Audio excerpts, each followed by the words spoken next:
bones. The whole war was a satanic ritual. It was a satanic ritual.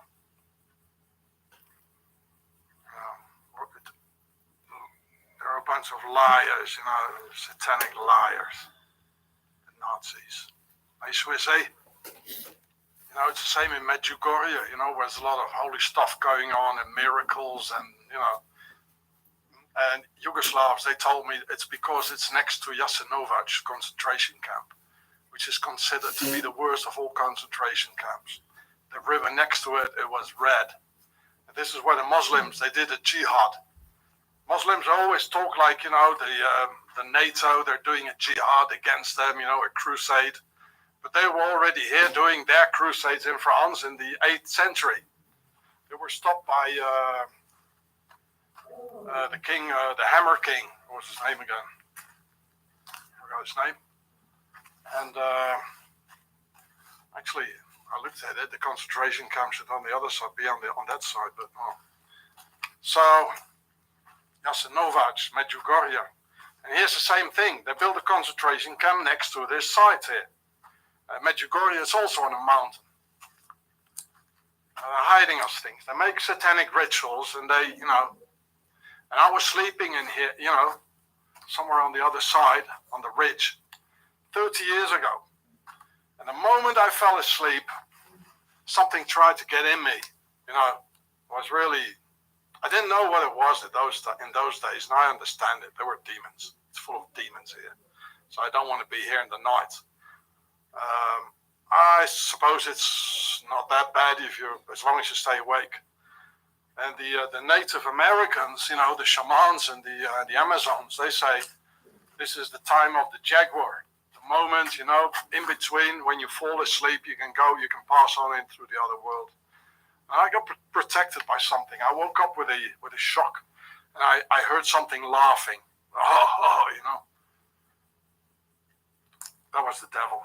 I know it now. There were demons. It was the man himself. This is a very evil place here. And it's next to Strasbourg. It's next to Swaziland, where the European community is. You can see forests, wherever you look around, you see forest there. Amazing. The road of the Saracens. Get out of here. Sorry.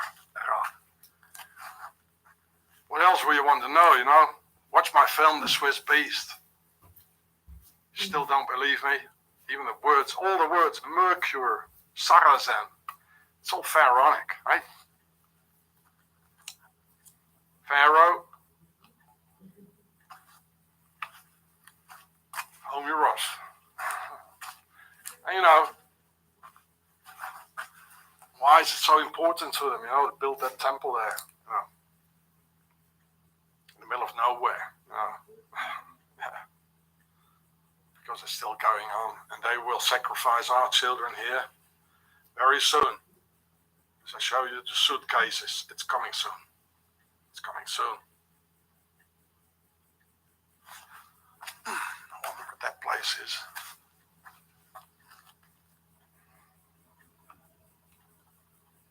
Maybe they tell us they got another so-called flag there, a anti-aircraft battery. Get out of here. Jasenovac and in the Balkan, this is where the poor Palestinians, who want to mobilize the entire world, saying Zionism is a threat to everyone. They want to do it again, as they had there in Jasenovac. They had a jihad going on against us long before, the Gulf Wars and all that. It's just, they lie, they lie. And at the head of the two, Muslim divisions, one was called Hanjar, the Hanshar. There was a Palestinian guy, the Mufti of Jerusalem. So Medjugorje is also on a hill, eh? It's always the same, they always use the same system.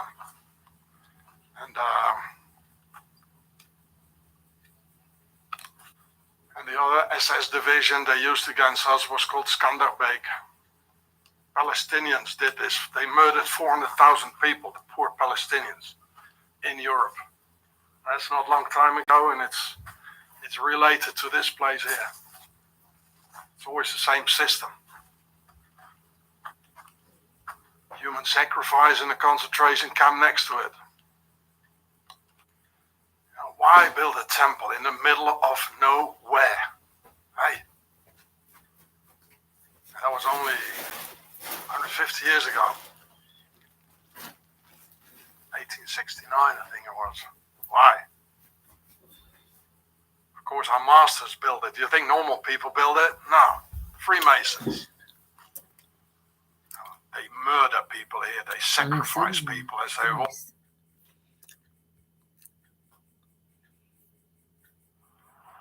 Said unto El Yosef, I had not thought to.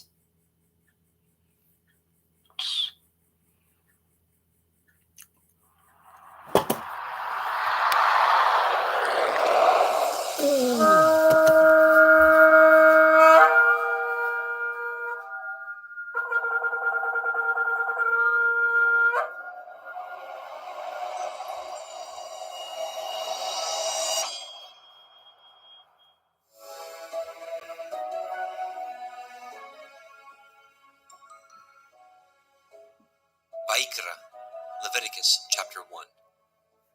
And Yahweh called unto Moshe, and spoke unto him out of the tabernacle of the assembly, saying, Speak unto the children of Yasharel, and say unto them, If any man of you bring an offering unto Yahweh, ye shall bring your offering of the cattle, even of the herd and of the flock. If his offering be a burnt sacrifice of the herd, let him offer a male without blemish. He shall offer it of his own voluntary will, at the door of the tabernacle of the assembly before Yahweh. And he shall put his hand upon the head of the burnt offering, and it shall be accepted for him, to make an atonement for him. And he shall kill the bullock before Yahweh, and the priests, Aharon's sons, shall bring the blood, and sprinkle the blood round about upon the altar that is by the door of the tabernacle of the assembly. And he shall flay the burnt offering, and cut it into his pieces. And the sons of Aharon the priest shall put fire upon the altar, and lay the wood in order upon the fire. And the priests, Aharon's sons, shall lay the parts, the head, the fat, in order upon the wood that is on the fire, which is upon the altar. But his inwards and his legs shall he wash in water, and the priest shall burn all on the altar, to be a burnt sacrifice, an offering made by fire, of sweet savor unto Yahweh. And if his offering be of the flocks, namely of the sheep, the goats, for a burnt sacrifice, he shall bring it a male without blemish. And he shall kill it on the side of the altar northward, before Yahweh and the priest. Aharon's sons shall sprinkle his blood round about upon the altar. And he shall cut it into his pieces, with his head and his fat, and the priest shall lay them in order on the wood that is on the fire, which is upon the altar. But he shall wash the inwards of the legs with water, and the priest shall bring it all, and burn it upon the altar. It is a burnt sacrifice, an offering made by fire, of sweet savor unto Yahweh. And if the burnt sacrifice for his offering to Yahweh be of fowls, then he shall bring his offering of turtle doves, or of young pigeons. And the priest shall bring it unto the altar, and wring off his head, and burn it on the altar, and the blood thereof shall be wrung out at the side of the altar. And he shall pluck away his crop with his feathers, and cast it beside the altar on the east part, by the place of the ashes. And he shall cleave it with the wings thereof, but shall not divide it asunder. And the priest shall burn it upon the altar, upon the wood that is upon the fire. It is a burnt sacrifice, an offering made by fire, of sweet savor unto Yahweh. Vaikra, Leviticus chapter 2. And when any will offer a meat offering unto Yahweh, his offering shall be of fine flour, and he shall pour oil upon it, and put frankincense thereon. And he shall bring it to Aharon's sons, the priests, and he shall take thereout his handful of the flour thereof, and of the oil thereof. with all the frankincense thereof. And the priest shall burn the memorial of it upon the altar, to be an offering made by fire, of a sweet savor unto Yahweh. And the remnant of the meat offering shall be Aharon's and his sons. It is a thing most holy of the offerings of Yahweh made by fire. And if you bring an oblation of meat offering, baken in the oven, it shall be matzah cakes of fine flour mingled with oil, or matzah wafers anointed with oil. And if your oblation be a meat offering, baken in a pan, it shall be of fine flour, unleavened, mingled with oil. You shall part it in pieces, and pour oil thereon. It is a meat offering. And if your oblation be a meat offering, baken in the frying pan, it shall be made of fine flour with oil. And you shall bring the meat offering that is made of these things unto Yahweh. And when it is presented unto the priest, he shall bring it unto the altar.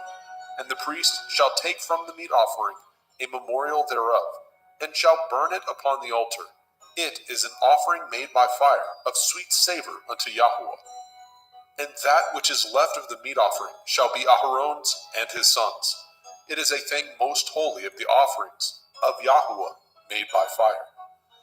No meat offering which ye shall bring unto Yahweh shall be made with leaven, for ye shall burn no leaven, nor any honey, in any offering of Yahweh made by fire. As for the oblation of the firstfruits, ye shall offer them unto Yahweh, but they shall not be burnt on the altar for a sweet savor. And every oblation of your meat offering shall ye season with salt, neither shall ye suffer the salt of the covenant of your Elohim to be lacking from your meat offering. And all your offerings you shall offer salt. And if you offer a meat offering of your firstfruits unto Yahweh, you shall offer the meat offering of your firstfruits, green ears of grain dried by the fire, even grain beaten out of full ears. And you shall put oil upon it, and lay frankincense thereon. It is a meat offering. And the priest shall burn the memorial of it, part of the beaten grain thereof, and part of the oil thereof, with all the frankincense thereof. It is an offering made by fire unto Yahweh.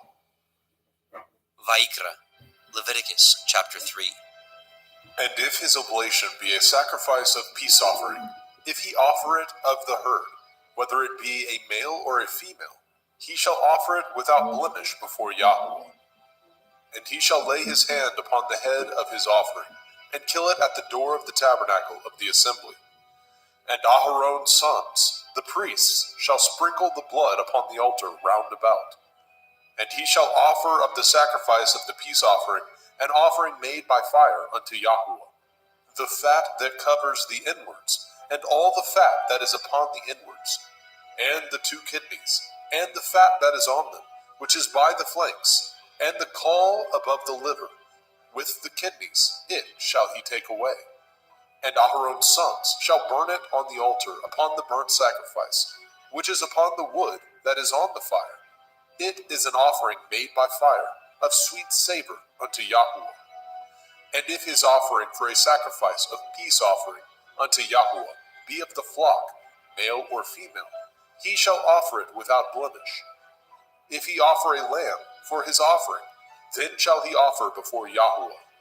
And he shall lay his hand upon the head of his offering, and kill it before the tabernacle of the assembly. And Aharon's sons shall sprinkle the blood thereof round about upon the altar. And he shall offer of the sacrifice of the peace offering an offering made by fire unto Yahweh, the fat thereof, and the whole rump.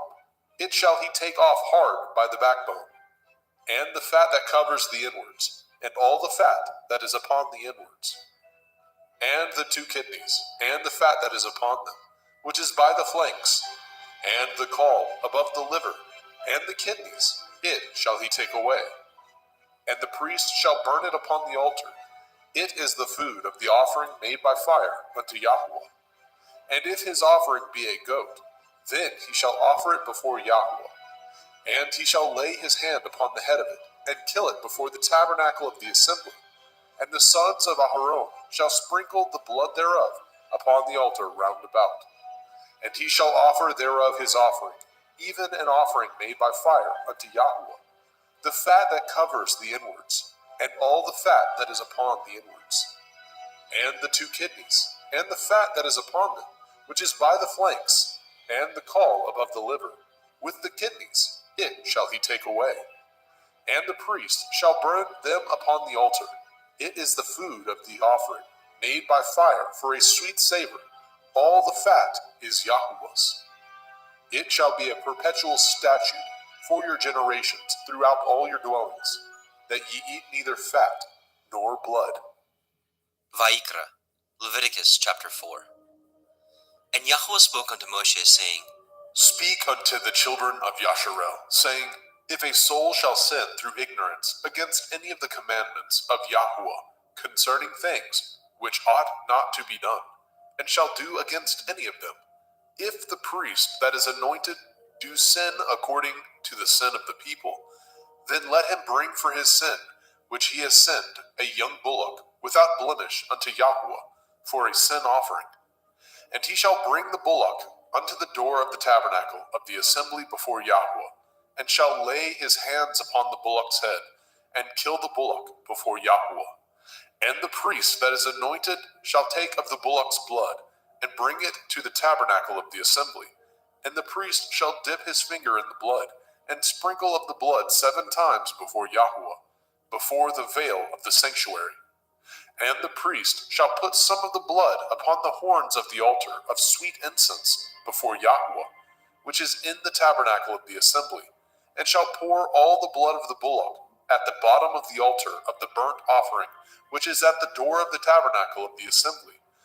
And he shall take off from it all the fat of the bullock for the sin offering, the fat that covers the inwards, and all the fat that is upon the inwards, and the 2 kidneys, and the fat that is upon them, which is by the flanks, and the caul above the liver, with the kidneys it shall he take away. As it was taken off from the bullock of the sacrifice of peace offerings, and the priest shall burn them upon the altar of the burnt offering. And the skin of the bullock, and all his flesh, with his head, and with his legs, and his inwards, and his dung, even the whole bullock shall he carry forth without the camp, unto a clean place, where the ashes are poured out, and burn him on the wood with fire. Where the ashes are poured out shall he be burnt. And if the whole assembly of Yasharel sin through ignorance, and the thing be hid from the eyes of the assembly, and they have done somewhat against any of the commandments of Yahweh, concerning things which should not be done, and are guilty, when the sin which they have sinned against it is known, then the assembly shall offer a young bullock for the sin, and bring him before the tabernacle of the assembly. And the elders of the assembly shall lay their hands upon the head of the bullock before Yahweh, and the bullock shall be killed before Yahweh. And the priest that is anointed shall bring of the bullock's blood to the tabernacle of the assembly. And the priest shall dip his finger in some of the blood, and sprinkle it 7 times before Yahweh, even before the veil. And he shall put some of the blood upon the horns of the altar, which is set before Yahweh, that is in the tabernacle of the assembly, and shall pour out all the blood at the bottom of the altar of the burnt offering, which is at the door of the tabernacle of the assembly. And he shall take all his fat from him, and burn it upon the altar. And he shall do with the bullock as he did with the bullock for a sin offering, so shall he do with this. And the priest shall make an atonement for them, and it shall be forgiven them. And he shall carry forth the bullock without the camp, and burn him as he burned the first bullock. It is a sin offering for the assembly. When a ruler has sinned, and done somewhat through ignorance against any of the commandments of Yahweh, Elohayu, concerning things which should not be done, and is guilty, or if his sin, wherein he has sinned, come to his knowledge, he shall bring his offering, a kid of the goats, a male without blemish, and he shall lay his hand upon the head of the goats, and kill it in the place where they killed the burnt offering before Yahweh. It is a sin offering. And the priest shall take of the blood of the sin offering with his finger, and put it upon the horns of the altar of burnt offering, and shall pour out his blood at the bottom of the altar of burnt offering. And he shall burn all his fat upon the altar, as the fat of the sacrifice of peace offerings. And the priest shall make an atonement for him, as concerning his sin, and it shall be forgiven him. And if any one of the common people sin through ignorance, which he does somewhat against any of the commandments of Yahweh, concerning things which ought not to be done, and be guilty, or if his sin, which he has sinned, come to his knowledge, then he shall bring his offering, a kid of the goats, a female without blemish, for his sin which he has sinned.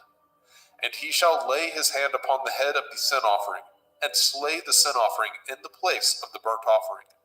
And the priest shall take of the blood thereof with his finger, and put it upon the horns of the altar of burnt offering, and shall pour out all the blood thereof at the bottom of the altar. And he shall take away all the fat thereof, as the fat is taken away from off the sacrifice of peace offerings. And the priest shall burn it upon the altar for a sweet savor unto Yahweh. And the priest shall make an atonement for him, and it shall be forgiven him. And if he bring a lamb for a sin offering, he shall bring it a female without blemish. And he shall lay his hand upon the head of the sin offering, and slay it for the sin offering in the place where they killed the burnt offering. And the priest shall take of the blood of the sin offering with his finger, and put it upon the horns of the altar of burnt offering, and shall pour out all the blood thereof at the bottom of the altar. And he shall take away all the fat thereof, as the fat of the lamb is taken away from the sacrifice of the peace offering. And the priest shall burn them upon the altar, according to the offering made by fire unto Yahweh. And the priest shall make an atonement for his sin that he has committed, and it shall be forgiven him. Vayikra, Leviticus chapter 5. And if a soul sin, and hear the voice of swearing, and is a witness, whether he has seen or known of it, if he do not utter it, then he shall bear his iniquity. Or if a soul touch any unclean thing, whether it be a carcass of an unclean beast, or a carcass of unclean cattle, or the carcass of unclean creeping things, and if it be hidden from him, he also shall be unclean and guilty. Or if he touch the uncleanness of man, whatsoever uncleanness it be that a man shall be defiled withal, and it be hid from him, when he knows of it, then he shall be guilty. Or if a soul swear, pronouncing with his lips to do evil, or to do good, whatsoever it be that a man shall pronounce with an oath, and it be hid from him, when he knows of it, then he shall be guilty in one of these. And it shall be, when he shall be guilty in one of these things, that he shall confess that he has sinned in that thing. And he shall bring his trespass offering unto Yahweh, for his sin which he has sinned, a female from the flock, a lamb or a kid of the goats, for a sin offering, and the priest shall make an atonement for him concerning his sin. And if he is not able to bring a lamb, then he shall bring for his trespass which he has committed 2 turtle doves, or 2 young pigeons unto Yahweh, one for a sin offering, and the other for a burnt offering. And he shall bring them unto the priest, who shall offer that which is for the sin offering first, and wring off his head from his neck, but shall not divide it asunder. And he shall sprinkle of the blood of the sin offering upon the side of the altar, and the rest of the blood shall be wrung out at the bottom of the altar. It is a sin offering. And he shall offer the second for a burnt offering, according to the manner, and the priest shall make an atonement for him, for his sin which he has sinned, and it shall be forgiven him. But if he be not able to bring 2 turtle doves, or 2 young pigeons, then he that sinned shall bring for his offering the 10th part of an ephah of fine flour for a sin offering. He shall put no oil upon it, neither shall he put any frankincense thereon, for it is a sin offering. Then shall he bring it to the priest, and the priest shall take his handful of it, even a memorial thereof, and burn it on the altar, according to the offerings made by fire unto Yahweh. It is a sin offering. And the priest shall make an atonement for him, as touching his sin, that he has sinned in one of these, and it shall be forgiven him, and the remnant shall be the priest's, as a meat offering. And Yahweh spoke unto Moshe, saying, If a soul commit a trespass, and sin through ignorance, in the holy things of Yahweh, then he shall bring for his trespass unto Yahweh a ram without blemish, out of the flocks, with your estimation by shekels of silver, after the shekel of the sanctuary, for a trespass offering. And he shall make the amends for the harm that he has done in the holy thing, and shall add the 5th part thereto, and give it unto the priest, and the priest shall make an atonement for him with the ram of the trespass offering, and it shall be forgiven him. And if a soul sin and commit any of these things which are forbidden to be done by the commandment of Yahuwah, though he knew it not, yet is he guilty, and shall bear his iniquity. And he shall bring a ram without blemish out of the flock, with your estimation, for a trespass offering, unto the priest. And the priest shall make an atonement for him concerning his ignorance, wherein he erred, and knew it not, and it shall be forgiven him. It is a trespass offering. He has certainly trespassed against Yahuwah. Vayikra, Leviticus chapter 6. And Yahuwah spoke unto Moshe, saying, If a soul sin and commit a transgression against Yahuwah, and lie unto his neighbor, in that which was delivered him to keep, or in fellowship, or in a thing taken away by violence, or has deceived his neighbor, or have found that which was lost, and lies concerning it, and swears falsely, in any of these that a man does, sinning therein, then it shall be, because he has sinned and is guilty, that he shall restore that which he took violently away, or the thing which he has deceitfully gotten, or that which was delivered him to keep, or the lost thing which he found, or all that which he has sworn falsely, he shall even restore it in the principal, and shall add the fifth part more thereto, and give it unto him to whom it appertains, in the day of his trespass offering. And he shall bring his trespass offering unto Yahuwah, a ram without blemish out of the flock, with your estimation for a trespass offering unto the priest. And the priest shall make an atonement for him before Yahuwah, and it shall be forgiven him for anything of all that he has done in trespass therein. And Yahuwah spoke unto Moshe, saying, Command Aharon and his sons, saying, This is the Torah of the burnt offering. It is the burnt offering because of the burning upon the altar all night unto the morning, and the fire of the altar shall be burning in it.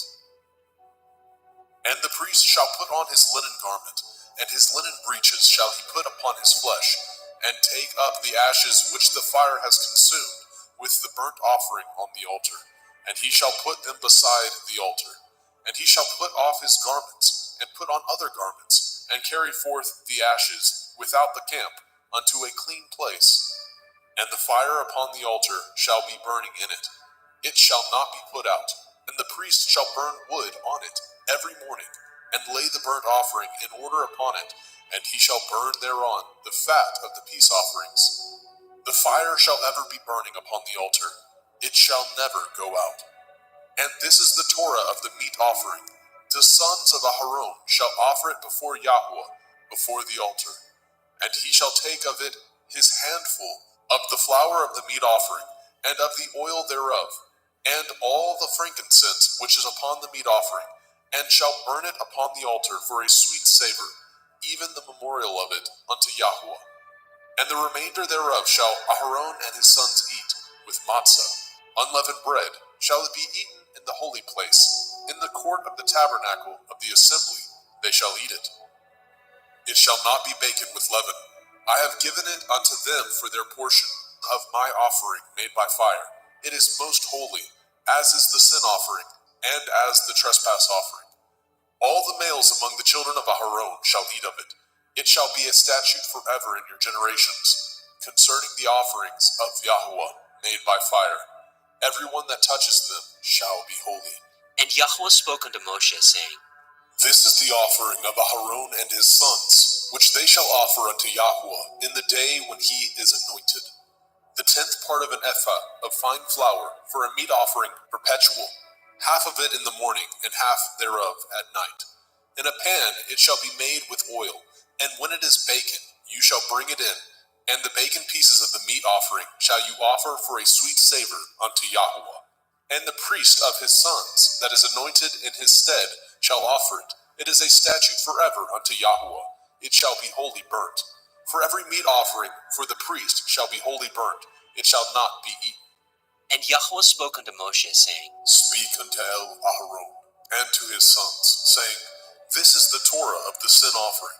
In the place where the burnt offering is killed, shall the sin offering be killed before Yahuwah.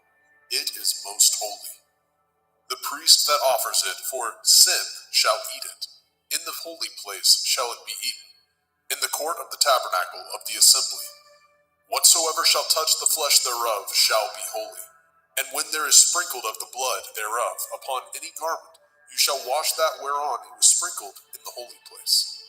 But the earthen vessel wherein it was sodden shall be broken. And if it be sodden in a brazen pot, it shall be both scoured and rinsed in water. All the males among the priests shall eat thereof. It is most holy. And no sin offering, whereof any of the blood is brought into the tabernacle of the assembly, to reconcile withal in the holy place, shall be eaten. It shall be burnt in the fire. Vayikra, Leviticus chapter 7. Likewise, this is the Torah of the trespass offering. It is most holy. In the place where they kill the burnt offering, shall they kill the trespass offering, and the blood thereof shall he sprinkle round about upon the altar. And he shall offer it of all the fat thereof, the rump, the fat that covers the inwards, and the 2 kidneys, and the fat that is on them, which is by the flanks, and the caul that is above the liver, with the kidneys it shall he take away. And the priest shall burn them upon the altar for an offering made by fire unto Yahweh. It is a trespass offering. Every male among the priests shall eat thereof. It shall be eaten in the holy place. It is most holy. As the sin offering is, so is the trespass offering. There is one Torah for them. The priest that makes atonement therewith shall have it. And the priest that offers any man's burnt offering, even the priest shall have to himself the skin of the burnt offering which he has offered. And all the meat offering that is baken in the oven, and all that is dressed in the frying pan, and in the pan, shall be the priest's that offer it. And every meat offering mingled with oil, and dry, shall all the sons of Aharon have, one as much as another. And this is the Torah of the sacrifice of peace offerings, which he shall offer unto Yahweh. If he offer it for thanksgiving, then he shall offer with the sacrifice of thanksgiving matzah, unleavened cakes, mingled with oil, and matzah wafers, anointed with oil, and cakes mingled with oil, of fine flour, fried. Besides the cakes, he shall offer for his offering hametz, leavened bread, with the sacrifice of thanksgiving of his peace offerings. And of it he shall offer one out of the whole oblation, for a heave offering unto Yahweh, and it shall be the priest that sprinkles the blood of the peace offerings. And the flesh of the sacrifice of his peace offerings for thanksgiving shall be eaten the same day that it is offered. He shall not leave any of it until the morning. But if the sacrifice of his offering be a vow, or a voluntary offering, it shall be eaten the same day that he offers his sacrifice. On the morrow also the remainder of it shall be eaten. But the remainder of the flesh of the sacrifice on the 3rd day shall be burnt with fire. And if any of the flesh of the sacrifice of his peace offerings be eaten at all on the 3rd day, it shall not be accepted, neither shall it be imputed unto him that offers it. It shall be an abomination. And the soul that eats of it shall bear his iniquity. And the flesh that touches any unclean thing shall not be eaten. It shall be burnt with fire. And as for the flesh, all that be clean shall eat thereof. But the soul that eats of the flesh of the sacrifice of peace offerings that pertain unto Yahweh, having his uncleanness upon him, even that soul shall be cut off from his people. Moreover, the soul that shall touch any unclean thing, as the uncleanness of man, or any unclean beast, or any abominable unclean thing, and eat of the flesh of the sacrifice of peace offerings, which pertain unto Yahweh, even that soul shall be cut off from his people. And Yahweh spoke unto Moshe, saying, Speak unto the children of Yasharel, saying, Ye shall eat no manner of fat, of ox, or of sheep, or of goat, and the fat of the beast that dies of itself, and the fat of that which is torn with beast, may be used in any other use, but ye shall in no wise eat of it. For whosoever eats the fat of the beast, of which men offer an offering made by fire unto Yahweh, even the soul that eats it shall be cut off from his people. Moreover, ye shall eat no manner of blood, whether it be of fowl or of beast, in any of your dwellings. Whatsoever soul it be that eats any manner of blood, even that soul shall be cut off from his people. And Yahweh spoke unto Moshe, saying, Speak speak unto the children of Yasharel, saying, He that offers the sacrifice of his peace offerings unto Yahweh shall bring his oblation unto Yahweh of the sacrifice of his peace offerings. His own hand shall bring the offerings of Yahweh made by fire. The fat with the breast it shall he bring, that the breast may be waved for a wave offering before Yahweh. And the priest shall burn the fat upon the altar, but the breast shall be Aaron's and his sons'. And the right shoulder shall ye give unto the priest for a heave offering of the sacrifices of your peace offerings. He among the sons of Aaron that offers the blood of the peace offerings and the fat shall have the right shoulder for his part. For the wave breast and the heave shoulder have I taken of the children of Yasharel from off the sacrifices of their peace offerings, and have given them unto Aaron the priest, and unto his sons by a statute forever, from among the children of Yasharel.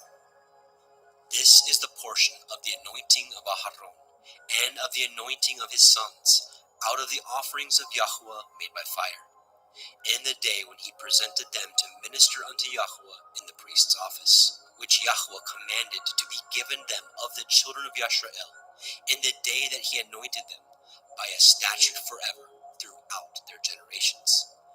This is the Torah of the burnt offering, of the meat offering, and of the sin offering, and of the trespass offering, and of the consecrations, and of the sacrifice of the peace offerings, which Yahweh commanded Moshe in Mount Sinai in the day that he commanded the children of Yasharel to offer their oblations unto Yahweh in the wilderness of Sinai. Vayikra, Leviticus chapter 8. And Yahweh spoke unto Moshe, saying, Take Aharon and his sons with him, and the garments, and the anointing oil, and a bullock for the sin offering, and 2 rams, and a basket of matzah, unleavened bread, and gather all the assembly together unto the door of the tabernacle of the assembly. And Moshe did as Yahweh commanded him, and the assembly was gathered together unto the door of the tabernacle of the assembly. And Moshe said unto the assembly, This is the thing which Yahweh commanded to be done. And Moshe brought Aharon and his sons, and washed them with water. And he put upon him the coat, and girded him with the belt, and clothed him with the robe, and put the ephod upon him. And he girded him with the belt of the ephod, and bound it unto him therewith. And he put the breastplate upon him. Also he put in the breastplate the Urim and the Tumim. And he put the turban upon his head. Also upon the turban, even upon his forefront, did he put the golden plate, the holy crown, as Yahweh commanded Moshe. And Moshe took the anointing oil, and anointed the tabernacle, and all that was therein, and sanctified them. And he sprinkled thereof upon the altar 7 times, and anointed the altar and all his vessels, both the laver and his foot, to sanctify them. And he poured of the anointing oil upon Aharon's head, and anointed him, to sanctify him. And Moshe brought Aharon's sons, and put coats upon them, and girded them with belts, and put bonnets upon them, as Yahweh commanded Moshe.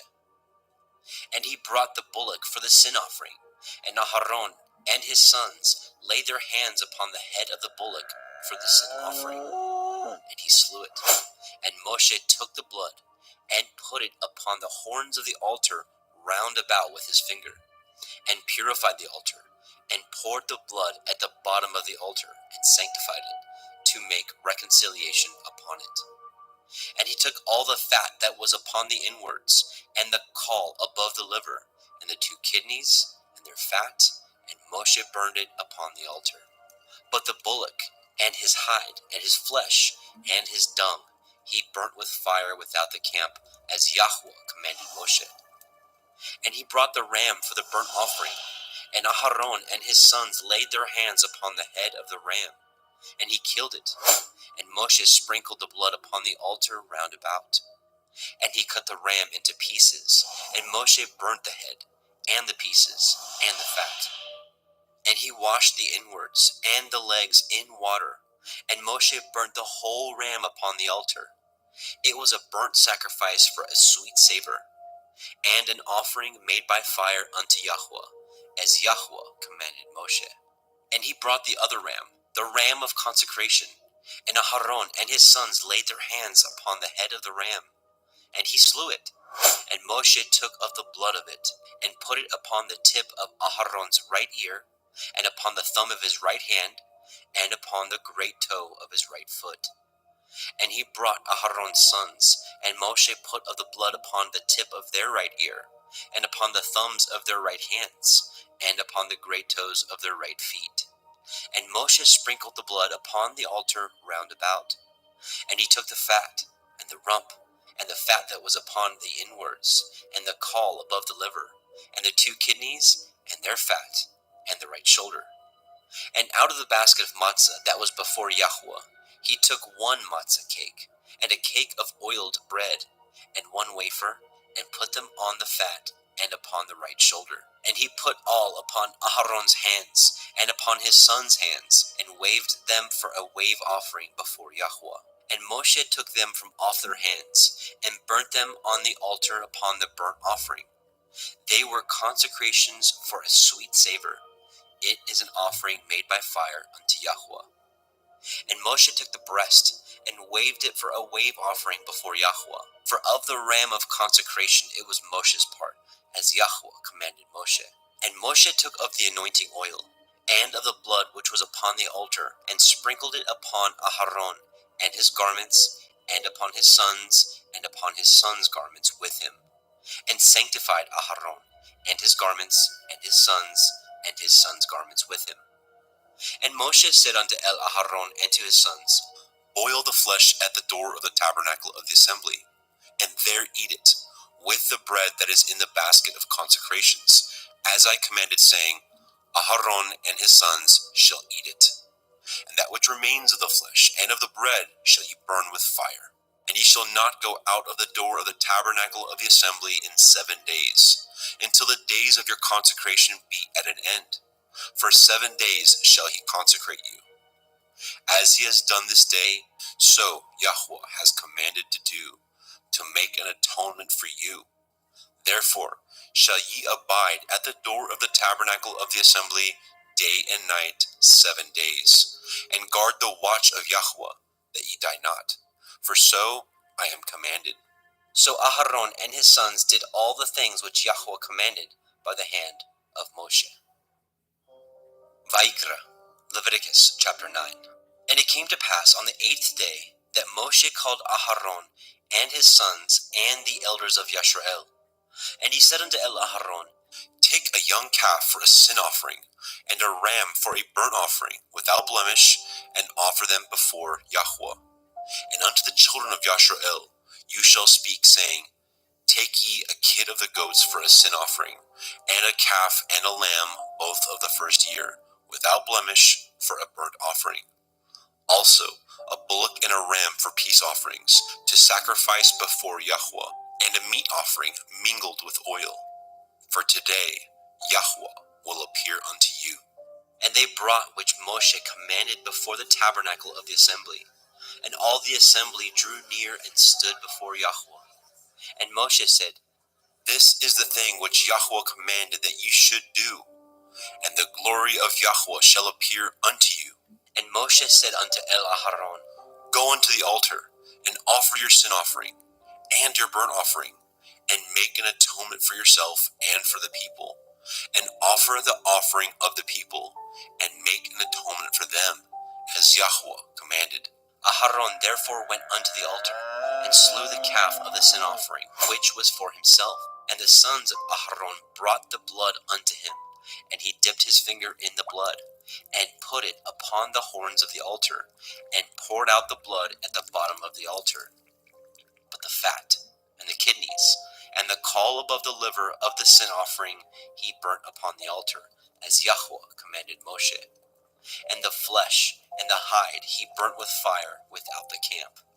And he slew the burnt offering, and Aharon's sons presented unto him the blood, which he sprinkled round about upon the altar.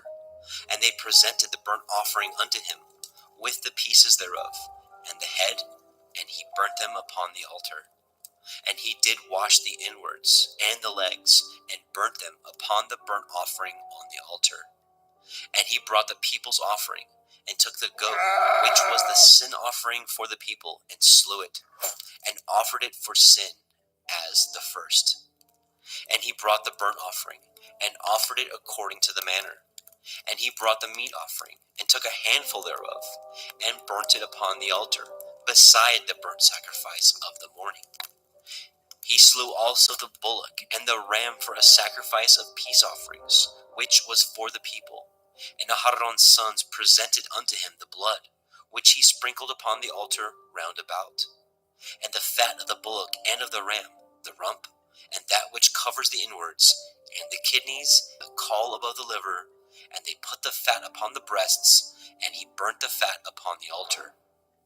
And the breasts and the right shoulder Aharon waved for a wave offering before Yahweh, as Moshe commanded. And Aharon lifted up his hand toward the people, and blessed them, and came down from offering of the sin offering, and the burnt offering, and peace offerings. And Moshe and Aharon went into the tabernacle of the assembly, and came out, and blessed the people. And the glory of Yahweh appeared unto all the people. And there came a fire out from before Yahweh, and consumed upon the altar the burnt offering and the fat, which when all the people saw, they shouted and fell on their face. Vaikra, Leviticus chapter 10. And Nadab and Abihu, the sons of Aharon, took either of them his censer, and put fire therein, and put incense thereon, and offered strange fire before Yahweh, which he commanded them not. And there went out fire from Yahweh, and devoured them, and they died before Yahweh. Then Moshe said unto El Aharon, This is that Yahweh spoke, saying, I will be sanctified in them that come nigh me, and before all the people I will be glorified. And Aharon held his peace. And Moshe called Mishael and Elishaphan, the sons of Uzziel, the uncle of Aharon, and said unto them, Come near, carry your brethren from before the sanctuary out of the camp. So they went near, and carried them in their coats out of the camp, as Moshe had said. And Moshe said unto Aharon, and unto Eleazar, and unto Ithamar his sons, Uncover not your heads, neither rend your clothes, lest ye die, and lest the wrath come upon all the people. But let your brethren, the whole house of Yashrael, bewail the burning which Yahweh has kindled. And ye shall not go out from the door of the tabernacle of the assembly, lest ye die. For the anointing oil of Yahweh is upon you. And they did according to the word of Moshe. And Yahweh spoke unto Aharon, saying, Do not drink wine, nor strong drink, you nor your sons with you, when ye go into the tabernacle of the assembly, lest ye die. It shall be a statute forever throughout your generations, and that ye may put difference between holy and unholy, and between unclean and clean, and that ye may teach the children of Yasharel all the statutes which Yahweh has spoken unto them by the hand of Moshe. And Moshe spoke unto Aharon, and unto Eleazar, and unto Ithamar, his sons that were left, Take the meat offering that remains of the offerings of Yahweh made by fire, and eat it without leaven beside the altar, for it is most holy. And ye shall eat it in the holy place, because it is your due, and your sons' due, of the sacrifices of Yahweh made by fire, for so I am commanded.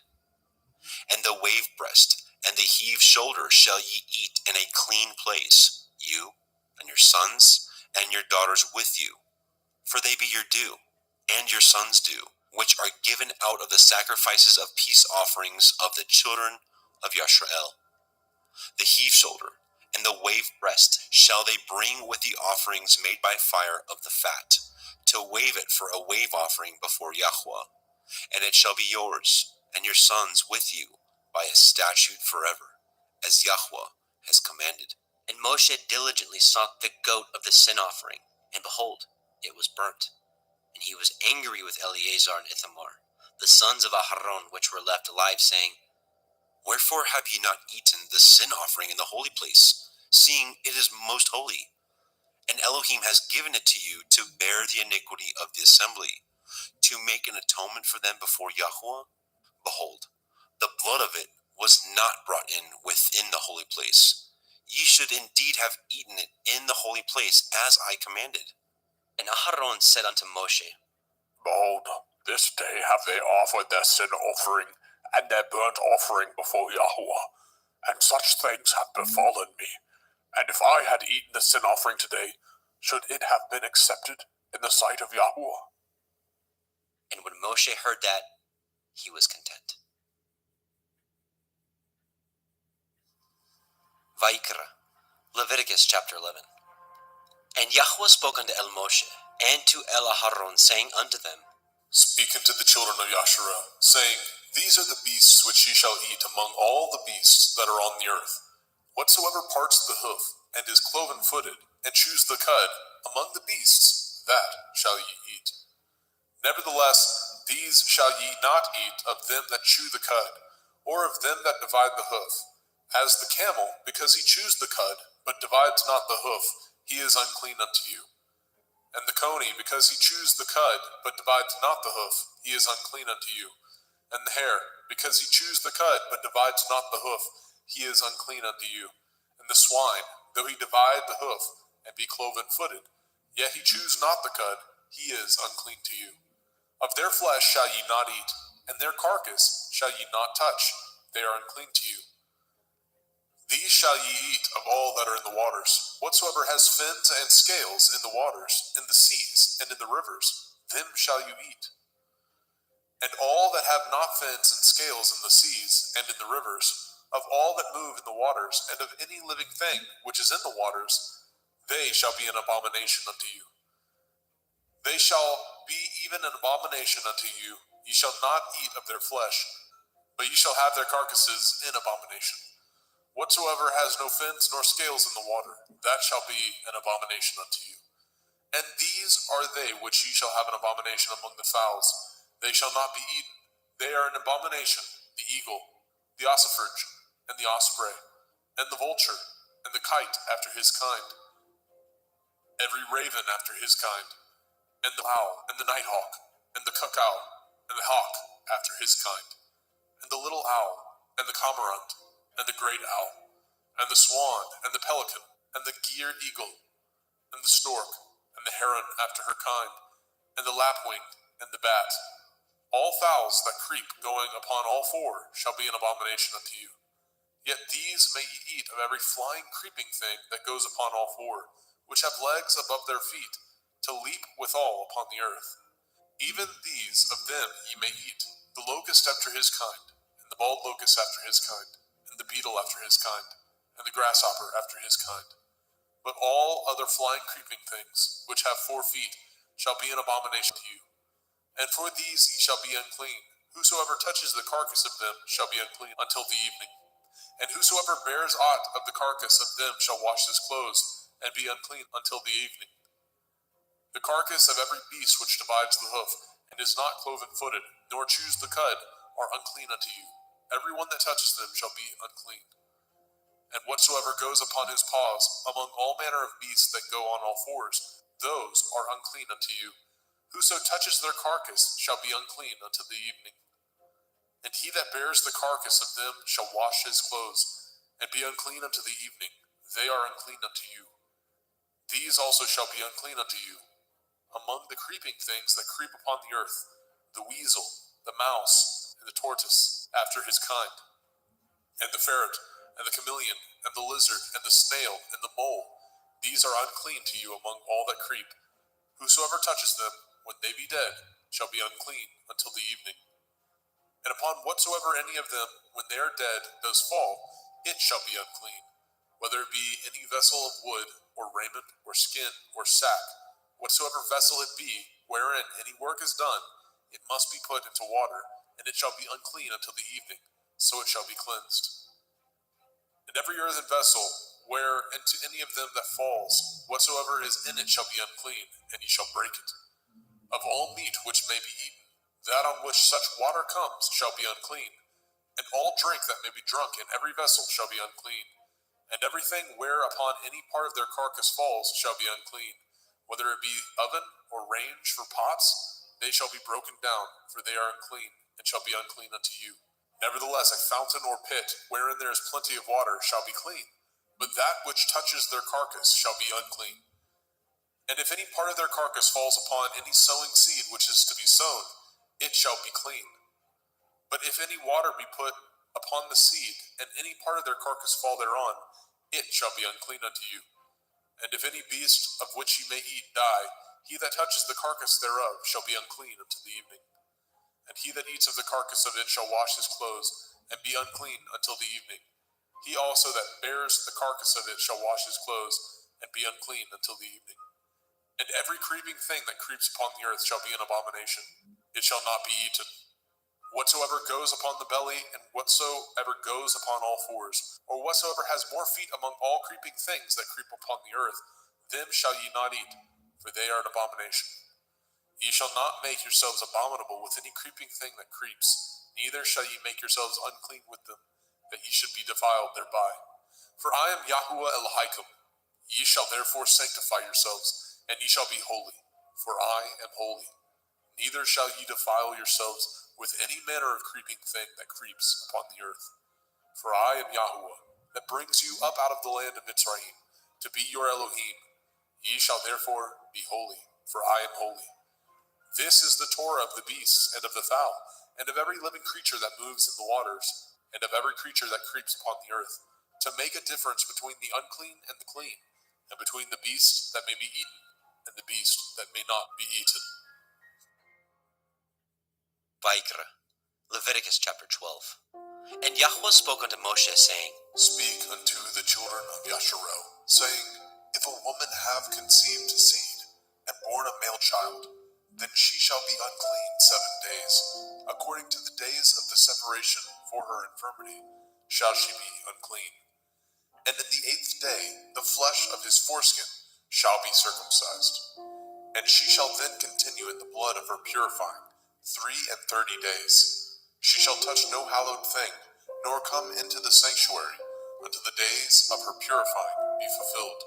But if she bear a female child, then she shall be unclean 2 weeks, as in her separation, and she shall continue in the blood of her purifying 66 days. And when the days of her purifying are fulfilled, for a son or for a daughter, she shall bring a lamb of the first year for a burnt offering, and a young pigeon, or a turtle dove, for a sin offering, unto the door of the tabernacle of the assembly, unto the priest, who shall offer it before Yahuwah, and make an atonement for her, and she shall be cleansed from the issue of her blood. This is the Torah for her that has borne a male or a female. And if she be not able to bring a lamb, then she shall bring 2 turtle doves, or 2 young pigeons, the one for the burnt offering, and the other for a sin offering. And the priest shall make an atonement for her, and she shall be clean. Vaikra, Leviticus chapter 13. And Yahweh spoke unto El Moshe and El Aharon, saying, When a man shall have in the skin of his flesh a rising, a scab, or a bright spot, and it be in the skin of his flesh, like the plague of leprosy, then he shall be brought unto El Aharon the priest, or unto one of his sons the priests. And the priest shall look on the plague in the skin of the flesh, and when the hair in the plague is turned white, and the plague in sight be deeper than the skin of his flesh, it is a plague of leprosy, and the priest shall look on him and pronounce him unclean. If the bright spot be white in the skin of his flesh, and in sight be not deeper than the skin, and the hair thereof be not turned white, then the priest shall shut up him that has the plague 7 days.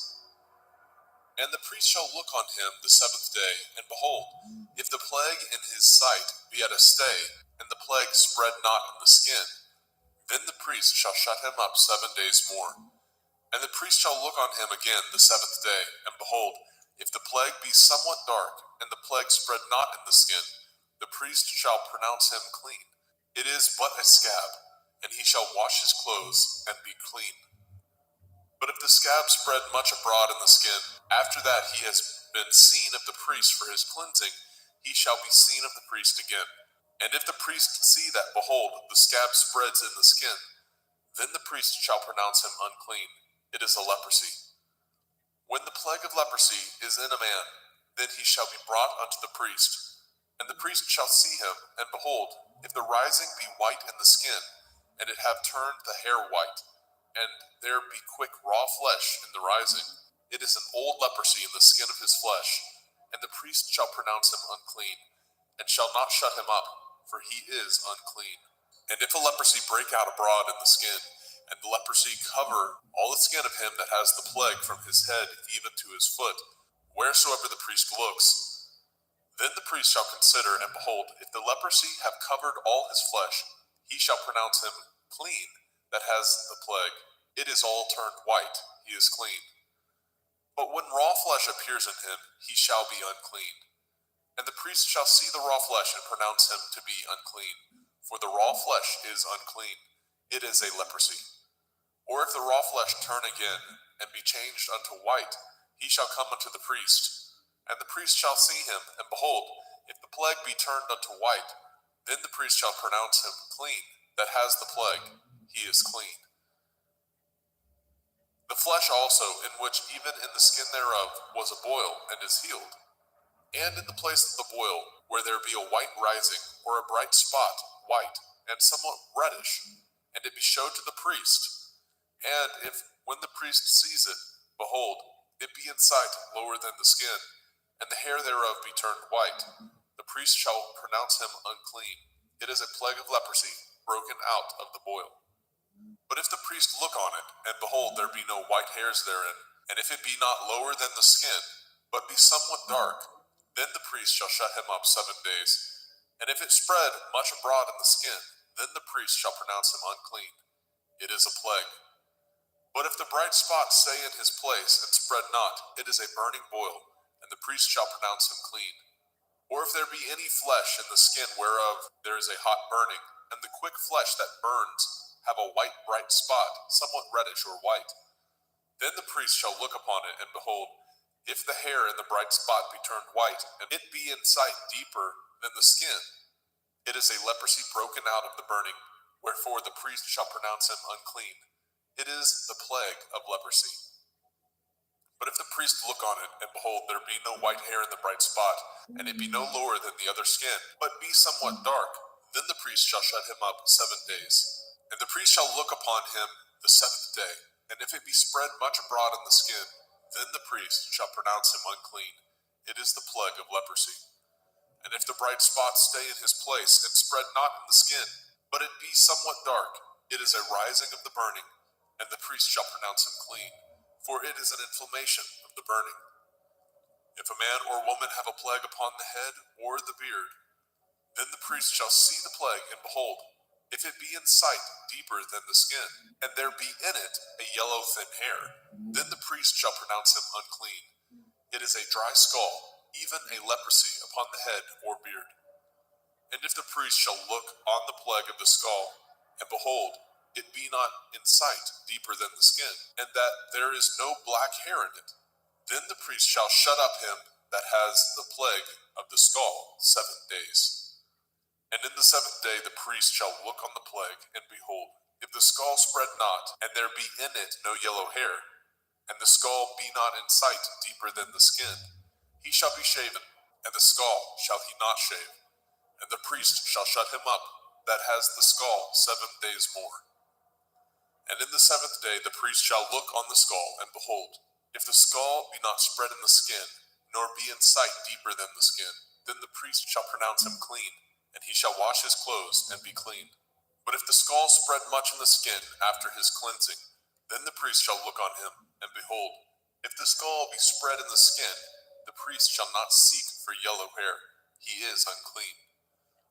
But if the skull be in his sight at a stay, and that there is a black hair grown up therein, the skull is healed, he is clean, and the priest shall pronounce him clean. If a man also or a woman have in the skin of their flesh bright spots, even white bright spots, then the priest shall look, and behold, if the bright spot in the skin of their flesh be darkish white, it is a freckled spot that grows in the skin, he is clean. And the man whose hair is fallen off his head, he is bald, yet is he clean. And he that has his hair fallen off from the part of his head towards his face, he is forehead bald, yet he is clean.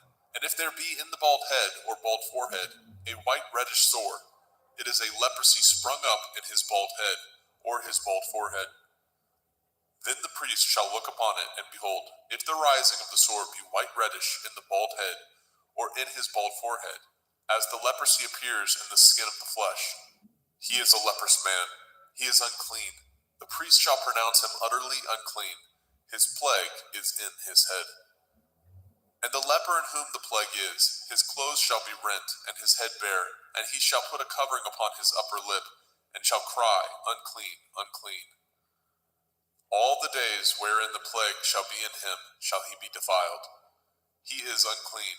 He shall dwell alone, without the camp shall his habitation be.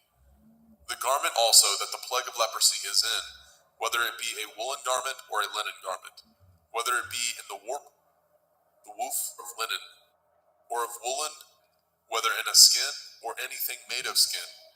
And if the plague be greenish or reddish in the garment or in the skin, either in the warp or in the woof or in anything of skin, it is a plague of leprosy, and shall be showed unto the priest.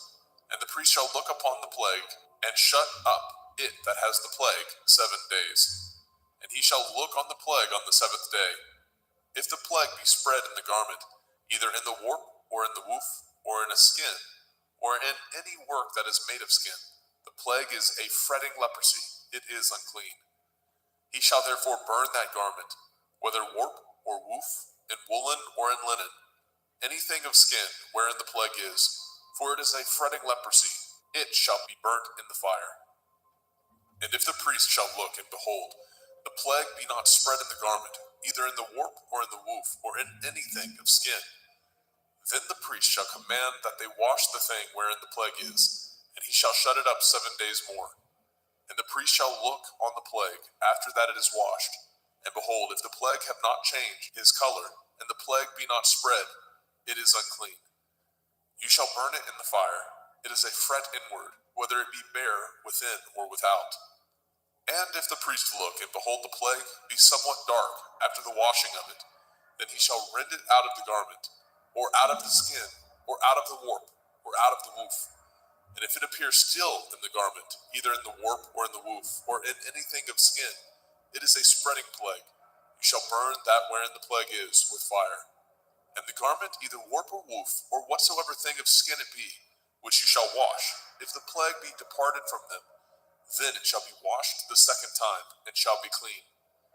This is the Torah of the plague of leprosy, in a garment of woolen or linen, either in warp or woof, or in anything of skins, to pronounce it clean, or to pronounce it unclean. Vaikra, Leviticus chapter 14.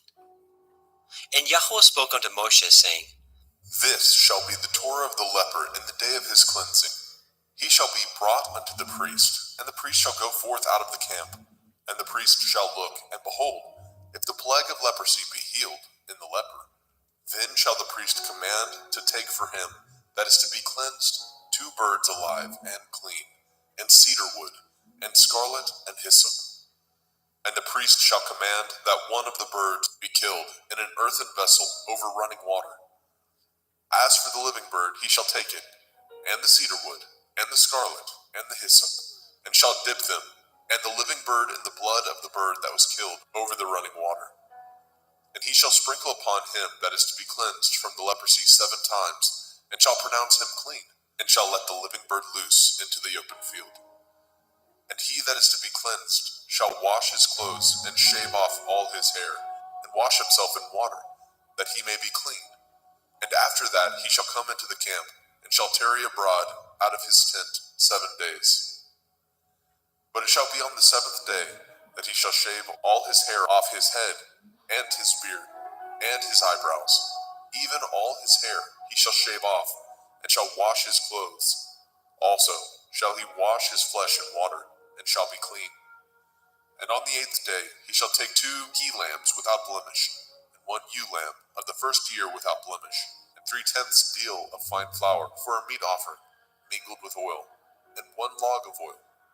And the priest that makes him clean shall present the man that is to be made clean, and those things before Yahweh at the door of the tabernacle of the assembly. And the priest shall take 1 he-lamb, and offer him for a trespass offering, and the log of oil, and wave them for a wave offering before Yahweh. And he shall slay the lamb in the place where he shall kill the sin offering and the burnt offering in the holy place. For as the sin offering is the priest's, so is the trespass offering. It is most holy. And the priest shall take some of the blood of the trespass offering, and the priest shall put it upon the tip of the right ear of him that is to be cleansed, and upon the thumb of his right hand, and upon the great toe of his right foot. And the priest shall take some of the log of oil, and pour it into the palm of his own left hand. And the priest shall dip his right finger in the oil that is in his left hand, and shall sprinkle of the oil with his finger 7 times before Yahweh. And of the rest of the oil that is in his hand shall the priest put upon the tip of the right ear of him that is to be cleansed, and upon the thumb of his right hand, and upon the great toe of his right foot, upon the blood of the trespass offering. And the remnant of the oil that is in the priest's hand he shall pour upon the head of him that is to be cleansed, and the priest shall make an atonement for him before Yahweh.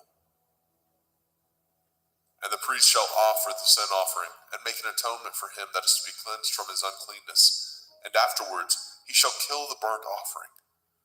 And the priest shall offer the burnt offering and the meat offering upon the altar, and the priest shall make an atonement for him, and he shall be clean.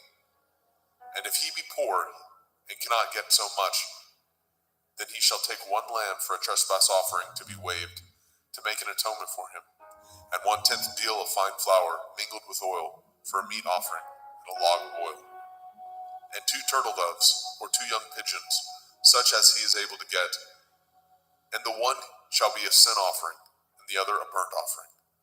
And he shall bring them on the 8th day for his cleansing unto the priest, unto the door of the tabernacle of the assembly before Yahweh. And the priest shall take the lamb of the trespass offering, and the log of oil, and the priest shall wave them for a wave offering before Yahweh.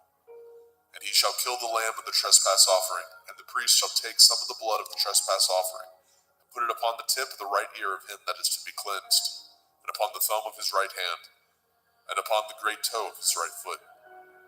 And the priest shall pour of the oil into the palm of his own left hand. And the priest shall sprinkle with his right finger some of the oil that is in his left hand 7 times before Yahweh. And the priest shall put of that oil that is in his hand upon the tip of the right ear of him that is to be cleansed, and upon the thumb of his right hand, and upon the great toe of his right foot, upon the place of the blood of the trespass offering. And the rest of the oil that is in the priest's hand he shall put upon the head of him that is to be cleansed, to make an atonement for him before Yahweh. And he shall offer the one of the turtle doves, or of the young pigeons, such as he can get, even such as he is able to get, the one for a sin offering, and the other for a burnt offering, with the meat offering. And the priest shall make an atonement for him that is to be cleansed before Yahweh. This is the Torah of him, in whom is the plague of leprosy, whose hand is not able to get that which pertains to his cleansing. And Yahweh spoke unto El Moshe, and unto El Aharon, saying, When ye are come into the land of Canaan, which I give to you for a possession, and I put the plague of leprosy in a house of the land of your possession, and he that owns the house shall come and tell the priest, saying, It seems to me there is, as it were, a plague in the house. Then the priest shall command that they empty the house before the priest go into it, to see the plague, that all that is in the house be not made unclean. And afterward the priest shall go in to see the house. And he shall look on the plague, and behold, if the plague be in the walls of the house, with hollow strakes, greenish or reddish, which in sight are lower than the wall, then the priest shall go out of the house to the door of the house, and shut up the house 7 days. And the priest shall come again the 7th day, and shall look, and behold, if the plague be spread in the walls of the house, then the priest shall command that they take away the stones in which the plague is, and they shall cast them into an unclean place without the city. And he shall cause the house to be scraped within round about, And they shall pour out the dust that they scrape off without the city into an unclean place. And they shall take other stones and put them in the place of those stones. And he shall take other mortar and shall plaster the house. And if the plague come again and break out in the house, after that he has taken away the stones, and after he has scraped the house, and after it is plastered, then the priest shall come and look, and behold, if the plague be spread in the house, it is a fretting leprosy in the house, it is unclean. And he shall break down the house, the stones of it, and the timber thereof, and all the mortar of the house, and he shall carry them forth out of the city into an unclean place. Moreover, he that goes into the house all the while that it is shut up shall be unclean until the evening. And he that lies in the house shall wash his clothes, and he that eats in the house shall wash his clothes. And if the priest shall come in and look upon it, and behold, the plague has not spread in the house, after the house was plastered, then the priest shall pronounce the house clean, because the plague is healed. And he shall take to cleanse the house 2 birds, and cedar wood, and scarlet, and hyssop. And he shall kill the one of the birds in an earthen vessel over running water. And he shall take the cedar wood, and the hyssop, and the scarlet, and the living bird, and dip them in the blood of the slain bird, and in the running water, and sprinkle the house 7 times. And he shall cleanse the house with the blood of the bird, and with the running water, and with the living bird, and with the cedar wood, and with the hyssop, and with the scarlet. But he shall let go of the living bird out of the city into the open field, and make an atonement for the house, and it shall be clean. This is the Torah for all manner of plague, of leprosy and scald, and for the leprosy of a garment and of a house, and for a rising, and for a scab, and for a bright spot, to teach when it is unclean, and when it is clean. This is the Torah of leprosy. Vayikra, Leviticus chapter 15. And Yahweh spoke unto El Moshe, and to El Aharon, saying, Speak unto the children of Yasharel, and say unto them, when any man has a running issue out of his flesh, because of his issue he is unclean. And this shall be his uncleanness in his issue, whether his flesh run with his issue, or his flesh be stopped from his issue, it is his uncleanness. Every bed whereon he lies that has the issue is unclean, and everything whereon he sits shall be unclean. And whosoever touches his bed shall wash his clothes, and bathe himself in water, and be unclean until the evening. And he that sits on anything whereon he sat that has the issue shall wash his clothes, and bathe himself in water, and be unclean until the evening. And he that touches the flesh of him that has the issue shall wash his clothes, and bathe himself in water, and be unclean until the evening. And if he that has the issue spit upon him that is clean, then he shall wash his clothes, and bathe himself in water, and be unclean until the evening. And what saddle soever he rides upon that has the issue shall be unclean. And whosoever touches anything that was under him shall be unclean until the evening. And he that bears any of those things shall wash his clothes, and bathe himself in water, and be unclean until the evening. And whomsoever he touches that has the issue, and has not rinsed his hands in water, he shall wash his clothes, and bathe himself in water, and be unclean until the evening. And the vessel of earth that he touches which has the issue shall be broken, and every vessel of wood shall be rinsed in water. And when he that has an issue is cleansed of his issue, then he shall number to himself 7 days for his cleansing, and wash his clothes, and bathe his flesh in running water, and shall be clean. And on the 8th day he shall take to him 2 turtle doves or 2 young pigeons, and come before Yahweh unto the door of the tabernacle of the assembly, and give them unto the priest. And the priest shall offer them, the one for a sin offering, and the other for a burnt offering. And the priest shall make an atonement for him before Yahweh for his issue. And if any man's seed of copulation go out from him, then he shall wash all his flesh in water, and be unclean until the evening. And every garment and every skin whereon is the seed of copulation shall be washed with water, and be unclean until the evening. The woman also with whom the man shall lie with seed of copulation, they shall both bathe themselves in water, and be unclean until the evening.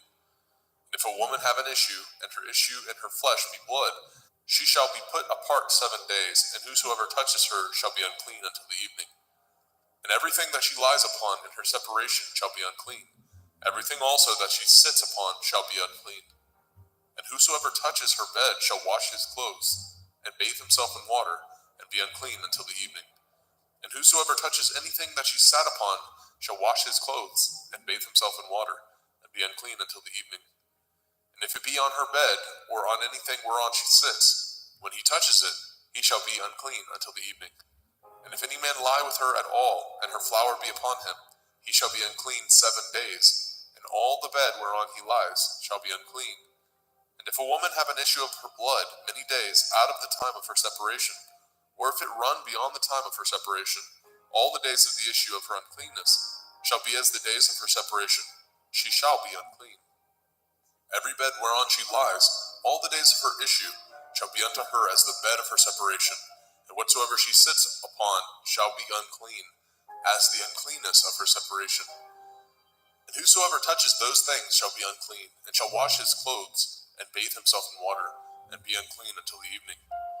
But if she be cleansed of her issue, then she shall number to herself 7 days, and after that she shall be clean. And on the 8th day she shall take unto her 2 turtle doves, or 2 young pigeons, and bring them unto the priest to the door of the tabernacle of the assembly. And the priest shall offer the one for a sin offering, and the other for a burnt offering. And the priest shall make an atonement for her before Yahweh for the issue of her uncleanness. Thus shall ye separate the children of Yasharel from their uncleanness, that they die not in their uncleanness, when they defile my tabernacle that is among them. This is the Torah of him that has an issue, and of him whose seed goes from him, and is defiled therewith, and of her that is sick of her flowers, and of him that has an issue, of the man and of the woman, and of him that lies with her that is unclean. Vayikra, Leviticus chapter 16. And Yahweh spoke unto Moshe after the death of the 2 sons of Aharon, when they offered before Yahweh and died. And Yahweh said unto El Moshe, Speak unto El Aharon your brother, that he come not at all times into the holy place within the veil before the mercy seat, which is upon the ark, that he die not. For I will appear in the cloud upon the mercy seat. Thus shall Aharon come into the holy place with a young bullock for a sin offering, and a ram for a burnt offering. He shall put on the holy linen coat, and he shall have the linen breeches upon his flesh, and shall be girded with a linen belt, and with the linen turban shall he be attired. These are holy garments. Therefore shall he wash his flesh in water, and so put them on. And he shall take of the assembly of the children of Yasharel 2 kids of the goats for a sin offering, and 1 ram for a burnt offering. And Aharon shall offer his bullock of the sin offering, which is for himself, and make an atonement for himself and for his house. And he shall take the 2 goats, and present them before Yahweh at the door of the tabernacle of the assembly. And Aharon shall cast lots upon the 2 goats, 1 lot for Yahuwah, and the other lot for Azazel. And Aharon shall bring the goat upon which Yahuwah's lot fell, and offer him for a sin offering. But the goat on which the lot fell to be for Azazel shall be presented alive before Yahweh, to make an atonement with him, and to let him go for Azazel into the wilderness. And Aharon shall bring the bullock of the sin offering, which is for himself, and shall make an atonement for himself and for his house, and shall kill the bullock of the sin offering, which is for himself. And he shall take a censer full of burning coals of fire from off the altar before Yahweh, and his hands full of sweet incense beaten small, and bring it within the veil. And he shall put the incense upon the fire before Yahweh, that the cloud of the incense may cover the mercy seat that is upon the testimony, that he die not. And he shall take of the blood of the bullock, and sprinkle it with his finger upon the mercy seat eastward. And before the mercy seat shall he sprinkle of the blood with his finger 7 times. Then shall he kill the goat of the sin offering that is for the people, and bring his blood within the veil, and do with that blood as he did with the blood of the bullock, and sprinkle it upon the mercy seat, and before the mercy seat. And he shall make an atonement for the holy place, because of the uncleanness of the children of Yasharel, and because of their transgressions, in all their sins. And so shall he do for the tabernacle of the assembly, that remains among them in the midst of their uncleanness. And there shall be no man in the tabernacle of the assembly, when he goes to make an atonement in the holy place, until he comes out, and have made an atonement for himself, and for his household, and for all the assembly of Yasharel.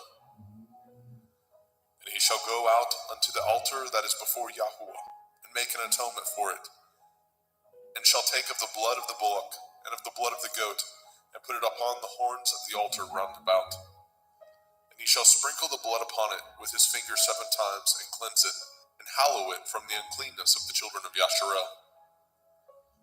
And when he has made an end of reconciling the holy place, and the tabernacle of the assembly, and the altar, he shall bring the live goat. And Aharon shall lay both his hands upon the head of the live goat, and confess over him all the iniquities of the children of Yasharel, and all their transgression, and all their sins, putting them upon the head of the goat, and shall send him away by the hand of a fit man into the wilderness. And the goat shall bear upon him all their iniquities, unto a land not inhabited, and he shall let go the goat in the wilderness.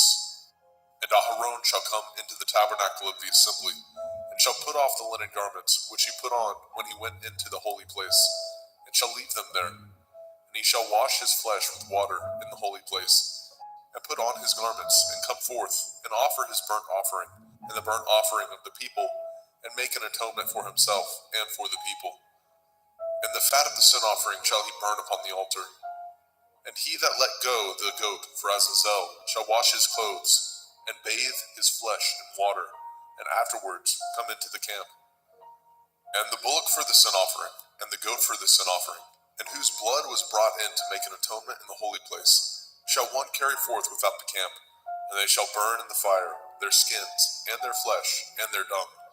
And he that burns them shall wash his clothes, and bathe his flesh in water, and afterwards he shall come into the camp. And this shall be a statute forever unto you, that in the 7th month, on the 10th day of the month, ye shall afflict your souls, and do no work at all, whether it be one of your own country, or a stranger that sojourns among you. For on that day shall the priest make an atonement for you, to cleanse you, that ye may be clean from all your sins before Yahuwah. It shall be a Sabbath of rest unto you, and ye shall afflict your souls by a statute forever. And the priest, whom he shall anoint, and whom he shall consecrate to minister in the priest's office in his father's stead, shall make the atonement, and shall put on the linen clothes, even the holy garments. And he shall make an atonement for the holy sanctuary, and he shall make an atonement for the tabernacle of the assembly, and for the altar, and he shall make an atonement for the priests, and for all the people of the assembly. And this shall be an everlasting statute unto you, to make an atonement for the children of Yasharel for all their sins once a year. And he did as Yahweh commanded Moshe. Vaikra, Leviticus chapter 17. And Yahweh spoke unto Moshe, saying, Speak unto Aharon, and unto his sons, and unto all the children of Yasharel, and say unto them, This is the thing which Yahuwah has commanded, saying, What man soever there be of the house of Yasharel, that kills an ox, or lamb, or goat, in the camp, or that kills it out of the camp, and brings it not unto the door of the tabernacle of the assembly, to offer an offering unto Yahuwah before the tabernacle of Yahuwah, blood shall be imputed unto that man. He has shed blood, and that man shall be cut off from among his people. To the end that the children of Yasharel may bring their sacrifices, which they offer in the open field, even that they may bring them unto Yahuwah, unto the door of the tabernacle of the assembly, unto the priest, and offer them for peace offerings unto Yahuwah. And priests shall sprinkle the blood upon the altar of Yahuwah at the door of the tabernacle of the assembly, and burn the fat for a sweet savor unto Yahuwah. And they shall no more offer their sacrifices unto devils, after whom they have gone a-whoring. This shall be a statute forever unto them throughout their generations. And you shall say unto them, Whatsoever man there be of the house of Yasharel, or of the strangers which sojourn among you, that offers a burnt offering or sacrifice, and brings it not unto the door of the tabernacle of the assembly, to offer it unto Yahuwah, even that man shall be cut off from among his people. And whatsoever man there be of the house of Yasharel, or of the strangers that sojourn among you, that eats any manner of blood, I will even set my face against that soul that eats the blood, and will cut him off from among his people. For the soul of the flesh is in the blood. He and I have given it to you upon the altar to make an atonement for your souls. For it is the blood of him that makes an atonement in the soul. Therefore I said unto the children of Yasharel, no soul of you shall eat blood, neither shall any stranger that sojourns among you eat blood. And whatsoever man there be of the children of Yasharel, or of the strangers that sojourn among you, which hunts and catches a beast or fowl that may be eaten, he shall even pour out the blood thereof, and cover it with dust. For it is the life of all flesh, the blood of it is for the life thereof. Therefore I said unto the children of Yasharel, ye shall eat the blood of no manner of flesh, for the life of all flesh is the blood thereof. Whosoever eats it shall be cut off. And every soul that eats that which died of itself, or that which was torn with beasts, whether it be one of your own country or a stranger, he shall both wash his clothes and bathe himself in water, and be unclean until the evening. Then shall he be clean. But if he wash them not, nor bathe his flesh, then he shall bear his iniquity.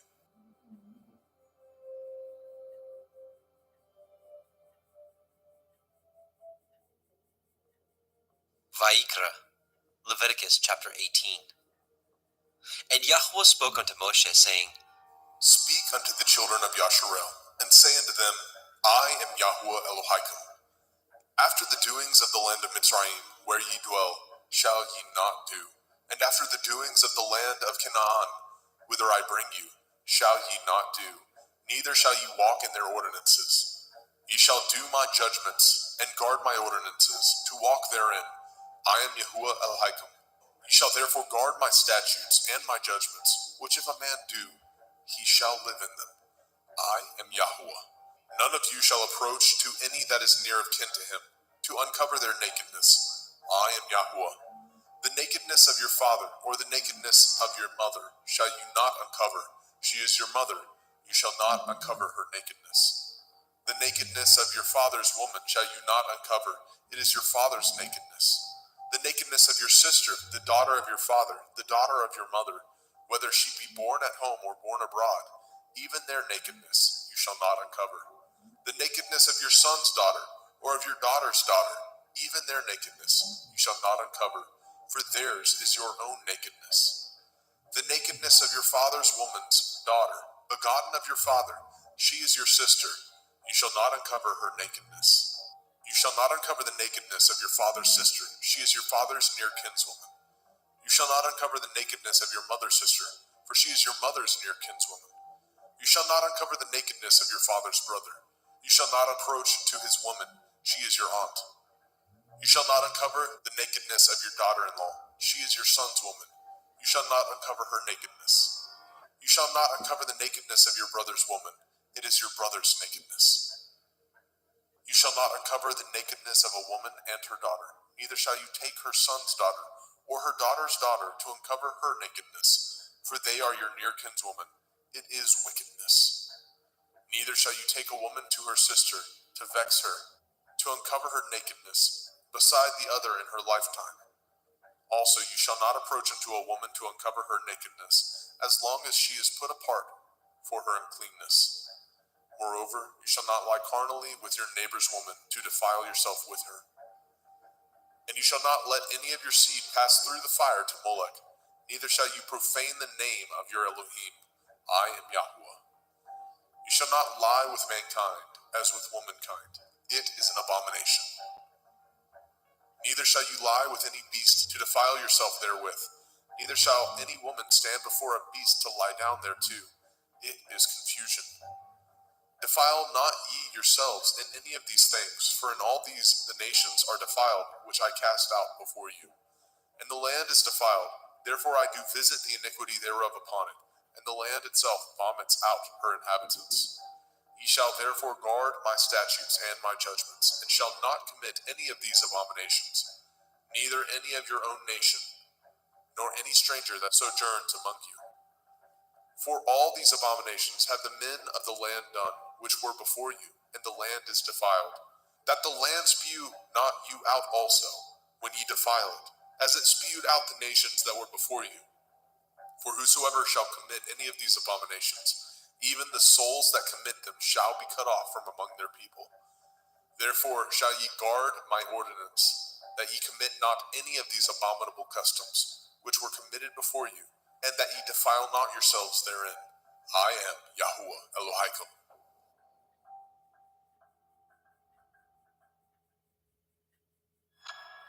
Vaikra, Leviticus chapter 19.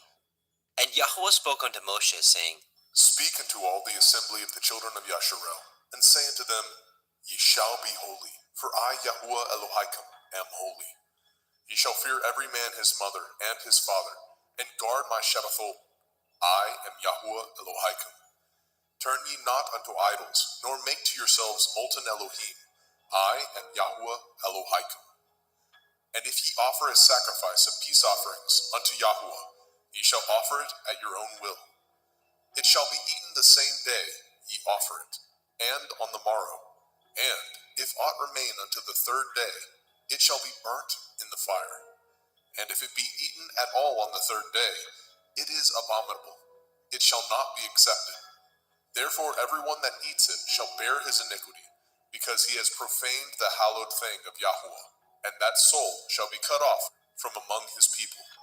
And when ye reap the harvest of your land, ye shall not wholly reap the corners of your field, neither shall you gather the gleanings of your harvest. And you shall not glean your vineyard, neither shall you gather every grape of your vineyard. You shall leave them for the poor and stranger. I am Yahuwah Elohaikum. Ye shall not steal, neither deal falsely, neither lie one to another. And ye shall not swear by my name falsely, neither shall you profane the name of your Elohim. I am Yahuwah. You shall not defraud your neighbor, neither rob him. The wages of him that is hired shall not abide with you all night until the morning. You shall not curse the deaf, nor put a stumbling block before the blind, but shall fear your Elohim. I am Yahuwah. Ye shall do no unrighteousness in judgment. You shall not respect the person of the poor, nor honor the person of the mighty, but in righteousness shall you judge your neighbor. You shall not go up and down as a talebearer among your people, neither shall you stand against the blood of your neighbor. I am Yahuwah. You shall not hate your brother in your heart. You shall in any wise rebuke your neighbor, and not suffer sin upon him. You shall not avenge, nor bear any grudge against the children of your people, but you shall love your neighbor as yourself. I am Yahuwah. Ye shall guard my statutes. You shall not let your cattle gender with a diverse kind. You shall not sow your field with mingled seed, neither shall a garment mingled of linen and woolen come upon you. And whosoever lies carnally with a woman that is a bondmaid, betrothed to a man, and not at all redeemed, nor freedom given her, she shall be scourged. They shall not be put to death, because she was not free. And he shall bring his trespass offering unto Yahuwah, unto the door of the tabernacle of the assembly, even a ram for a trespass offering. And the priest shall make an atonement for him with the ram of the trespass offering before Yahuwah, for his sin which he has done, and the sin which he has done shall be forgiven him. And when ye come into the land, and shall have planted all manner of trees for food, then ye shall count the fruit thereof as uncircumcised. 3 years shall it be as uncircumcised unto you. It shall not be eaten of. But in the 4th year all the fruit thereof shall be holy to praise Yahuwah withal. And in the 5th year shall ye eat of the fruit thereof, that it may yield unto you the increase thereof. I am Yahuwah Elohaikum. Ye shall not eat anything with the blood, neither shall ye use enchantment, nor practice sorcery. You shall not round the corners of your heads, neither shall you mar the corners of your beard. You shall not make any cuttings in your flesh for the dead, nor print any marks upon you. I am Yahuwah. Do not prostitute your daughter, to cause her to be a whore, lest the land fall to whoredom, and the land become full of wickedness. Ye shall guard my Shabbathot, and reverence my sanctuary. I am Yahuwah. Regard not them that have familiar spirits, neither seek after wizards to be defiled by them. I am Yahuwah Elohaikum. You shall rise up before the gray head, and honor the face of the old man, and fear your Elohim. I am Yahuwah. And if a stranger sojourn with you in your land, ye shall not vex him. But the stranger that dwells with you shall be unto you as one born among you, and you shall love him as yourself. For ye were strangers in the land of Mitzrayim. I am Yahuwah Elohaikum.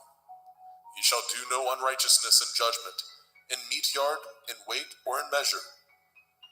just balances, just weights, a just ephah, and a just hin shall ye have. I am Yahuwah Elohim, which brought you out of the land of Mitzrayim. Therefore shall ye guard all my statutes, and all my judgments, and do them. I am Yahuwah.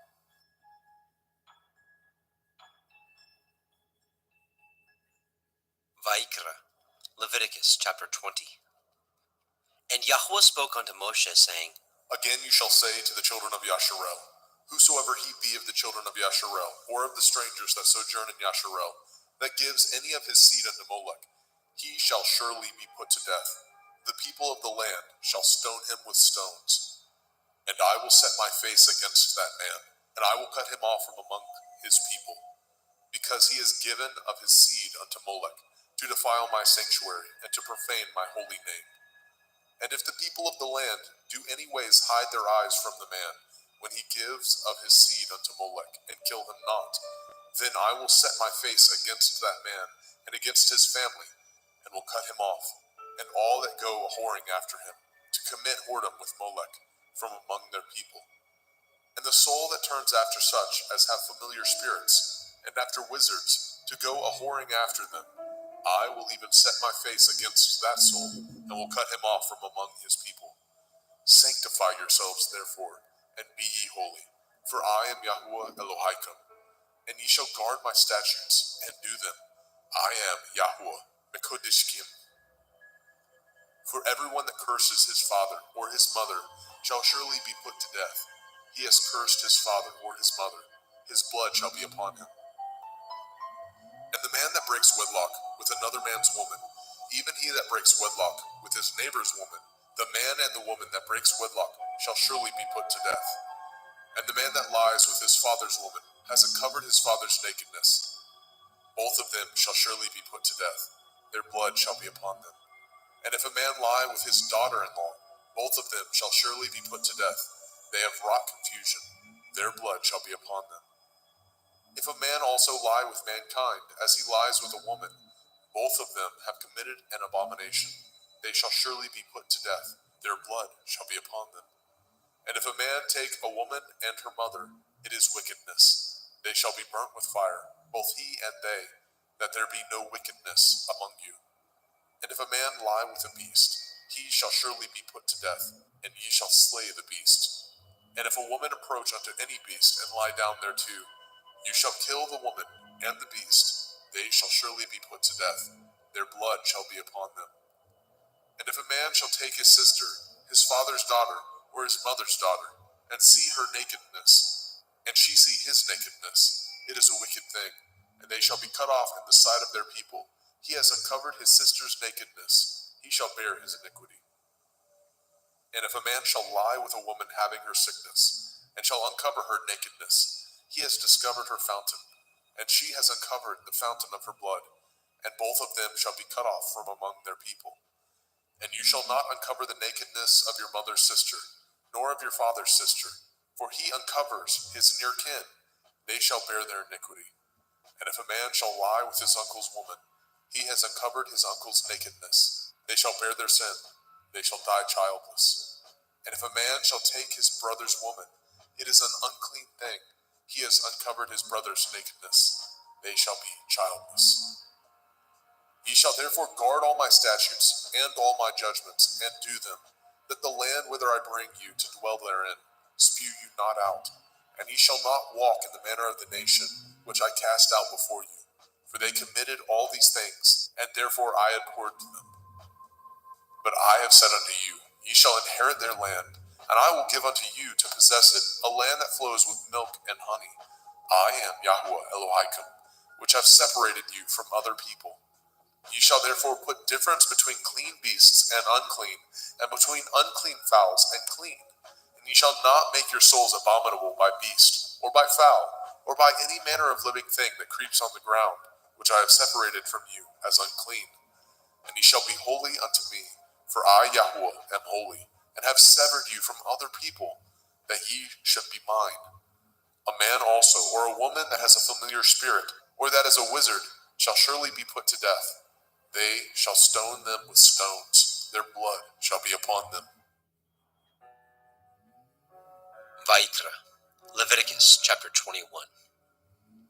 And Yahweh said unto Moshe, Speak unto the priests, the sons of Aharon, and say unto them, There shall none be defiled for the dead among his people, but for his kin that is near unto him, that is, for his mother, and for his father, and for his son, and for his daughter, and for his brother, and for his sister a virgin, that is nigh unto him, which has had no man, for her may he be defiled. But he shall not defile himself, being a chief among his people, to profane himself. They shall not make baldness upon their head, neither shall they shave off the corners of their beard, nor make any cuttings in their flesh. They shall be holy unto their Elohim, and not profane the name of their Elohim. For the offerings of Yahweh made by fire, and the bread of their Elohim they do offer. Therefore they shall be holy. They shall not take a woman that is a whore, or profane, neither shall they take a woman put away from her man, for he is holy unto his Elohim. You shall sanctify him therefore, for he offers the bread of your Elohim. He shall be holy unto you, for I, Yahweh, which sanctify you, am holy. And the daughter of any priest, if she profane herself by playing the whore, she profanes her father, she shall be burnt with fire. And he that is high priest among his brethren, upon whose head the anointing oil was poured, and that is consecrated to put on the garments, shall not uncover his head, nor rend his clothes. Neither shall he go in to any dead body, nor defile himself for his father, or for his mother. Neither shall he go out of the sanctuary, nor profane the sanctuary of his Elohim. For the crown of the anointing oil of his Elohim is upon him. I am Yahweh. And he shall take a woman in her virginity, a widow or a divorced woman, or profane, or a harlot. These shall he not take, but he shall take a virgin of his own people to be his woman. Neither shall he profane his seed among his people, for I, Yahweh, do sanctify him. And Yahweh spoke unto Moshe, saying, Speak unto Aharon, saying, Whosoever he be of your seed in their generations, that has any blemish, let him not approach to offer the bread of his Elohim.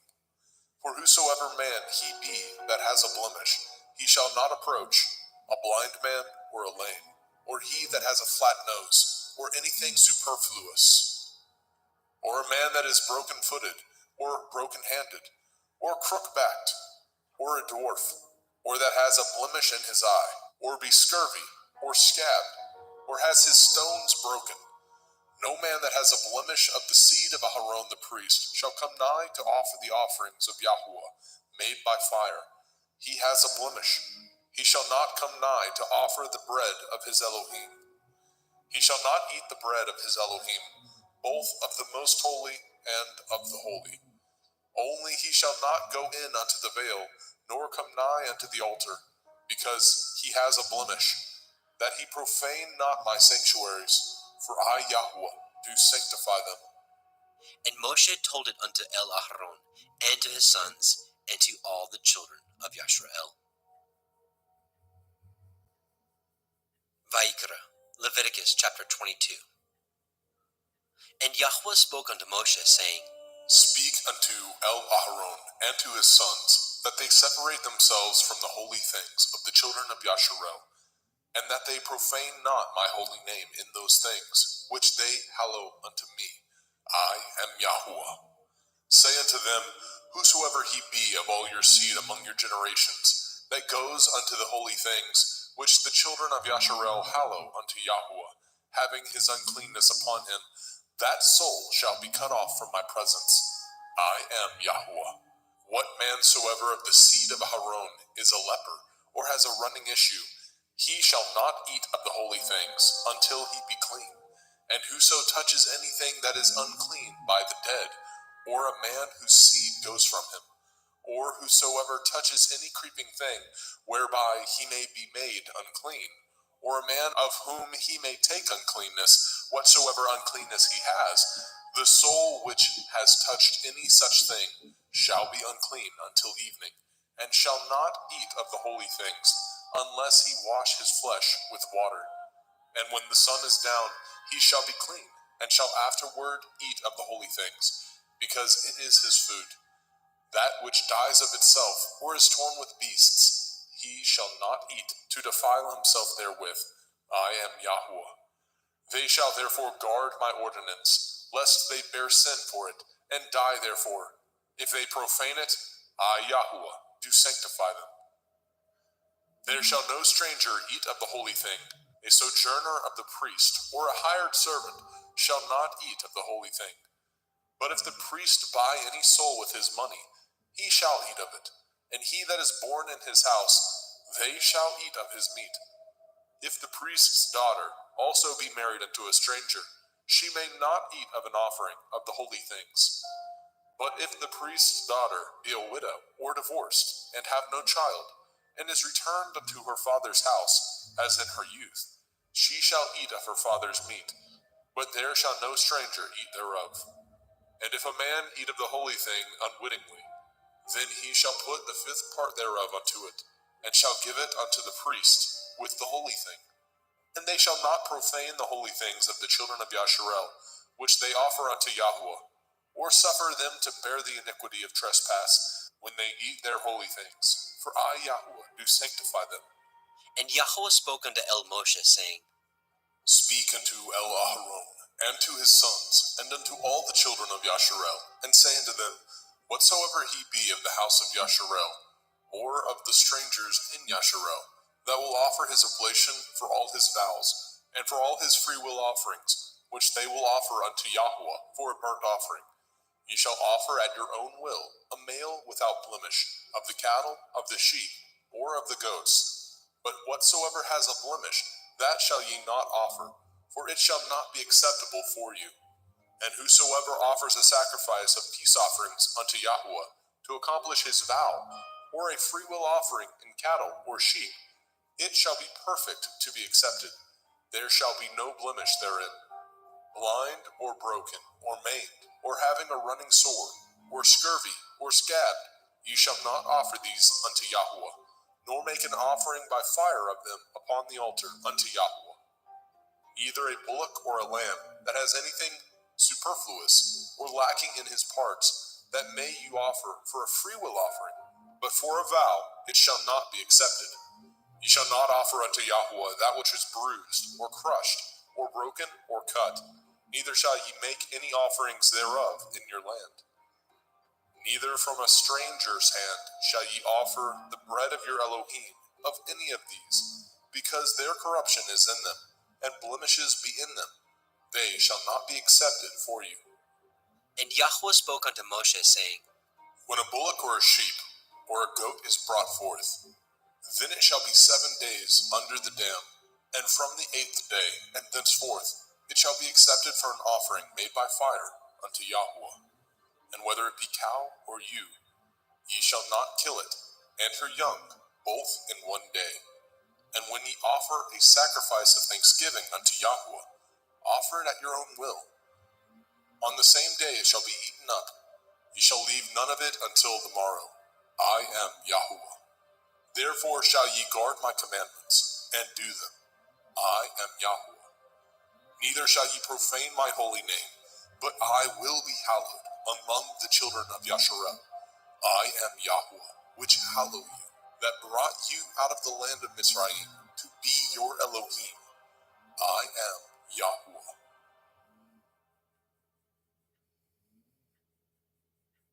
Vayikra, Leviticus chapter 23. And Yahweh spoke unto Moshe, saying, Speak unto the children of Yasharel, and say unto them concerning the feasts of Yahweh, which ye shall proclaim to be holy assemblies. Even these are my feasts. 6 days shall work be done, but the 7th day is the Sabbath of rest, a holy assembly. Ye shall do no work therein. It is the Sabbath of Yahweh in all your dwellings.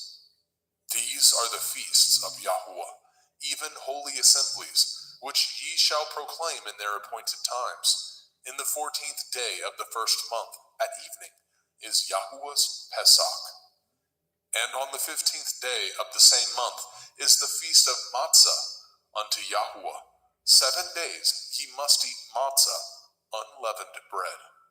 In the first day ye shall have a holy assembly, ye shall do no servile work therein, but ye shall offer an offering made by fire unto Yahuwah 7 days. In the 7th day is a holy assembly, ye shall do no servile work therein.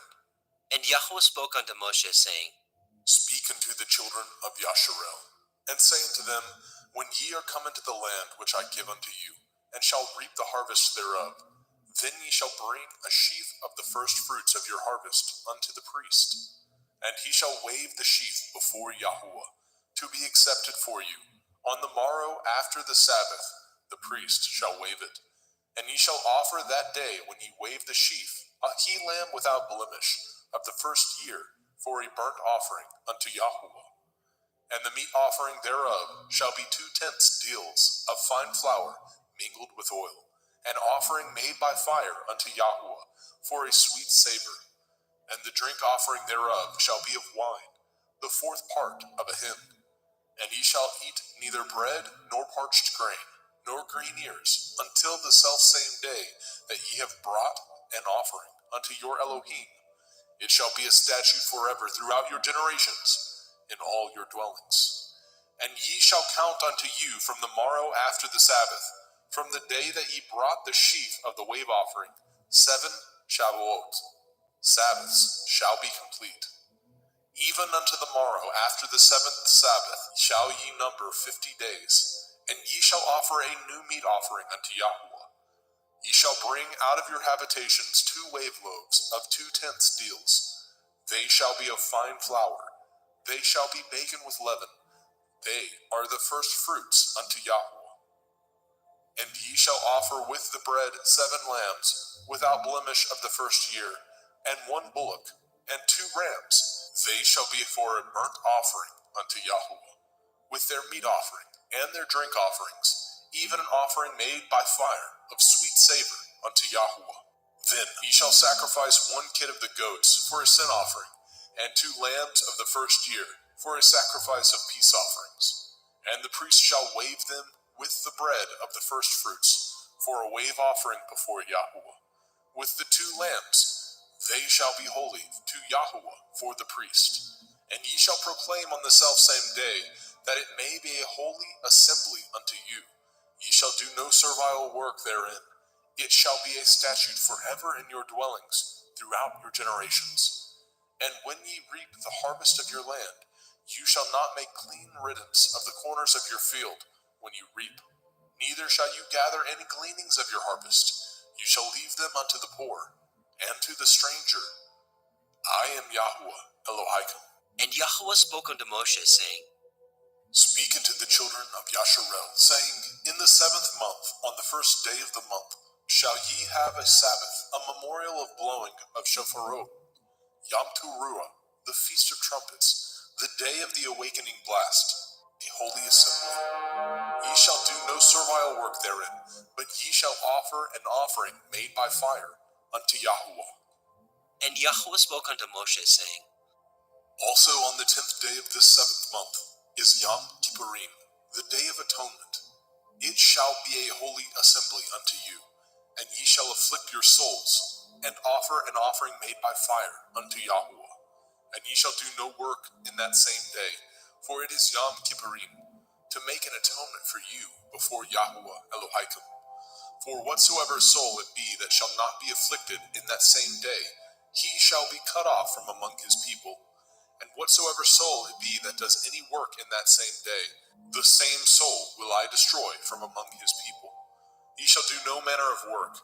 It shall be a statute forever throughout your generations, in all your dwellings. It shall be unto you a Sabbath of rest, and ye shall afflict your souls in the 9th day of the month at evening. From evening unto evening shall ye celebrate your Sabbath. And Yahweh spoke unto Moshe, saying, Speak unto the children of Yasharel, saying, The 15th day of this 7th month shall be the feast of Sukkot, tabernacles, for 7 days unto Yahuwah. On the first day shall be a holy assembly. Ye shall do no servile work therein. 7 days ye shall offer an offering made by fire unto Yahuwah. On the 8th day shall be a holy assembly unto you, and ye shall offer an offering made by fire unto Yahweh. It is a solemn assembly, and ye shall do no servile work therein.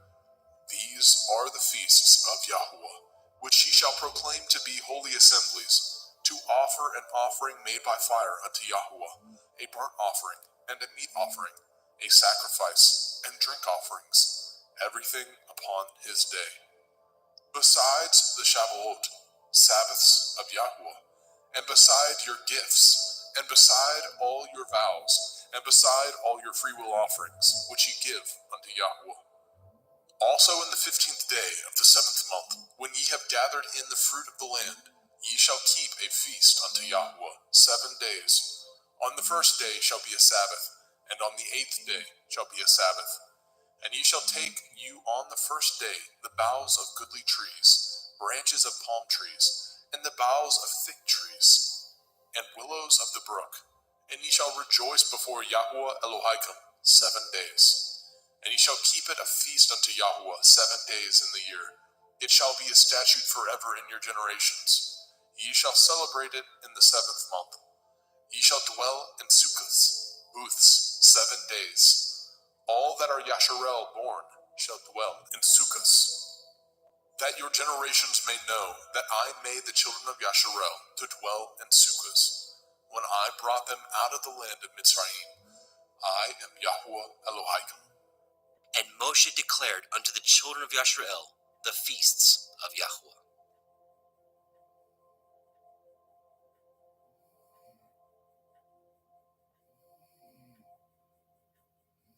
Vayikra, Leviticus chapter 24. And Yahweh spoke unto Moshe, saying, Command the children of Yasharel that they bring unto you pure olive oil, beaten for the light, to cause the lamps to burn continually, without the veil of the testimony. In the tabernacle of the assembly shall Aharon order it from the evening unto the morning before Yahweh continually. It shall be a statute forever in your generations. He shall order the lamps upon the pure menorah, 7-branched candlestick, before Yahweh continually. And you shall take fine flour, and bake 12 cakes thereof. 2/10 deals shall be in 1 cake. And you shall set them in 2 rows, 6 on a row, upon the pure table before Yahweh. And you shall put pure frankincense upon each row, that it may be on the bread for a memorial, even a memorial made by fire unto Yahweh. Every Sabbath he shall set it in order before Yahweh continually, being taken from the children of Yasharel by an everlasting covenant. And it shall be Aharon and his sons, and they shall eat it in the holy place, for it is most holy unto him of the offerings of Yahweh made by fire, by a perpetual statute. And the son of a Yashareliteth woman, whose father was a Mitzri, went out among the children of Yasharel. And this son of the Yashareliteth woman and a man of Yasharel strove together in the camp. And the Yashareliteth woman's son blasphemed the name of Yahweh, and cursed. And they brought him unto Moshe, and his mother's name was Shelomith, the daughter of Divri, of the tribe of Dan. And they put him in ward, that the mind of Yahweh might be showed them. And Yahweh spoke unto Moshe, saying, Bring forth him that has cursed without the camp, and let all that heard him lay their hands upon his head, and let all the assembly stone him. And you shall speak unto the children of Yasharel, saying, Whosoever curses his Elohim shall bear his sin. And he that blasphemes the name of Yahweh, he shall surely be put to death. And all the assembly shall certainly stone him, as well the stranger, as he that is born in the land, when he blasphemes the name of Yahweh, shall be put to death. And he that kills any man shall surely be put to death. And he that kills a beast shall make it good, beast for beast. And if a man cause a blemish in his neighbor, as he has done, so shall it be done to him. Breach for breach, eye for eye, tooth for tooth. As he has caused a blemish in a man, so shall it be done to him again. And he that kills a beast, he shall restore it.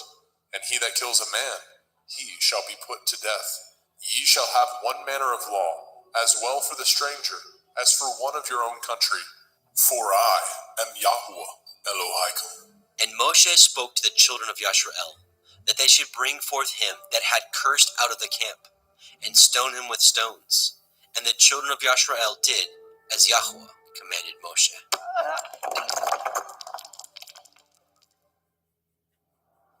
Vayikra, Leviticus chapter 25. And Yahuwah spoke unto Moshe in Mount Sinai, saying, Speak unto the children of Yasharel, and say unto them, When ye come into the land which I give you, then shall the land keep a Sabbath unto Yahuwah. 6 years you shall sow your field, and 6 years you shall prune your vineyard, and gather in the fruit thereof. But in the 7th year shall be a Sabbath of rest unto the land, a Sabbath for Yahuwah. You shall neither sow your field, nor prune your vineyard. That which grows of its own accord of your harvest you shall not reap, neither gather the grapes of your vine undressed, for it is a year of rest unto the land. And the Sabbath of the land shall be food for you and for your servant, and for your maid, and for your hired servant, and for your stranger that sojourns with you, and for your cattle, and for the beasts that are in your land, shall all the increase thereof be meat. And you shall number 7 Shabbathot, Sabbaths of years unto you, 7 times 7 years, and the space of the 7 Shabbathot of years shall be unto you 49 years. Then shall you cause the shofar of the Jubilee to sound on the 10th day of the 7th month, in Yom Kippurim, the Day of Atonement, shall ye make the shofar sound throughout all your land. And ye shall hallow the 50th year, and proclaim liberty throughout all the land unto all the inhabitants thereof.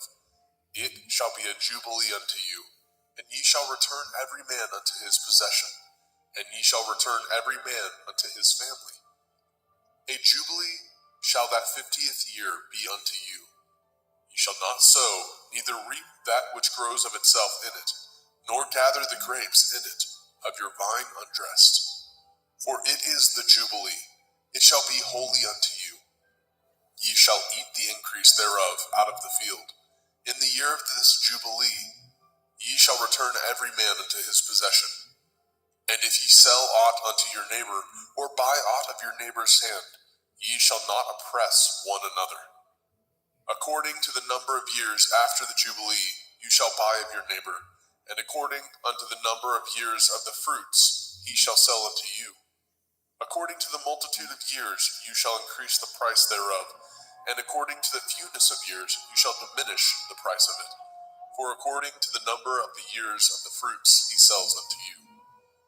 Ye shall not therefore oppress one another, but you shall fear your Elohim, for I am Yahuwah Elohaikum.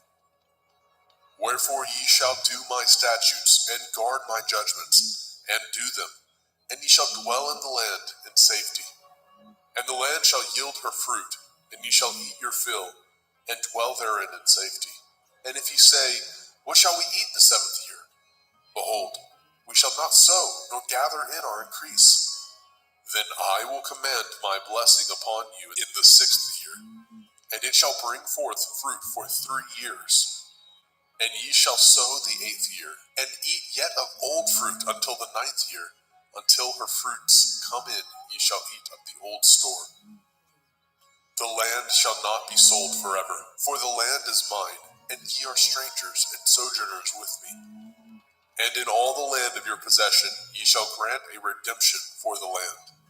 If your brother be waxen poor, and has sold away some of his possession, and if any of his kin come to redeem it, then shall he redeem that which his brother sold.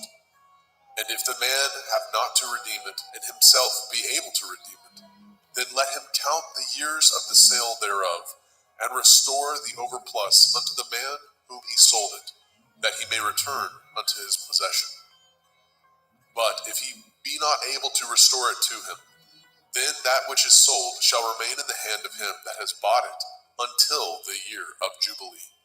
And in the Jubilee it shall go out, and he shall return unto his possession. And if a man sell a dwelling house in a walled city, then he may redeem it within a whole year after it is sold. Within a full year may he redeem it.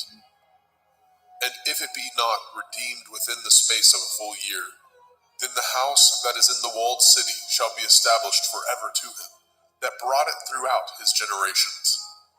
It shall not go out in the Jubilee. But the houses of the villages which have no wall round about them shall be counted as the fields of the country. They may be redeemed, and they shall go out in the Jubilee.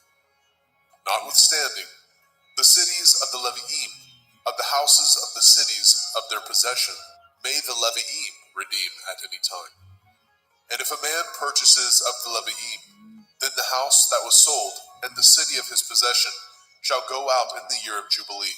For the houses of the cities of the Leviim are their possession among the children of Yasharel. But the field of the suburbs of their cities may not be sold, for it is their perpetual possession. And if your brother be waxen poor and fallen in decay with you, then you shall relieve him, yea, though he be a stranger or a sojourner, that he may live with you. Take no usury of him, or increase, but fear your Elohim, that your brother may live with you. You shall not give him your money upon usury, nor lend him your victuals for increase. I am Yahuwah Elohaikum, which brought you forth out of the land of Mitzrayim, to give you the land of Canaan, and to be your Elohim. And if your brother that dwells by you be waxen poor, and be sold unto you, you shall not compel him to serve as a bondservant, but as a hired servant, and as a sojourner. He shall be with you, and shall serve you unto the year of Jubilee. And then shall he depart from you, both he and his children with him, and shall return unto his own family, and unto the possession of his fathers shall he return. For they are my servants, which I brought forth out of the land of Mitzrayim. They shall not be sold as bondmen. You shall not rule over him with rigor, but shall fear your Elohim. Both your bondmen and your bondmaids, which you shall have, shall be of the heathen that are round about you. Of them shall ye buy bondmen and bondmaids. Moreover, of the children of the strangers that do sojourn among you, of them shall ye buy, and of their families that are with you, which they begat in your land, and they shall be your portion. And ye shall take them as an inheritance for your children after you, to inherit them for a possession. They shall be your bondmen forever. But over your brethren, the children of Yasharel, you shall not rule one over another with rigor. And if a sojourner or a stranger wax rich by you, and your brother that dwells by him wax poor, and sell himself unto the stranger or sojourner by you, or to the stock of the stranger's family, after that he is sold, he may be redeemed again. One of his brethren may redeem him. Either his uncle or his uncle's son may redeem him, or any that is nigh of kin unto him of his family may redeem him, or if he be able, he may redeem himself. And he shall reckon with him that bought him from the year that he was sold unto him, unto the year of Jubilee. And the price of his sale shall be according to the number of years, according to the time of a hired servant shall it be with him. If there be yet many years behind, according unto them he shall give again the price of his redemption, out of the money that he was bought for. And if there remain but few years unto the year of Jubilee, then he shall count with him, and according unto his years shall he give him again the price of his redemption. And as a yearly hired servant shall be with him, and the other shall not rule with rigor over him in your sight. And if he be not redeemed in these years, then he shall go out in the year of Jubilee, both he and his children with him. For unto me the children of Yasharel are servants. They are my servants, whom I brought forth out of the land of Mitzrayim. I am Yahuwah Elohaikum. Vaikra, Leviticus chapter 26. Ye shall make you no idols, nor graven image, neither rear you up a standing image, neither shall ye set up any image of stone in your land, to bow down unto it, for I am Yahuwah Elohaikum. Ye shall guard my Sabbaths, and reverence my sanctuary. I am Yahuwah. If ye walk in my statutes, and guard my commandments, and do them, then I will give you rain in due season, And the land shall yield her increase, and the trees of the field shall yield their fruit. And your threshing shall reach unto the vintage, and the vintage shall reach unto the sowing time. And ye shall eat your bread to the full, and dwell in your land safely.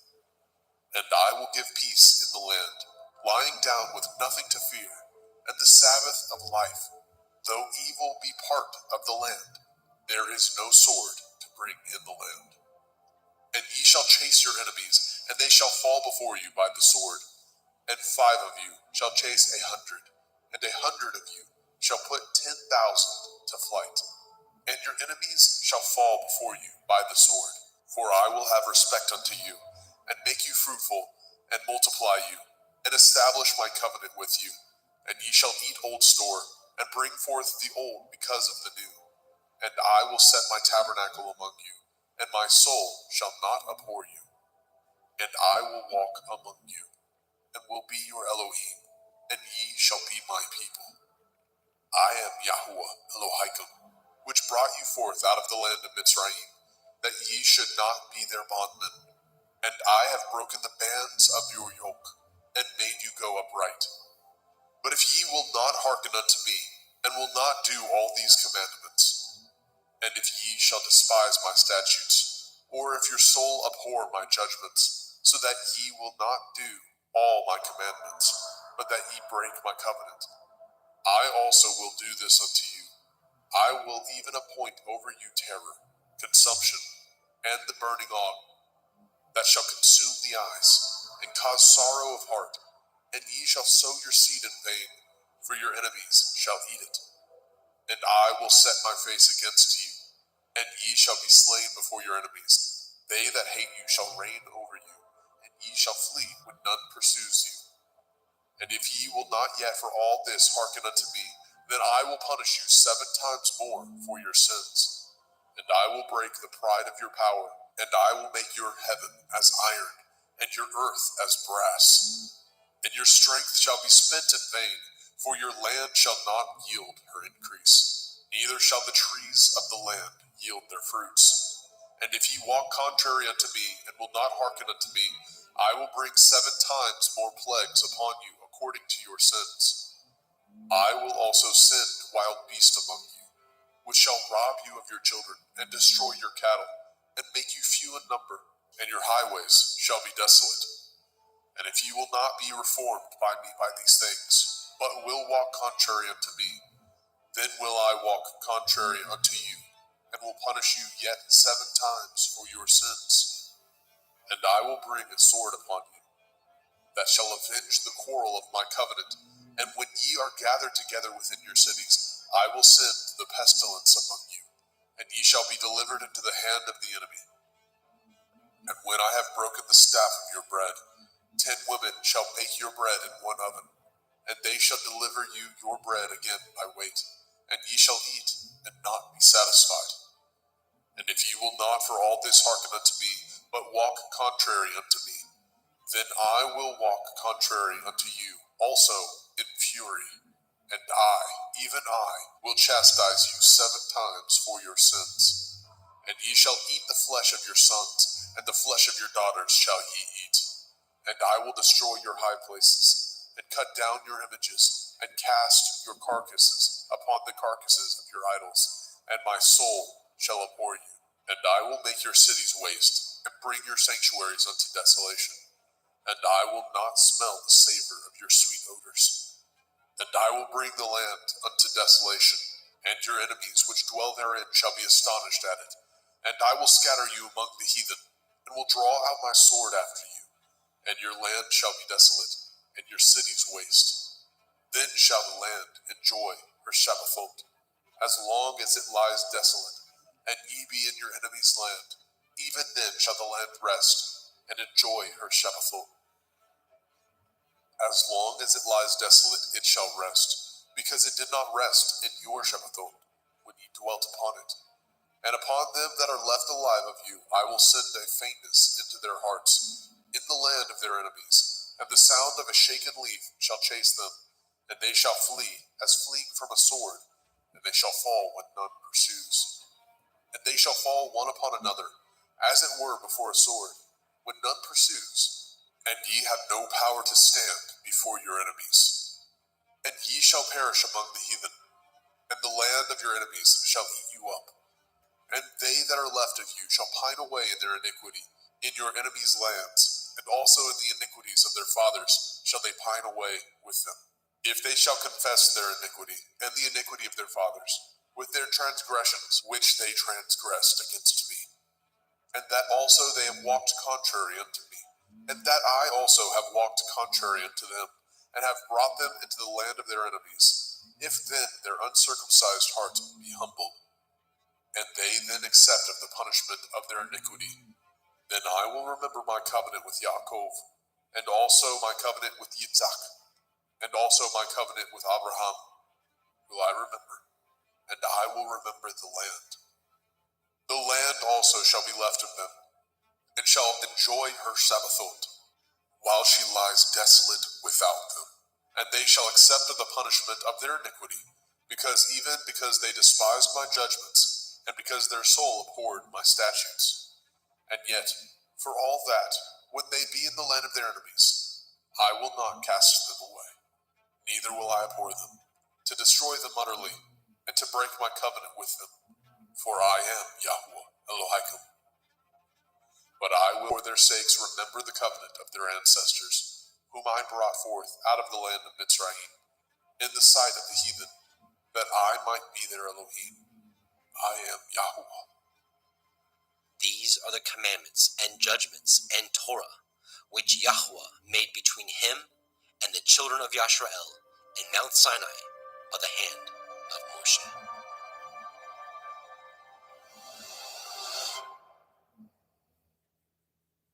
Vayikra, Leviticus chapter 27. And Yahweh spoke unto Moshe, saying, Speak unto the children of Yasharel, and say unto them, when a man shall make a singular vow, the persons shall be for Yahuwah by your estimation. And your estimation shall be of the male from 20 years old, even unto 60 years old. Even your estimation shall be 50 shekels of silver, after the shekel of the sanctuary. And if it be a female, then your estimation shall be 30 shekels. And if it be from 5 years old, even unto 20 years old, then your estimation shall be of the male 20 shekels, and for the female 10 shekels. And if it be from a month old, even unto 5 years old, then your estimation shall be of the male 5 shekels of silver, and for the female your estimation shall be 3 shekels of silver. And if it be from 60 years old and above, if it be a male, then your estimation shall be 15 shekels, and for the female 10 shekels. But if he be poorer than your estimation, then he shall present himself before the priest, and the priest shall value him according to his ability. That vowed shall the priest value him. And if it be a beast, whereof men bring an offering unto Yahuwah, all that any man gives of such unto Yahuwah shall be holy. He shall not alter it, nor change it, a good for a bad, or a bad for a good. And if he shall at all change beast for beast, then it and the exchange thereof shall be holy. And if it be any unclean beast, of which they do not offer a sacrifice unto Yahuwah, then he shall present the beast before the priest. And the priest shall value it, whether it be good or bad, as you value it. Who are the priest, so shall it be. But if he will at all redeem it, then he shall add a 5th part thereof unto your estimation. And when a man shall sanctify his house to be holy unto Yahuwah, then the priest shall estimate it, whether it be good or bad. As the priest shall estimate it, so shall it stand. And if he that sanctified it will redeem his house, then he shall add the 5th part of the money of your estimation unto it, and it shall be his. And if a man shall sanctify unto Yahuwah some part of a field of his possession, then your estimation shall be according to the seed thereof. A omer of barley seed shall be valued at 50 shekels of silver.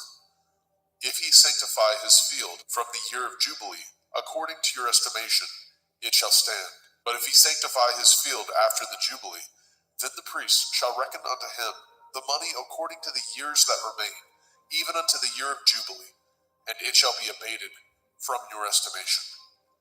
And if he that sanctified the field will in any wise redeem it, then he shall add the fifth part of the money of your estimation unto it, and it shall be assured to him. And if he will not redeem the field, or if he have sold the field to another man, it shall not be redeemed any more. But the field, when it goes out in the Jubilee, shall be holy unto Yahuwah. As a field devoted, the possession thereof shall be the priest's. And if a man sanctify unto Yahuwah a field which he has bought, which is not of the fields of his possession, then the priest shall reckon unto him the worth of your estimation, even unto the year of the Jubilee. And he shall give your estimation in that day as a holy thing unto Yahuwah. In the year of the Jubilee, the field shall return unto him of whom it was bought, even to him to whom the possession of the land did belong. And all your estimation shall be according to the shekel of the sanctuary. 20 gerahs shall be the shekel. Only the firstling of the beasts, which should be Yahuwah's firstling. No man shall sanctify it, whether it be ox or sheep. It is Yahuwah's.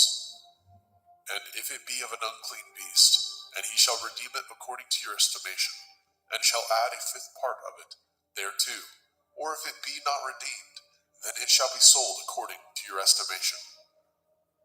Notwithstanding, no devoted thing that a man shall devote unto Yahuwah of all that he has, both of man and beast, and of the field of his possession, shall be sold or redeemed. Every devoted thing is most holy unto Yahuwah. None devoted, which shall be devoted of men, shall be redeemed, but shall surely be put to death. And all the tithe of the land, whether of the seed of the land, or of the fruit of the tree, is Yahuwah's. It is holy unto Yahuwah.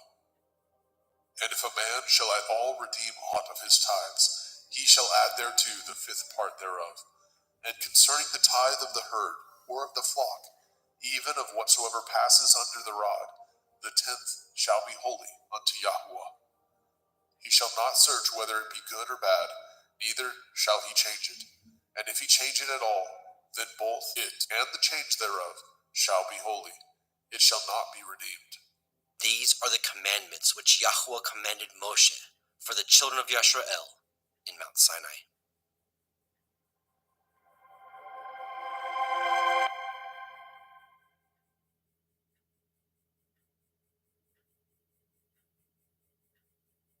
Justin Best from Christian Truthers will be joining us in a little bit, and Jeremy Fox. So 2 Adams, 2 Justins, and a Jeremy. So I'm going to do a screen share, and we will get started.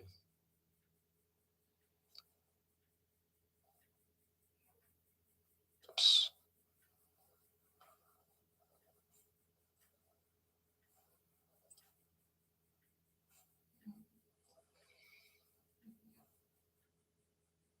Okay.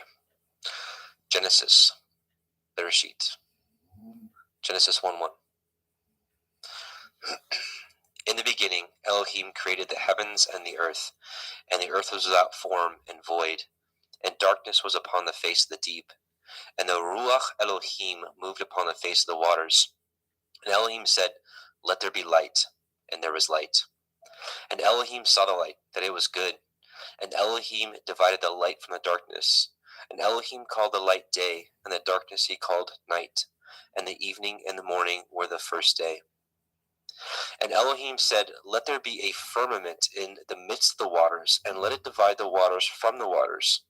And Elohim made the firmament, and divided the waters which were under the firmament from the waters which were above the firmament. And it was so. And Elohim called the firmament heaven, and the evening and the morning were the second day. And Elohim said, "Let the waters under the heavens be gathered together into one place, and let the dry land appear." And it was so. And Elohim called the dry land earth, and gathering together of the waters called he seas. And Elohim saw that it was good. And Elohim said, let the earth bring forth grass, the herb yielding seed, and the fruit tree yielding fruit after his kind, whose seed is in itself upon the earth. And it was so. And the earth brought forth grass, and herb yielding seed after his kind, and the tree yielding fruit, whose seed was in itself after his kind. And Elohim saw that it was good. And the evening and the morning were the third day.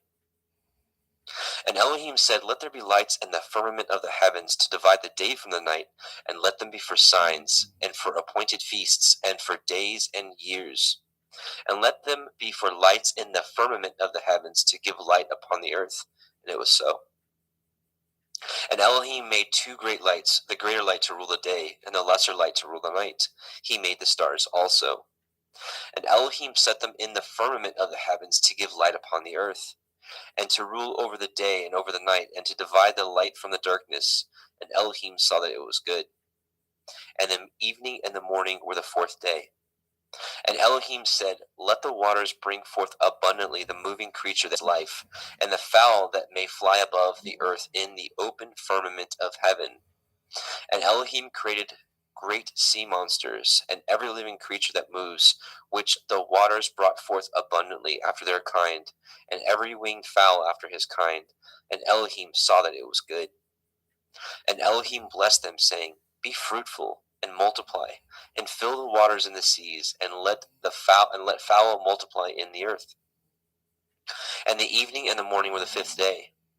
And Elohim said, let the earth bring forth the living creature after his kind, cattle, and creeping thing, and beast of the earth after his kind. And it was so. And Elohim made the beast of the earth after his kind, and cattle after their kind, and everything that creeps upon the earth after his kind. And Elohim saw that it was good. And Elohim said, let us make man in our image, after our likeness, and let them have dominion over the fish of the sea, and over the fowl of the air, and over the cattle, and over all the earth, and over every creeping thing that creeps upon the earth. So Elohim created man in his own image. In the image of Elohim created he him. Male and female created he them.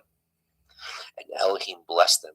And Elohim said unto them, be fruitful, and multiply, and replenish the earth, and subdue it, and have dominion over the fish of the sea, and over the fowl of the air, and over every living thing that moves upon the earth. And Elohim said, behold, I have given you every herb bearing seed which is upon the face of all the earth, and every tree which is in the fruit of a tree yielding seed. To you it shall be for food. And to every beast of the earth, and to every fowl of the air, and to everything that creeps upon the earth, wherein there is life, I have given every green herb for food. And it was so. And Elohim saw everything that he had made, and behold, it was very good. And the evening and the morning were the sixth day. Genesis 2. Thus the heavens and the earth were finished, and all the host of them. And on the seventh day Elohim ended his work which he had made, and he rested on the seventh day from all his work which he had made. And Elohim blessed the seventh day, and sanctified it, because in it he had rested from all his work which Elohim created and made. These are the generations of the heavens and the earth when they were created, in the day that Yahweh Elohim made the earth and the heavens. And every plant of the field before it was in the earth, and every herb of the field before it grew. For Yahweh Elohim had not caused it to rain upon the earth, and there was not a man to till the ground. But there went up a mist from the earth, and watered the whole face of the ground. And Yahweh Elohim formed the man of the dust of the ground, and breathed into his nostrils the breath of life, and man became a living soul. And Yahweh Elohim planted a garden eastward in Eden, and there he put the man whom he had formed. And out of the ground made Yahweh Elohim to grow every tree that is pleasant to the sight and good for food, the tree of life also in the midst of the garden, and the tree of knowledge of good and evil. And a river went out of Eden to water the garden, and from thence it was parted and became into four heads. The name of the first is Pishon, that is, which compasses the whole land of Havilah, where there is gold. And the gold of that land is good, and there is Delim and the onyx stone. And the name of the second river is Gihon, the same it is that compasseth the whole land of Cush. And the name of the third river is Hiddekel, that is, which goes toward the east of Ashur. And the fourth river is Perath. And Yahweh Elohim took the man and put him into the Garden of Eden to dress it and to guard it. And Yahweh Elohim commanded man, saying, Of every tree of the garden you may freely eat, but of the tree of the knowledge of good and evil you shall not eat of it. For in the day that you eat thereof you shall surely die. Yahweh Elohim said, It is not good that the man should be alone. I will make him a helpmeet for him. And out of the ground Yahweh Elohim formed every beast of the field and every fowl of the air, and brought them unto the man to see what he would call them. And whatsoever the man called every living creature, that was the name thereof. And the man gave names to all cattle, and to the fowl of the air, and to every beast of the field.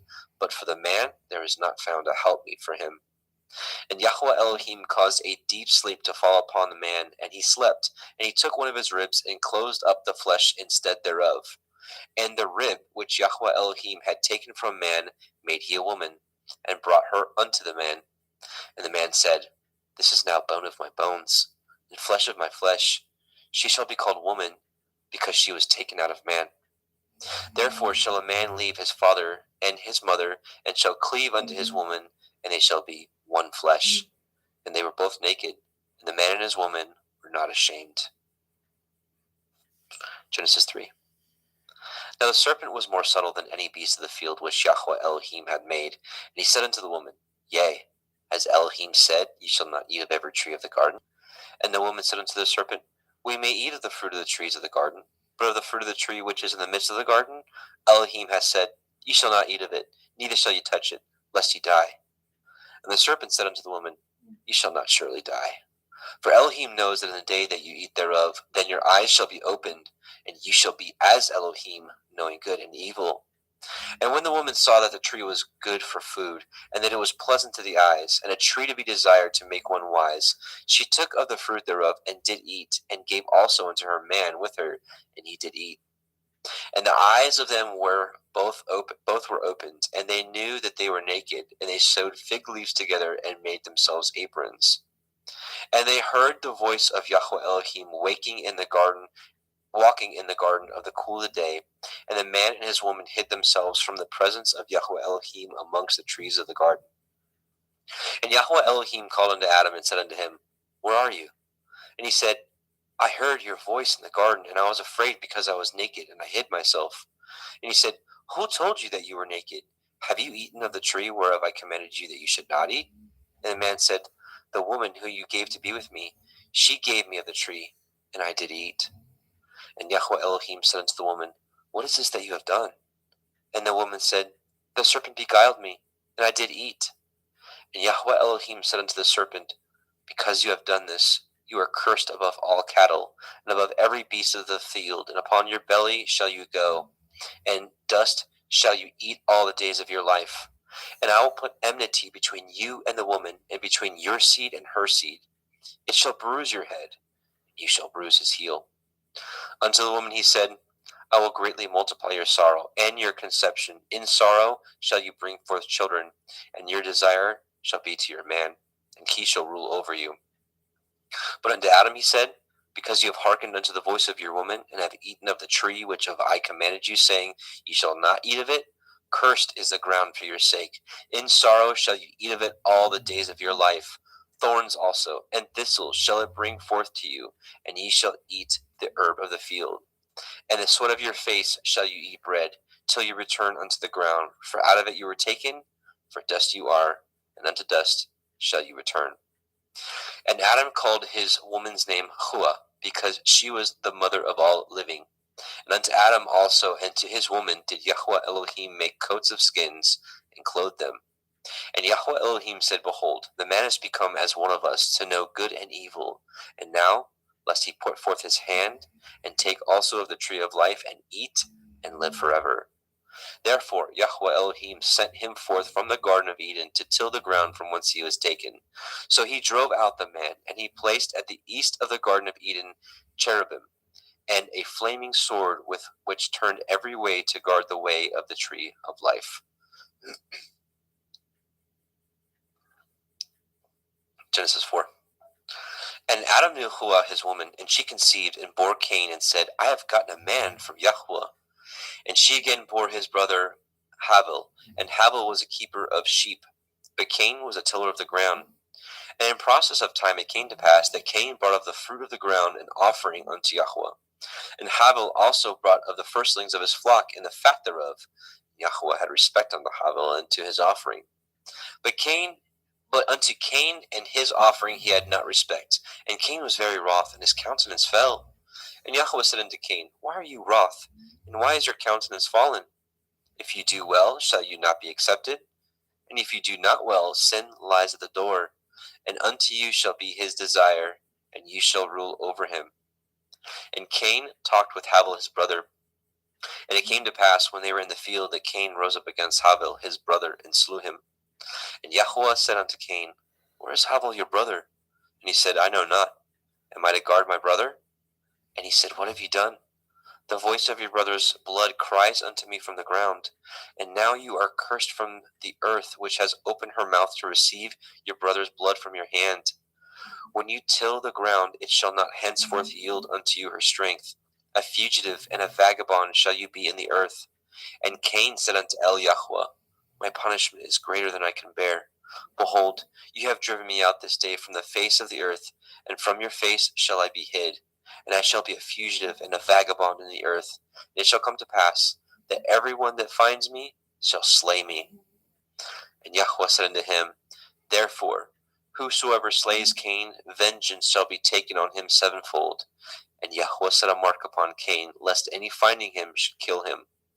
And Cain went out from the presence of Yahweh, and dwelt in the land of Nod, on the east of Eden. And Cain knew his woman, and she conceived and bore Hanok. And he built a city, and called the name of the city after the name of his son, Hanok.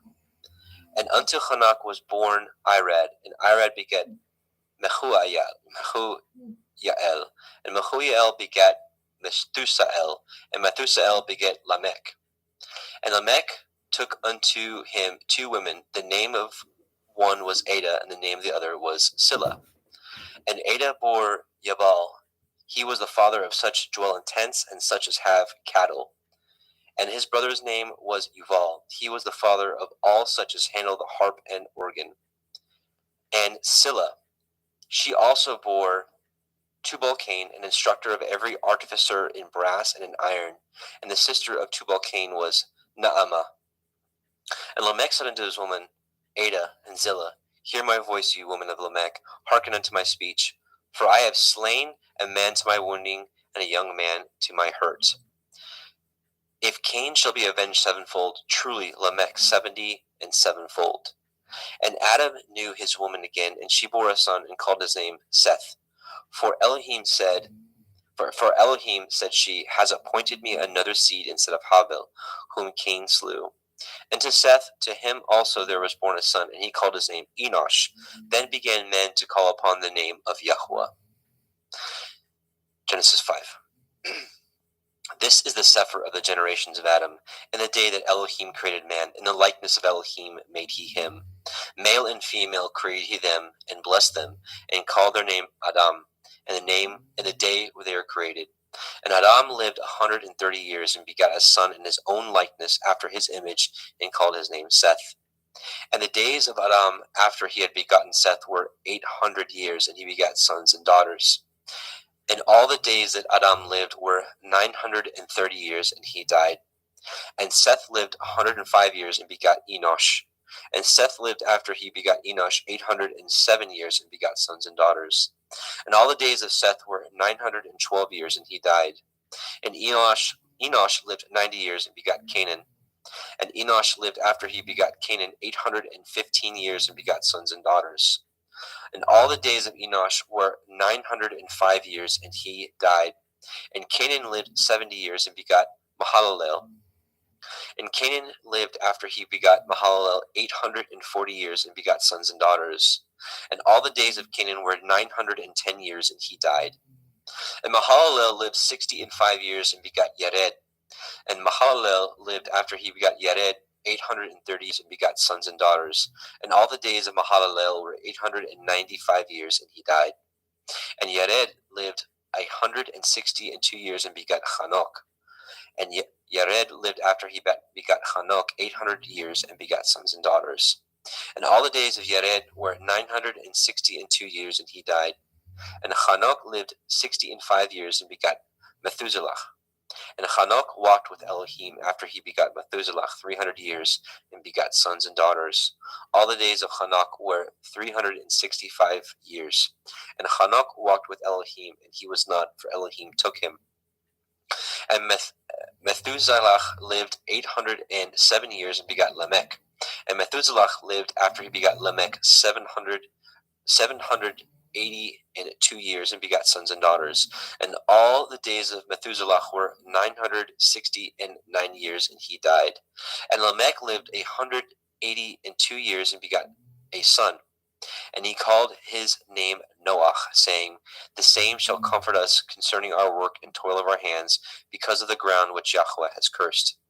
And Lamech lived after he begot Noah 595 years and begot sons and daughters.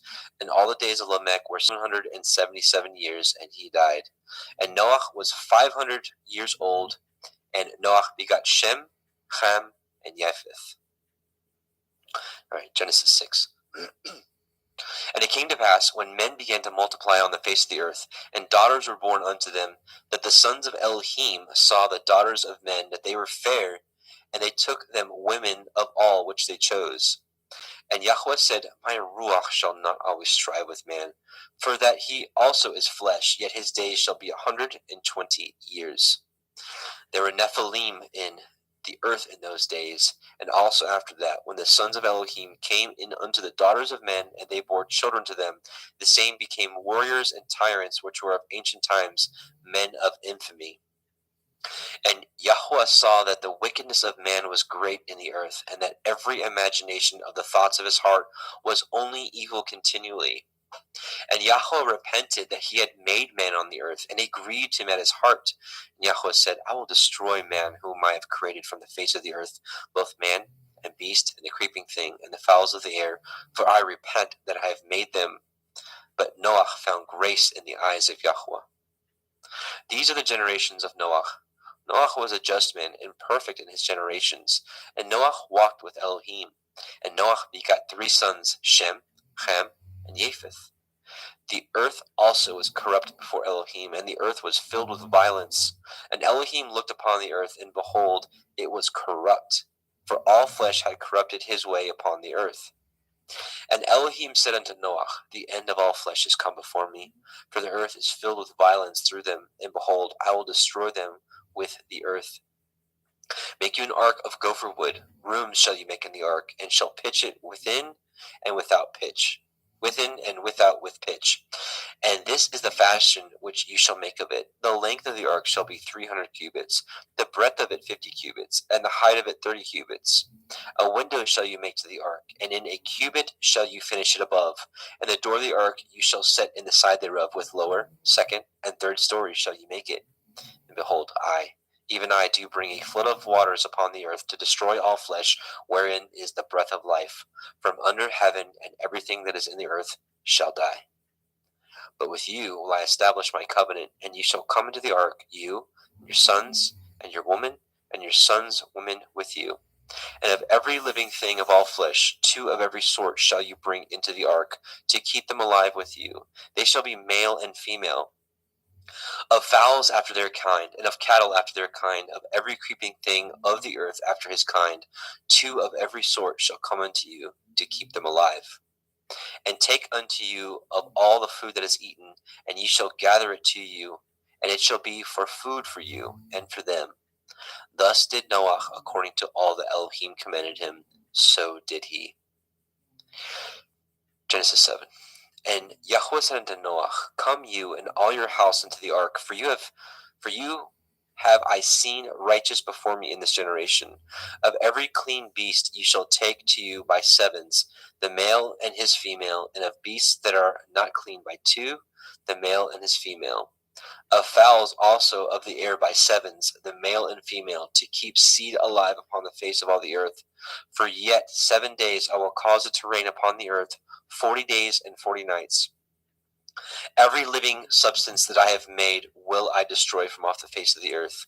And Noah did according unto all that Yahweh commanded him. And Noah was 600 years old when the flood of the waters was upon the earth. And Noah went in, and his sons, and his woman, and his sons' women with him into the ark because of the waters of the flood.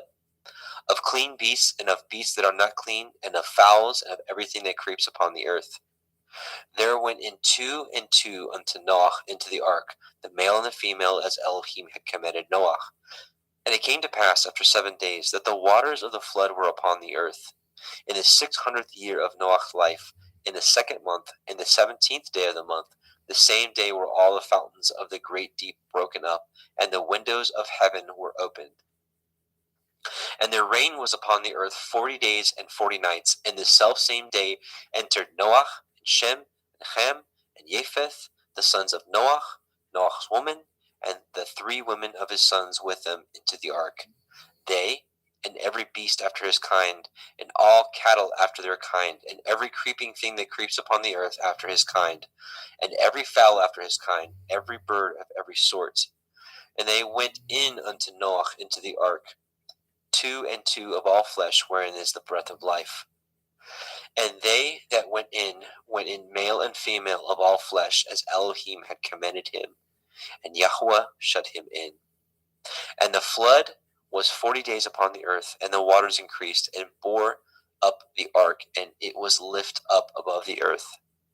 And the waters prevailed, and were increased greatly upon the earth, and the ark went upon the face of the waters. And the waters prevailed exceedingly upon the earth, and all the high hills that were under the whole heaven were covered. 15 cubits upward did the waters prevail, and the mountains were covered. And all flesh died that moved upon the earth, both of fowl, and of cattle, and of beasts, and of every creeping thing that creeps upon the earth, and every man. All in whose nostrils was the breath of life, of all that was in the dry land, died. And every living substance was destroyed which was upon the face of the ground, both man and cattle, and the creeping things, and the fowls of the heavens, and they were destroyed from the earth. And Noah only remained alive, and they that were with him in the ark. And the waters prevailed upon the earth 150 days. Genesis 8. And Elohim remembered Noah, and every living thing, and all the cattle that was with him in the ark. And Elohim made a wind to pass over the earth, and the waters assuaged.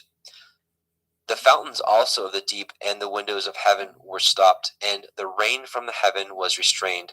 And the waters returned from off the earth continually, and after the end of the 150 days the waters were abated. And the ark rested in the 7th month, on the 17th day of the month, upon the mountains of Ararat. And the waters decreased continually until the 10th month. In the 10th month, on the 1st day of the month, were the tops of the mountains seen. And it came to pass at the end of 40 days that Noah opened the window of the ark which he had made, and he sent forth a raven which went to and fro until the waters were dried up from off the earth. Also he sent forth a dove from him to see if the waters were abated from off the face of the ground. But the dove found no rest for the sole of her foot, and she returned unto him into the ark, for the waters were on the face of the earth, face of the whole earth. Then he put forth his hand and took her and pulled her in unto him into the ark. And he stayed yet other 7 days, and again he sent forth the dove of the ark. And the dove came in to him in the evening, and lo, in her mouth was an olive leaf plucked off. So Noah knew that the waters were abated from off the earth. And he stayed yet other 7 days, and sent forth the dove, which returned not again unto him any more. And it came to pass in the 601st year, in the 1st month, the 1st day of the month, the waters were dried up from off the earth. And Noah removed the covering of the ark, and looked, and behold, the face of the ground was dry. And in the 2nd month, on the 27th day of the month, the earth dried. And Elohim spoke unto Noah, saying, Go forth of the ark, you and your woman, and your sons women with you. Bring forth with you every living thing that is with you, of all flesh, both of fowl and of the cattle, and of every creeping thing that creeps upon the earth, that they may breed abundantly in the earth, and be fruitful and multiply upon the earth. And Noah went forth, and his sons, and his woman, and his sons' women with him. Every beast, every creeping thing, and every fowl, and whatsoever creeps upon the earth after their kinds, went forth out of the ark. And Noah built an altar unto Yahweh, and took of every clean beast and of every clean fowl, and offered burnt offerings on the altar. And Yahweh smelled a sweet savor. And Yahweh said in his heart, I will not again curse the ground any more for man's sake. For the imagination of man's heart is evil from his youth. Neither will I again smite any more everything living as I have done. While the earth remains, seed time and harvest, and cold and heat, and summer and winter, and day and night shall not cease. And Elohim blessed Noah and his sons, and said unto them, Be fruitful, and multiply, and replenish the earth. And the fear of you and the dread of you shall be upon every beast of the earth, and upon every fowl of the air, upon all that moves upon the earth, and upon all the fish of the sea. Into your hand are they delivered. Every moving thing that lives shall be meat for you, even as the green herb have I given you all things. But flesh with the life thereof, which is the blood thereof, shall you not eat. And surely your blood of your lives will I require. At the hand of every beast will I require it. At the hand of man, at the hand of every man's brother will I require the life of man. Whoso sheds man's blood, by man shall his blood be shed. For in the image of Elohim made he man. And you, be ye fruitful, and multiply, and bring forth abundantly in the earth, and multiply therein. And Elohim spoke unto Noah and to his sons with him, saying, And I, behold, I establish my covenant with you, and with your seed after you, and with every living creature that is with you, of the fowl, of the cattle, and of every beast of the earth with you, from all that go out from the ark, to every beast of the earth. And I will establish my covenant with you. Neither shall all flesh be cut off any more by the waters of a flood, neither shall there any more be a flood to destroy the earth. And Elohim said, This is the sign of the covenant which I make between me and you and every living creature that is with you for perpetual generations. I do set my bow in the cloud, and it shall be for a sign of a covenant between me and the earth. And it shall come to pass, when I bring a cloud over the earth, that the bow shall be seen in the cloud. And I will remember my covenant, which is between me and you and every living creature of all flesh, and the waters shall no more become a flood to destroy all the earth, all the flesh. And the bow shall be in the cloud, and I will look upon it, that I may remember the everlasting covenant between Elohim and every living creature of all flesh that is upon the earth.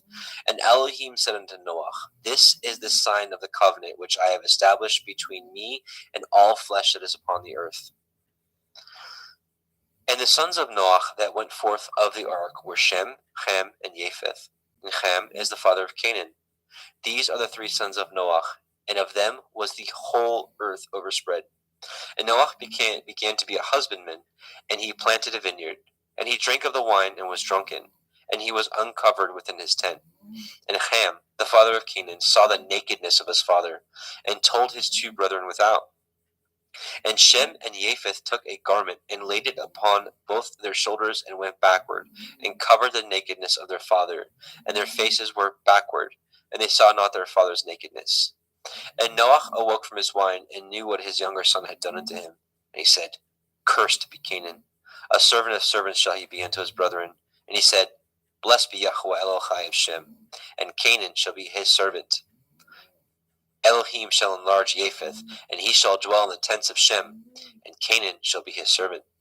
And Noah lived after the flood 350 years, and all the days of Noah were 950 years, and he died. Genesis 10. Now these are the generations of the sons of Noah, Shem, Ham, and Japheth. And unto them were sons born after the flood. The sons of Japheth, Gimmer, and Magog, and Madai, and Yavan, and Tubal, and Meshech, and Tirach. And the sons of Gimmer, Ashkenaz, and Riphath, and Togarma. And the sons of Yavan, Elisha, Tarshish, Kittim, and Dodanim. By these were the isles of the other nations divided in their lands, everyone after his tongue, after their families, in their nations. And the sons of Ham, Cush, and Mitzrayim, and Put, and Canaan. And the sons of Cush, Heva, Havilah, Kavta, and Raamah, Kavteka. And the sons of Raamah, Sheva, and Dedan. And Cush begat Nimrod, and he began to be a warrior and hunter in the earth. He was a warrior and a hunter before Yahweh. Wherefore it is said, even as Nimrod, the warrior hunter before Yahweh.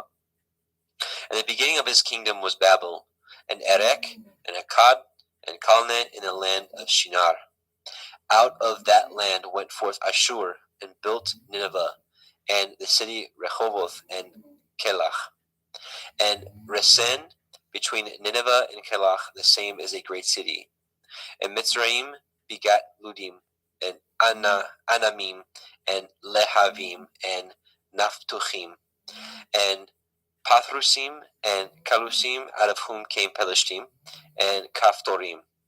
And Canaan begat Sidon, his firstborn, and Heth, and the Yebusi, and the Amori, and the Girgashi, and the Chevi, and the Arki, and the Chini, and the Arvadi, and the Tsemari, and the Hamathi, and afterward were the families of the Canaanim spread abroad. And the border of Canaanim was from Sidon as you come unto Gerar, unto Gaza as you go unto Sodom, and Gomorrah, and Admah, and Sevim, and even unto Lasha. These are the sons of Ham, after their families, after their tongues, in their countries, and in their nations.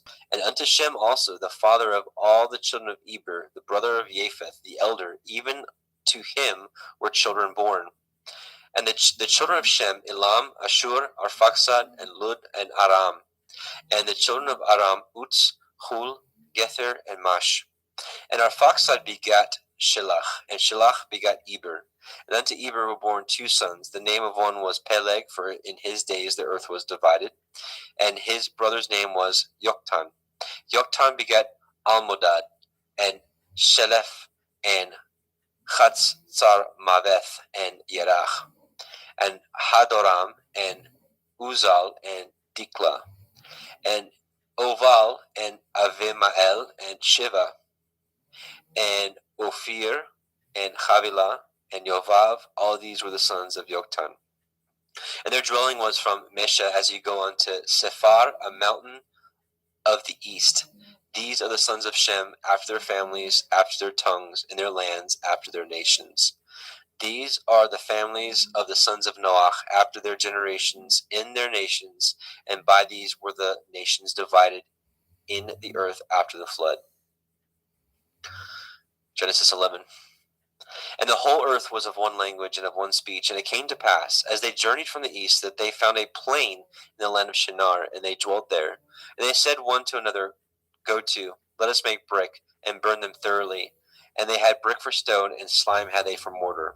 And they said, Go to, let us build a city and a tower, whose top may reach unto the heavens, and let us make a name, lest we be scattered abroad upon the face of the whole earth. And Yahweh came down to see the city and the tower which the children of men built. And Yahweh said, Behold, the people is one, and they have all one language, and this they begin to do. And now nothing will be restrained from them, which they have imagined to do. Go to, let us go down, and there confound their language, that they may not understand one another's speech. So Yahweh scattered them abroad from thence upon the face of all the earth, and they left off to build the city. Therefore is the name of it called Babel, because Yahweh did there confound the language of all the earth. And from thence did Yahweh scatter them abroad upon the face of the earth. These are the generations of Shem. Shem was 100 years old and begat Arphaxad 2 years after the flood. And Shem lived after he begat Arphaxad 500 years and begat sons and daughters. And Arphaxad lived 35 years and begat Shelach. Arphaxad lived after he begat Shelach 403 years and begat sons and daughters. And Shelach lived 30 years and begat Eber. And Shelach lived after he begat Eber 403 years and begat sons and daughters. And Eber lived 430 years and begat Peleg. And Eber lived after he begat Peleg 430 years and begat sons and daughters. And Peleg lived 30 years and begat Reu. And Peleg lived after he begat Reu 209 years and begat sons and daughters. And Reu lived 32 years and begat Serug. And Reu lived after he begat Serug 207 years and begat sons and daughters. And Serug lived 30 years and begat Nahor. And Serug lived after he begat Nahor 200 years and begat sons and daughters. And Nahor lived 9 and 20 years and begot Terach. And Nahor lived after he begot Terach 119 years and begot sons and daughters. And Terach lived 70 years and begot Avram, Nahor, and Haran. Now these are the generations of Terach. Terach begot Avram, Nahor, and Haran. And Haran begot Lot. And Haran died before his father Terach in the land of his nativity in Ur of the Kasdim. And Avram and Nahor took them women. The name of Avram's woman was Sarai, and the name of Nahor's woman Milcah.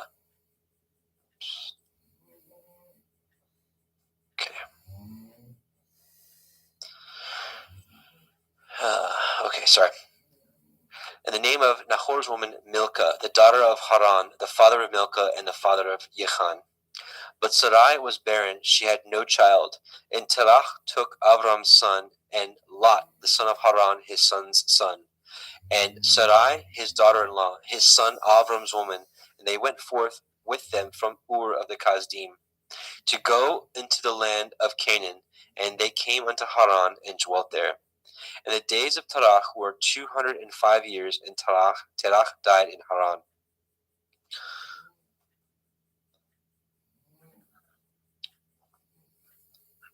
Genesis 12.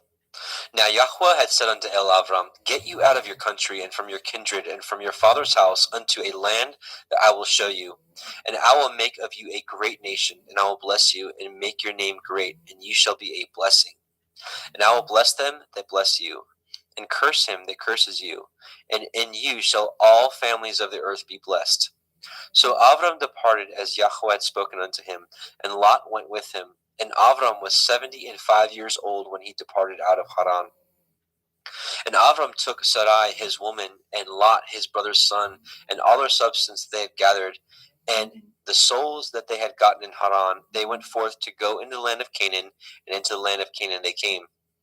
And Avram passed through the land unto the place of Shechem, unto the plain of Moreh, and the Canaanite was then in the land. And Yahweh appeared unto Avram, and said, Unto your seed will I give this land. And there built he an altar unto Yahweh, who had appeared unto him. And he removed from thence unto a mountain on the east of Bethel, and pitched his tent, having Bethel on the west, and Ai on the east. And there he built an altar unto Yahweh, and called upon the name of Yahweh. And Avram journeyed, going on still towards the Negev. And there was a famine in the land, and Avram went down into Mitzrayim to sojourn there, and for the famine was grievous in the land. And it came to pass, when he was come near to enter into Mitzrayim, that he said unto Sarai his woman, Behold now, I know that you are a fair woman to look upon. Therefore it shall come to pass, when the Mitzrayim shall see you, that they shall say, This is his woman, and they will kill me, but they will save you alive. Say, I pray you, you are my sister, that it may be well with me for your sake, and my soul shall live because of you. And it came to pass, that when Avram was come into Mitzrayim, that Mitzrayim beheld the woman, that she was very fair. The princes also of Pharaoh saw her, and commended her before Pharaoh, and the woman was taken to Pharaoh's house. And he entreated Avram well for her sake, and he had sheep and oxen, and he asses, and men servants, and maidservants, and she asses, and camels. And Yahweh plagued Pharaoh, and his house was with great plagues because of Sarai, Avram's woman. And Pharaoh called Avram and said, What is this that you have done unto me? Why did you not tell me that she was your woman? Why said you, She is my sister, so I might have taken to her to be my woman? Now therefore, behold, your woman, take her and go your way. And Pharaoh commanded his men concerning him, and they sent him away, and his woman, and all that he had. And Avram went up out of Mitzrayim, he and his woman, and all that he had, and Lot with him into the Negev. And Avram was very rich in cattle, in silver, and in gold. And he went on his journey from the Negev even to Bethel, unto the place where his tent had been at the beginning, between Bethel and Ai, unto the place of the altar which he had made there at the first. And there Avram called on the name of Yahweh. And Lot also, which went with Avram, had flocks and herds and tents. And the land was not able to bear them, that they might dwell together, for the substance was great. so that they could not dwell together. And there was a strife between the herdsmen of Avram's cattle and the herdsmen of Lot's cattle. And the Canaanite and the Perizzite dwelled then in the land. And Avram said unto Lot, Let there be no strife, I pray you, between me and you, and between my herdsmen and your herdsmen, for we be brethren. Is not the whole land before you? Separate yourself, I pray you, from me. And if you will take the left hand, then I will go to the right. Or if you depart to the right hand, then I will go to the left. And Lot lifted up his eyes and beheld all the circle of the Yarden, that it was well watered everywhere, before Yahweh destroyed Sodom and Gomorrah, even as the garden of Yahweh, like the land of Mitzrayim, as you come unto Zoar. Then Lot chose him all the circle of the Yarden, and Lot journeyed east, and they separated themselves the one from the other. Avram dwelt in the land of Canaan, and Lot dwelt in the cities of the circle of the Yarden, and pitched his tent towards Sodom. But the men of Sodom were wicked and sinners before Yahweh exceedingly. Yahweh said unto Avram, after that Lot was separated from him, Lift up your eyes now, and look from the place where you are northward, and southward, and eastward, and westward. For all the land which you see, to you will I give it, and to your seed forever. And I will make your seed as the dust of the earth, so that if a man can number the dust of the earth, then shall your seed also be numbered. Arise, walk through the land in the length of it, and in the breadth of it, for I will give it unto you. Then Avram removed his tent, and came and dwelt in the plain of Mamre, which is in Hebron, and built there an altar unto Yahweh. Genesis 14. And it came to pass in the days of Amraphel, king of Shinar, Arioch, king of Elakar, and Chedorlaomer, king of Elam, and Tidal, king of nations, that these made war with Bera, king of Sodom, and with Birsha, king of Gomorrah, Shinav, king of Admah, and Shemeber, king of Zebaim, and the king of Bela, which is Soar. All these were joined together in the valley of Siddim, which is the Salt Sea. 12 years they served Chedorlaomer. In the 13th year they rebelled. And in the 14th year came Chedorlaomer and the kings that were with him, and smote the Rephaim in Ashtaroth, Karnaim, and the Zuzim in Ham, and the Emim in Shaveh Kirathim, and the Horim in Mount Seir unto El Paran, which is by the wilderness. And they returned and came to Ain Mishpat, which is Kadesh, and smote all the country of Amalekim, and also the Amorim that dwelt in Chatzon Tamar. And there went out the king of Sodom, and the king of Gomorrah, and the king of Admah, and the king of Zevim, and the king of Bela, the same as Zoar, and they joined battle with them in the valley of Siddim, with Chedorlaomer, the king of Elam, and with Tidal, king of nations, and Amraphel, king of Shinar, and Arioch, king of Elakar, 4 kings with 5. And the valley of Siddim was full of slime pits, and the kings of Sodom and Gomorrah fled, and fell there, and they that remained fled to the mountains. And they took all the goods of Sodom and Gomorrah, and all their victuals, and went their way. And they took Lot, Avram's brother's son, who dwelt in Sodom, and his goods, and departed. And there came one that had escaped, and told Avram the Ivri, for he dwelt in the plain of Mamre the Emori, brother of Eshcol, and brother of Aner, and these were confederate with Avram. And when Avram heard that his brother was taken captive, he armed his trained servants, born in his own house, 318, and pursued them unto Dan. And he divided himself against them, and he and his servants by night, and smote them, and pursued them unto Hova, which is on the left hand of Damascus. And he brought back all the goods, and also brought again his brother Lot and his goods, and the women also, and the people. And the king of Sodom went out to meet him after his return from the slaughter of Chedorlaomer, and of the kings that were with him at the valley of Shaveh, which is the king's valley. And Melchizedek, king of Shalem, brought forth bread and wine, and he was the priest of El Elyon. And he blessed him and said, Blessed be Avram of El Elyon, possessor of heaven and earth, and blessed be El Elyon, which has delivered your enemies into your hand. And he gave him tithes of all. And the king of Sodom said unto El Avram, Give me the persons, and take the goods to yourselves. And Avram said to the king of Sodom, I have lifted up my hand unto El Yahweh, El Elyon, the possessor of heaven and earth, that I will not take from a thread, even to a shoe latchet, and that I will not take anything that is yours, lest you should say, I have made Avram rich, save only that which the young men have eaten, and the portion of the men which went with me, Aner, Eshcol, and Mamre, let them take their portion. Genesis 15. After these things, the word of Yahweh came unto El Avram in a vision, saying, Fear not, Avram, I am your shield and your exceeding great reward. And Avram said, Adonai Yahweh, what will you give me, seeing I go childless? And the steward of my house is this Eliezer of Damascus. And Avram said, Behold, to me you have given no seed, and lo, one born in my house is my heir.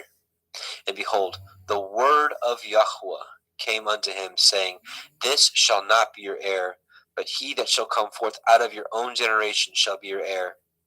And he brought him forth abroad, and said, Look now toward the heavens, and count the stars, if you be able to number them. And he said unto him, So shall your seed be.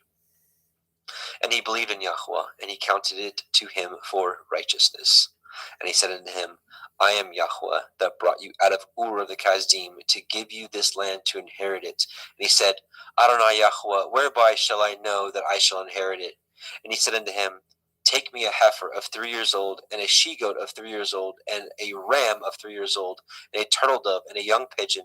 And he took unto him all these, and divided them in the midst, and laid each piece one against the other, but the birds he divided not. And when the fowls came down upon the carcasses, Avram drove them away. And when the sun was going down, a deep sleep fell upon Avram, and lo, a horror of great darkness fell upon him. And he said unto Avram, Know of a surety that your seed shall be a stranger in a land that is not theirs, and shall serve them, and they shall afflict them 400 years. And also that nation whom they shall serve will I judge, and afterward they shall come out with great substance. And ye shall go to your fathers in peace. Ye shall be buried in a good old age. But in the 4th generation they shall come hither again, for the iniquity of the Amorim is not yet full. And it came to pass that when the sun went down, and it was dark, behold, a smoking furnace, and a burning lamp that passed between those pieces. In the same day Yahweh cut a covenant with Avram, saying, Unto your seed have I given this land, from the river of Mitzrayim unto the great river, the river Perath. The Kenanim, and the Kenizim, and the Kadmonim, and the Chittim, and the Perizim, and the Rephaim, and the Amorim, and the Kenanim, and the Girgashim, and the Yebusim. And here we will stop and change over. And I see Justin Best is with us. So Justin McRoberts, Justin is going to take the next portion because he's got a limited time. Welcome, Brother Justin. Muted, I think, maybe. I can't hear you. I'm sorry about that. Shalom. There you are. Welcome, brother. Thank you. So we just left off at the end of 15. So do you want to pick it up? You can have a screen share and pick it up at 16. Yep, absolutely. Genesis chapter 16, Sarai and Hagar. Now Sarai, Abram's woman, bore him no children, and she had a handmaid, a Mitzri, whose name was Hagar. And Sarai said unto Abram, Behold now, Yahweh has restrained me from bearing. I pray you, go in unto my maid, that it may be that I obtain children by her. And Abram hearkened to the voice of Sarai. And Sarai, Abram's woman, took Hagar, her maid, the Mitzrim, after Abram had dwelt 10 years in the land of Canaan, and gave her to her man Abram to be his woman. And he went in unto Hagar, and she conceived. And when she saw that she had conceived, her mistress was despised in her eyes. And Sarai said unto Abram, My wrong be upon you. I have given my maid into your bosom. And when she saw that she had conceived, I was despised in her eyes. Yahweh judge between me and you. But Abram said unto Sarai, Behold, your maid is in your hand. Do to her as it pleases you. And when Sarai dealt hardly with her, she fled from her face. And the angel of Yahweh found her by a fountain of water in the wilderness, by a fountain in the way of Shur. And he said, Hagar, Sarai's maid, whence came you? And whither will you go? And she said, I flee from the face of my mistress Sarai. And the angel of Yahweh said unto her, Return to your mistress and submit yourself under her hands. And the angel of Yahweh said unto her, I will multiply your seed exceedingly, that it shall not be numbered for multitude. And the angel of Yahweh said unto her, Behold, you are with child, and shall bear a son, and shall call his name Yishmael, because Yahweh has heard your affliction. And he will be a wild man. His hand will be against every man, and every man's hand against him, and he shall dwell in the presence of all his brethren. And she called the name of Yahweh that spoke unto her, You El, see me. For she said, Have I also here looked after him that sees me? Wherefore the well was called Ber Lachor Roy. Behold, it is between Kadesh and Bered.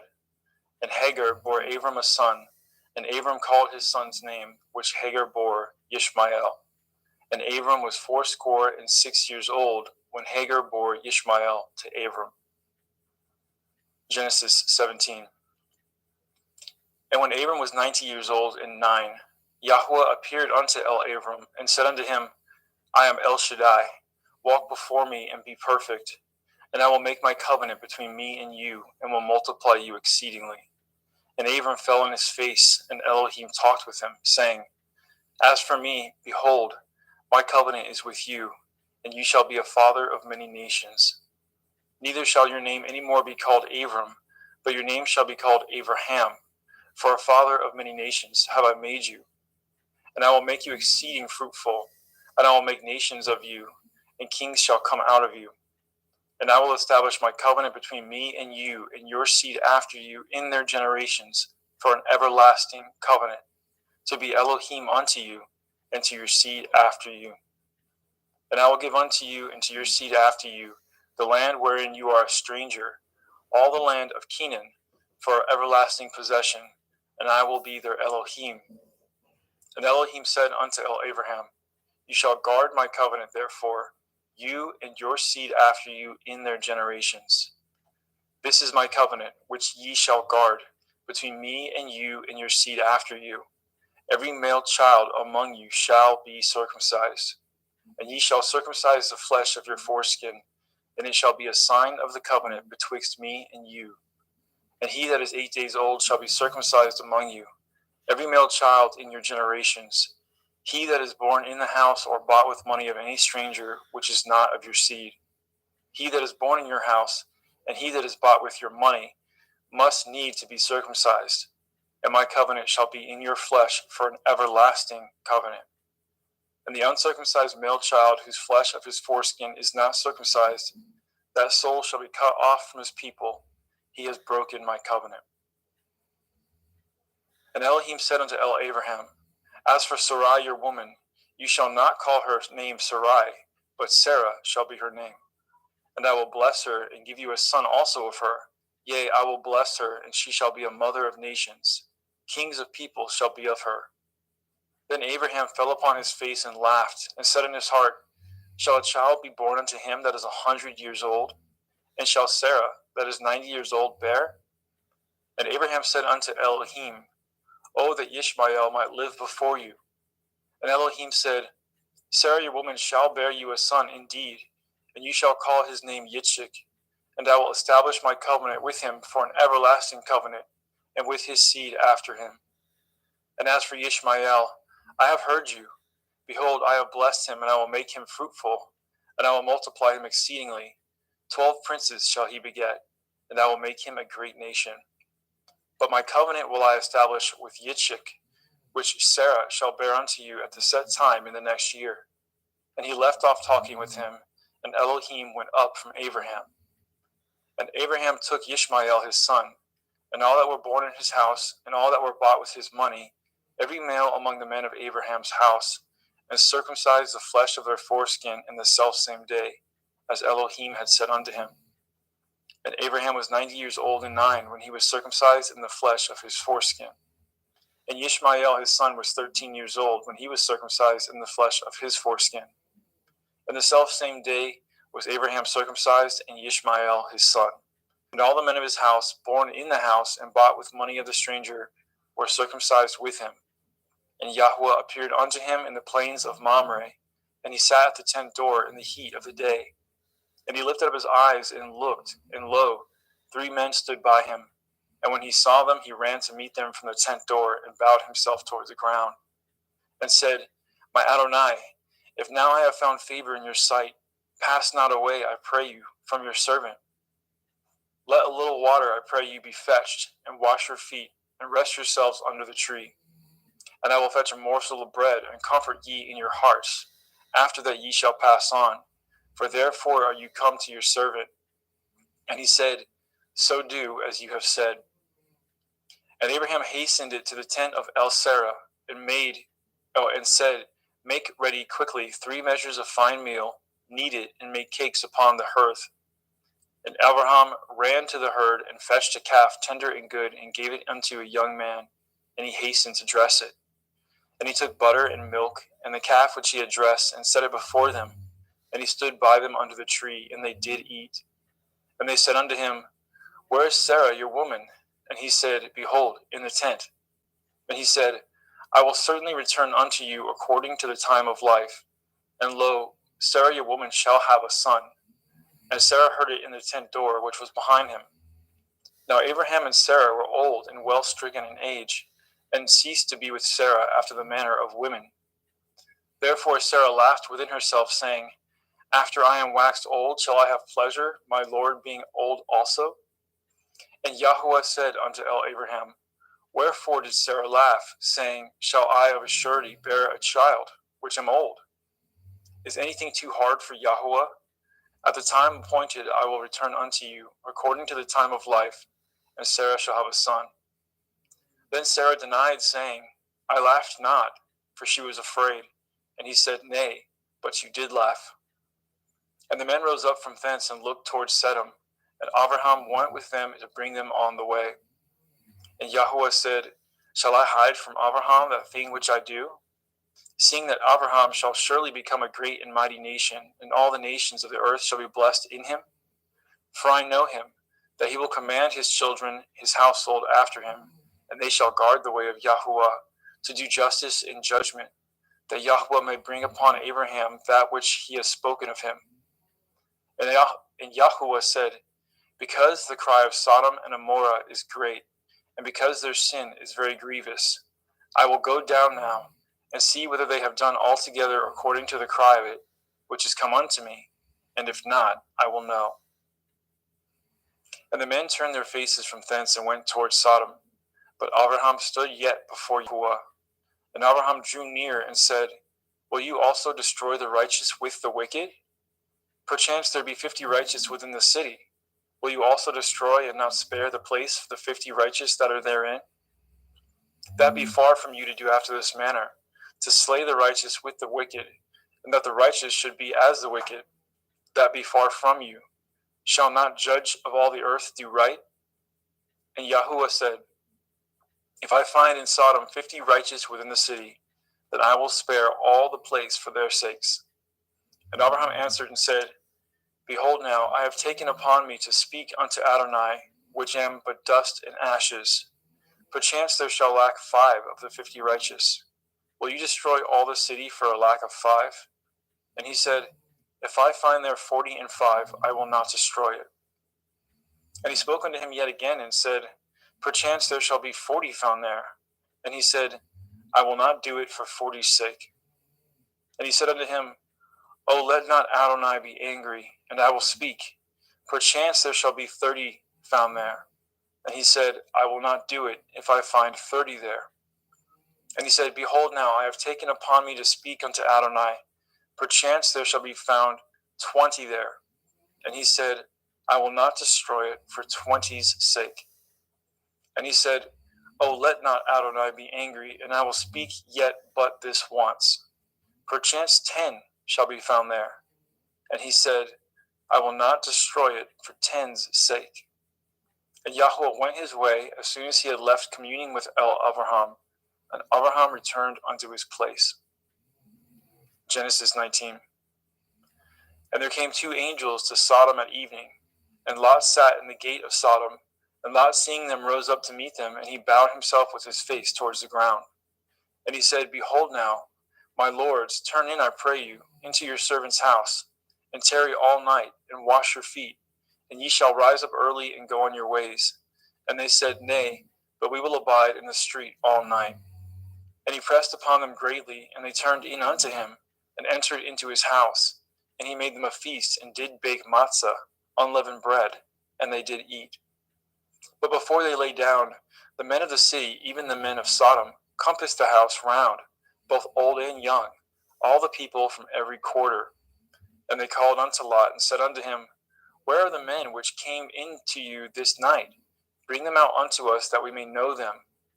And Lot went out the door unto them, and shut the door after him, and said, I pray you, brethren, do not so wickedly. Behold now, I have 2 daughters which have not known man. Let me, I pray you, bring them out unto you, and do ye to them as good in your eyes. Only unto these men do nothing, for therefore came they under the shadow of my roof. And they said, Stand back. And they said again, This one fellow came in to sojourn, and he will need to be a judge. Now will we deal worse with you than with them. And they pressed sore upon the man, even Lot, and came near to break the door. But the men put forth their hand, and pulled Lot into the house to them, and shut the door. And they smote the men that were at the door of the house with blindness, both small and great, so that they wearied themselves to find the door. And the men said unto Lot, Have you here any besides, son-in-law, and your sons, and your daughters, and whatsoever you have in the city? Bring them out of this place, for we will destroy this place, because the cry of them is waxing great before the face of Yahweh, and Yahweh has sent us to destroy it. And Lot went out and spoke unto his sons-in-law, which married his daughters, and said, Up, get you out of this place, for Yahweh will destroy this city. But he seemed as one that mocked unto his sons-in-law. And when the morning arose, then the angels hastened Lot, saying, Arise, take your woman and your 2 daughters, which are here, lest you be consumed in the iniquity of the city.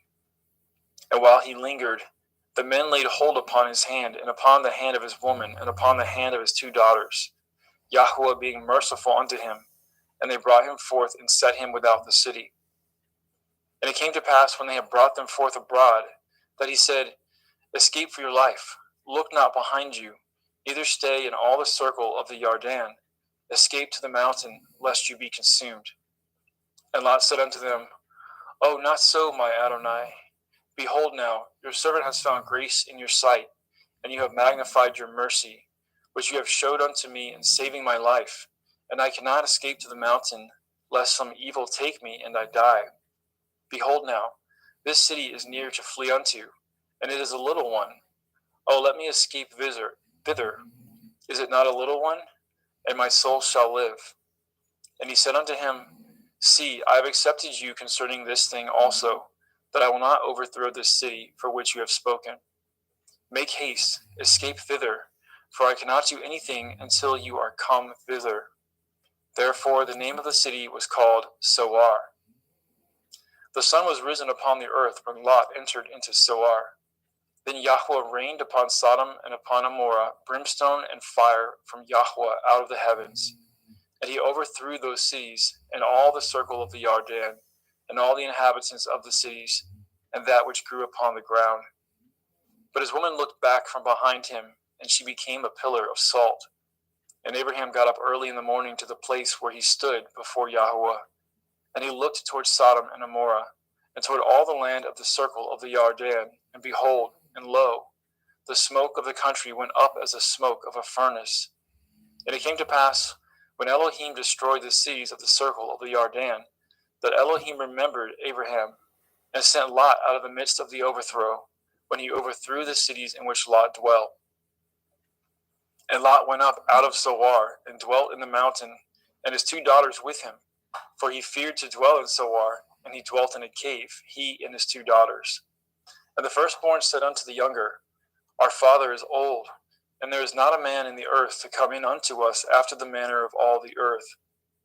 Come, let us make our father drink wine, and we will lie with him, that we may preserve seed of our father.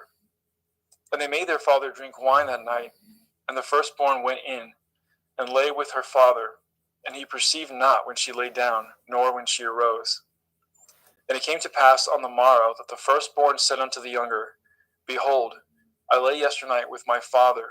Let us make him drink wine this night also, and go in, and lie with him, that we may preserve seed for our father. And they made their father drink wine that night also. And the younger arose, and lay with him, and he perceived not when she lay down, nor when she arose. Thus were both the daughters of Lot with child by their father. And the firstborn bore a son, and called his name Moab. The same is the father of Moabim unto this day. And the younger, she also bore a son, and called his name Ben-Ami. The same is the father of the children of Ammon unto this day. Genesis 20. Let's get a sip of water.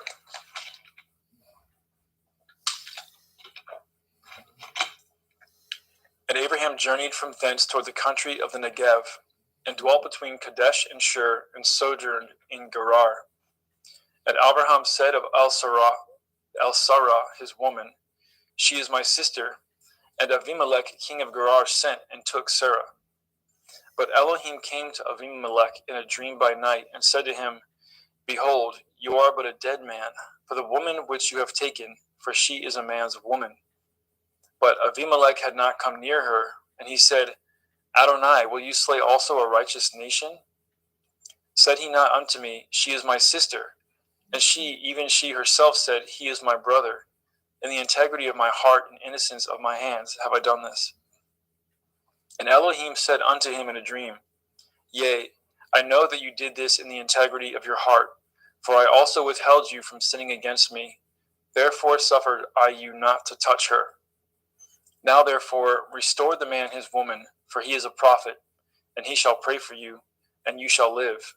And if you restore her not, know that you shall surely die, you and all that are yours. Therefore Avimelech rose early in the morning, and called all his servants, and told all things in their ears, and the men were sore afraid. Then Avimelech called Abraham, and said unto him, What have you done unto us? And what have I offended you, that you have brought on me and on my kingdom a great sin? You have done deeds unto me that ought not to be done. And Abimelech said unto Abraham, What saw you that you have done this thing? And Abraham said, Because I thought, surely the fear of Elohim is not in this place, and they will slay me for my woman's sake. And yet indeed she is my sister. She is the daughter of my father, but not the daughter of my mother, and she became my woman. And it came to pass, when Elohim caused me to wander from my father's house, that I said unto her, This is your kindness which you shall show unto me. At every place whither we shall come, say of me, He is my brother. And Abimelech took sheep and oxen and men servants and women servants, and gave them unto Abraham, and restored him Sarah his woman. And Abimelech said, Behold, my land is before you, dwell where it pleases you. And unto Sarah he said, Behold, I have given your brother 1,000 pieces of silver. Behold, he is to you a covering of the eyes, unto all that are with you. And with all other, thus she was reproved. So Abraham prayed unto Elohim, and Elohim healed Abimelech and his woman, and his maidservants, and they bore children. For Yahweh had fast closed up the wombs of the house of Abimelech, because of Sarah, Abraham's woman. Genesis 21. And Yahweh visited Sarah as he had said, and Yahweh did unto Sarah as he had spoken. For Sarah conceived and bore Abraham a son in his old age, at the set time of which Elohim had spoken to him. And Abraham called the name of his son that was born unto him, whom Sarah bore to him, Yitzchak. And Abraham circumcised his son Yitzchak, being 8 days old, as Elohim had commanded him. And Abraham was 100 years old when his son Yitzchak was born unto him. And Sarah said, Elohim has made me to laugh, so that all here will laugh with me. And she said, Who would have said unto Abraham that Sarah should have given children suck? For I have borne him a son in his old age. And the children grew and was weaned. And Abraham made a great feast the same day that Yitzchak was weaned. And Sarah saw the son of Hagar the Mitzrayim, which she had borne unto Abraham, mocking. Wherefore she said unto Abraham, Cast out this bondwoman and her son, For the son of this bondwoman shall not be heir with my son, even with Yitzchak. And the thing was very grievous in Abraham's sight because of his son. And Elohim said unto Abraham, Let it not be grievous in your sight because of the lad, and because of your bondwoman. And all that Sarah has said unto you, hearken unto her voice, for in Yitzchak shall your seed be called. And also of the son of the bondwoman will I make a nation, because he is your seed.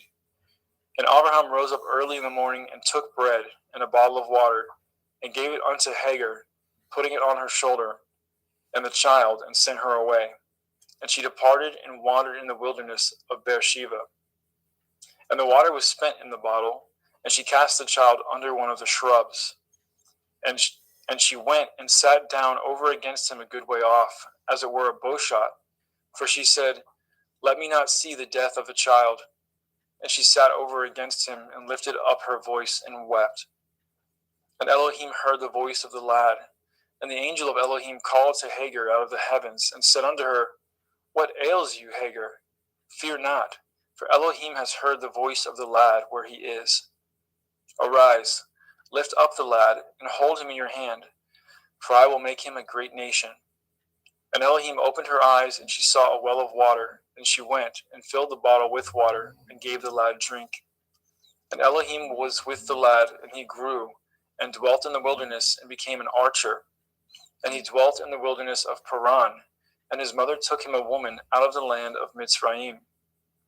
And it came to pass at that time, that Abimelech and Pekol, the chief captain of his host, spoke unto Abraham, saying, Elohim is with you in all that you do.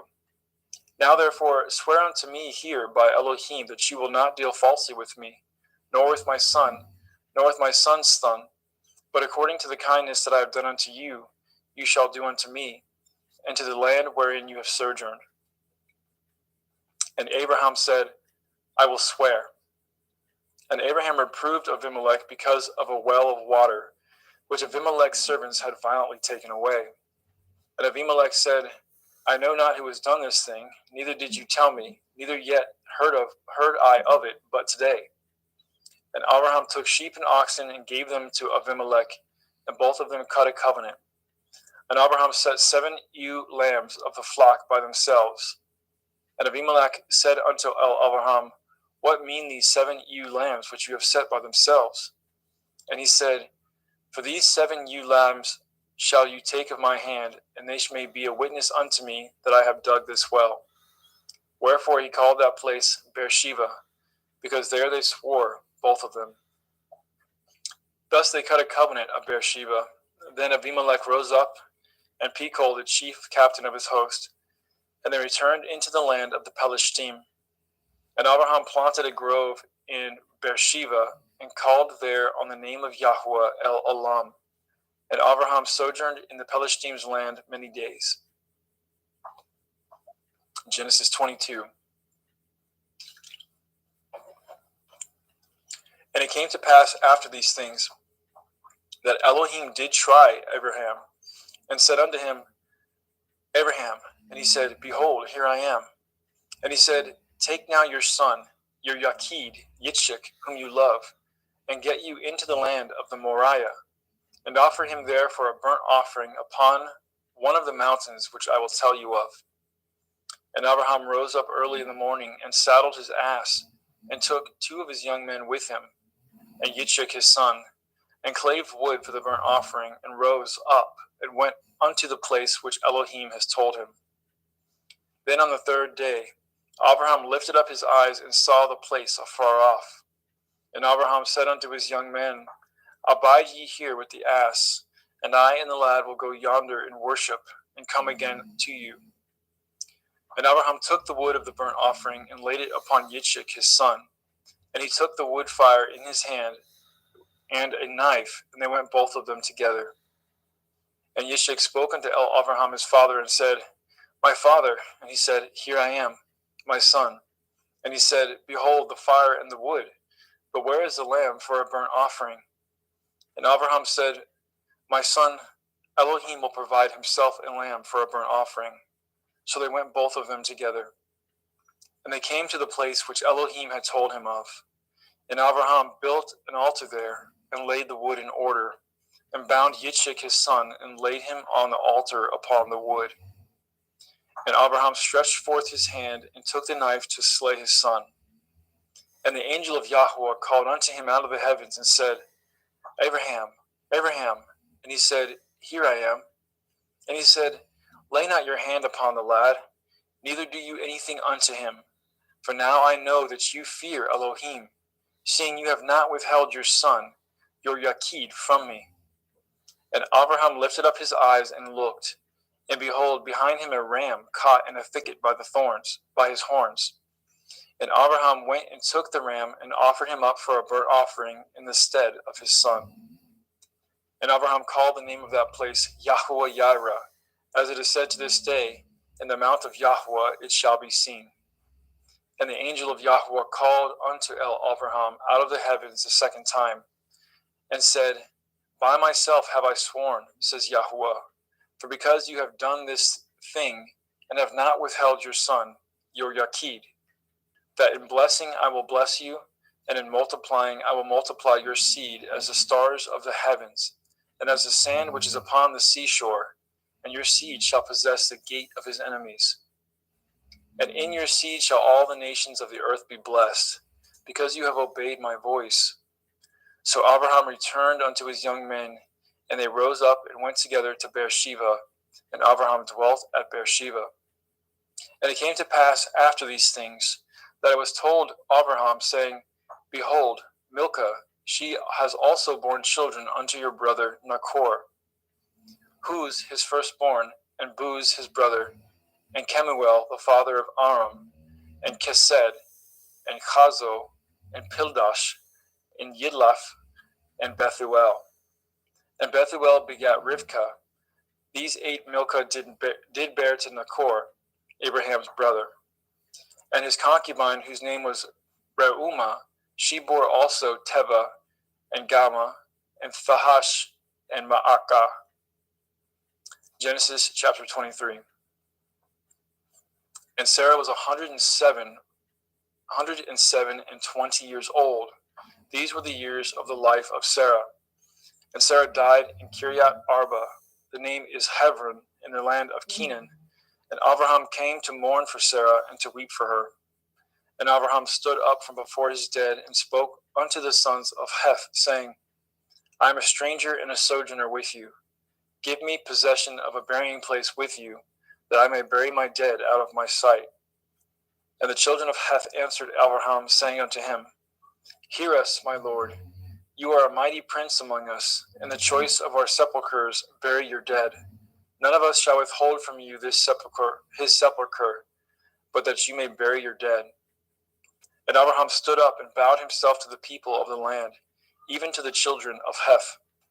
And he communed with them, saying, If it be your mind that I should bury my dead out of my sight, hear me, and entreat for me to Ephron the son of Sochar, that he may give me the cave of Machpelah, which he has, which is in the end of this field.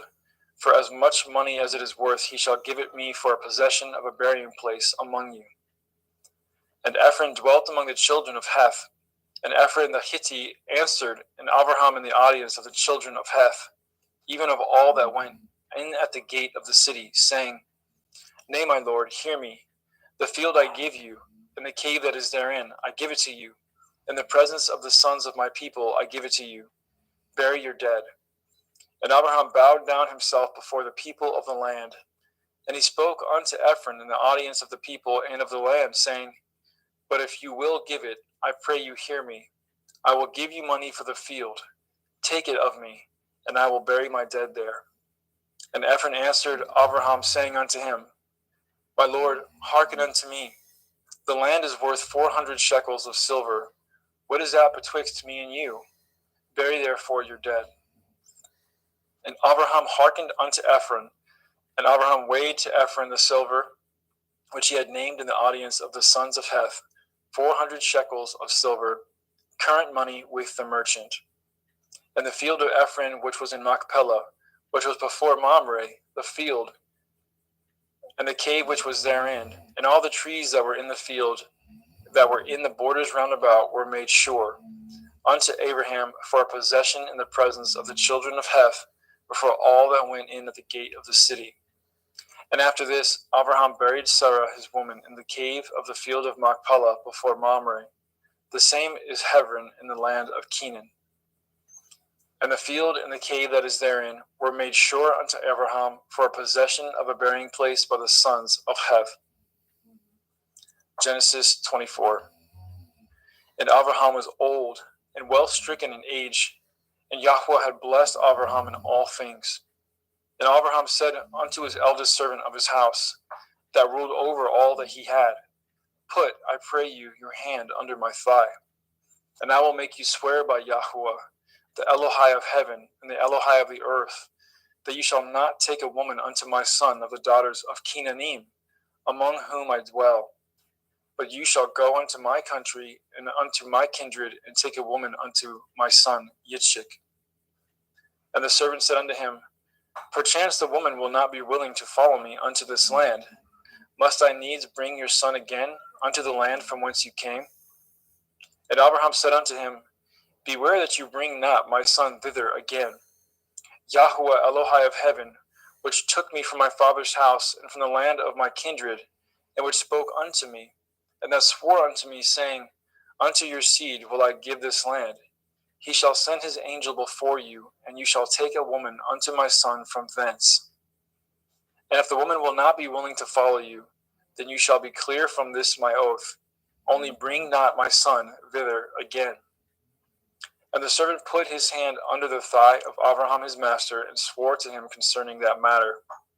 And the servant took 10 camels of the camels of his master, and departed, for all the goods of his master were in his hand. And he arose, and went to Aram Naharaim, unto the city of Nachor. And he made his camels to kneel down without the city by a well of water at the time of the evening, even the time that women go out to draw water. And he said, O Yahweh Elohai of my master, Abraham, I pray you, send me good speed this day, and show kindness unto my master, Abraham. Behold, I stand here by the well of water, and the daughters of the men of the city come out to draw water. And let it come to pass that the damsel to whom I shall say, Let down your pitcher, I pray you that I may drink. And she shall say, Drink, and I will give your camels drink also. Let this same be she that you have appointed for your servant Yitzchak, and thereby shall I know that you have showed kindness unto my master. And it came to pass before he had done speaking, that behold, Rivkah came out, who was born to Bethuel, son of Milcah, the woman of Nachor, Abraham's brother, with her pitcher upon her shoulder.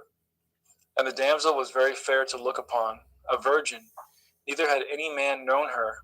And she went down to the well, and filled her pitcher, and came up. And the servant ran to meet her, and said, Let me, I pray you, drink a little water of your pitcher. And she said, Drink, my lord. And she hasted, and let down her pitcher upon her hand, and gave him drink. And when she had done giving him drink, she said, I will draw water for your camels also, until they have done drinking. And she hasted, and emptied her pitcher into the trough, and ran again unto the well to draw water, and drew for all his camels. And the man wondering at her held his peace, to wit whether Yahweh had made his journey prosperous or not. And it came to pass, as the camels had done drinking, that the man took a golden earring of 1/2 shekel weight, and 2 bracelets for her hands of 10 shekel weights of gold. And he said, Whose daughter are you? Tell me, I pray you, is there room in your father's house for us to lodge in? And she said unto him, I am the daughter of Bethuel, son of Milcah, which she bore unto Nachor. She said moreover unto him, We have both straw and provender enough, and room to lodge in. And the man bowed down his head and worshipped Yahweh. And he said, Blessed be Yahweh Elohai of my master Abraham, who has not left destitute my master of his mercy and his truth. I being in the way, Yahweh led me to the house of my master's brethren. And the damsel ran, and told them of her mother's house these things. And Rivkah had a brother, and his name was Lavan. And Lavan ran out unto the man unto the well. And it came to pass, when he saw the earring and the bracelets upon his sister's hands, and when he heard the words of Rivkah his sister, saying, Thus spoke the man unto me, that he came unto the man, and behold, he stood by the camels at the well. And he said, Come in, you blessed of Yahuwah. Wherefore stand you without? For I have prepared the house and room for the camels. And the man came into the house, and he ungirded his camels, and gave straw and provender for the camels, and water to wash his feet, and the men's feet that were with him. And there was set meat before him to eat. But he said, I will not eat until I have told my errand. And he said, Speak on. And he said, I am Abraham's servant, and Yahweh has blessed my master greatly, and he has become great. And he has given him flocks and herds and silver and gold, and men servants and maidservants and camels and asses. And Sarah, my master's woman, bore a son to my master when she was old, and unto him he has given all that he has. And my master made me swear, saying, You shall not take a woman to my son of the daughters of the Canaanim, in whose land I dwell. But you shall go to my father's house, and to my kindred, and take a woman unto my son. And I said unto my master, Perchance the woman will not follow me.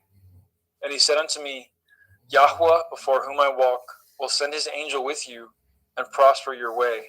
And you shall take a woman for my son of the kindred and of my father's house. Then shall you be clear from this my oath, when you come to my kindred. And if they give not you one, you shall be clear from my oath. And I came this day unto the well, and said, O Yahweh Elohai of my master Abraham, if now you do prosper my way which I go. Behold, I stand by the well of water, and it shall come to pass that when the virgin comes forth to draw water, and I say to her, Give me, I pray you, a little water of your pitcher to drink. And she say to me, Both drink you, and also I will draw for your camels. Let the same be the woman whom Yahweh has appointed out for my master's son. And before I had done speaking in my heart, behold, Rivkah came forth with her pitcher on her shoulder, and she went down unto the well and drew water. And I said unto her, Let me drink, I pray you. And she made haste and let down her pitcher from her shoulder, and said, Drink, and I will give your camels drink also. So I drank, and she made the camels to drink also. And I asked her and said, Whose daughter are you? And she said, The daughter of Bethuel, Nachor's son, whom Milcah bore unto him. And I put the earring upon her face and the bracelets upon her hands. And I bowed down my head and worshipped Yahweh, and blessed Yahweh Elohai of my master Abraham, which had led me in the right way to take my master's brother's daughter unto his son.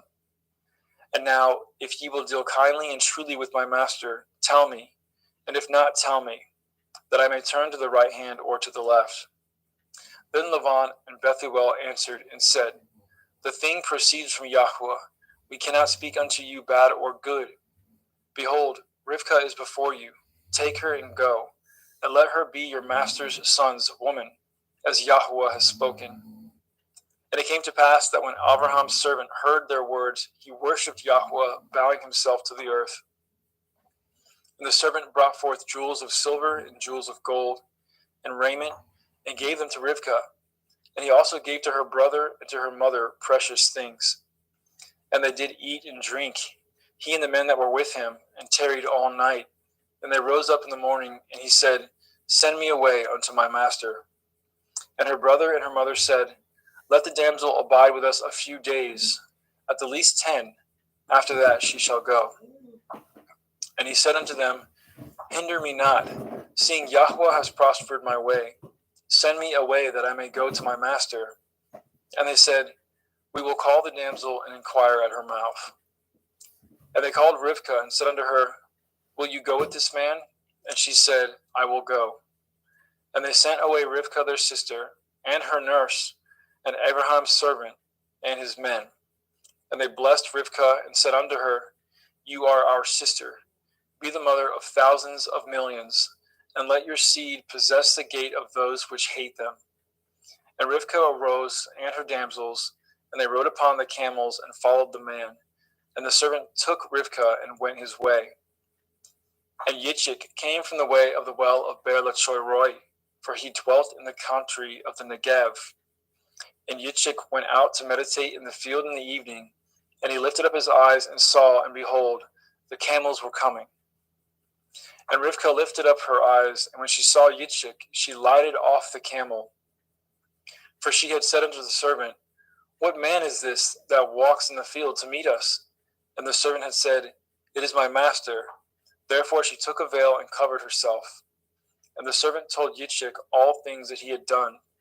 And Yitzchak brought her into his mother Sarai's tent, and took Rivkah, and she became his woman, and he loved her. And Yitzchak was comforted after his mother's death.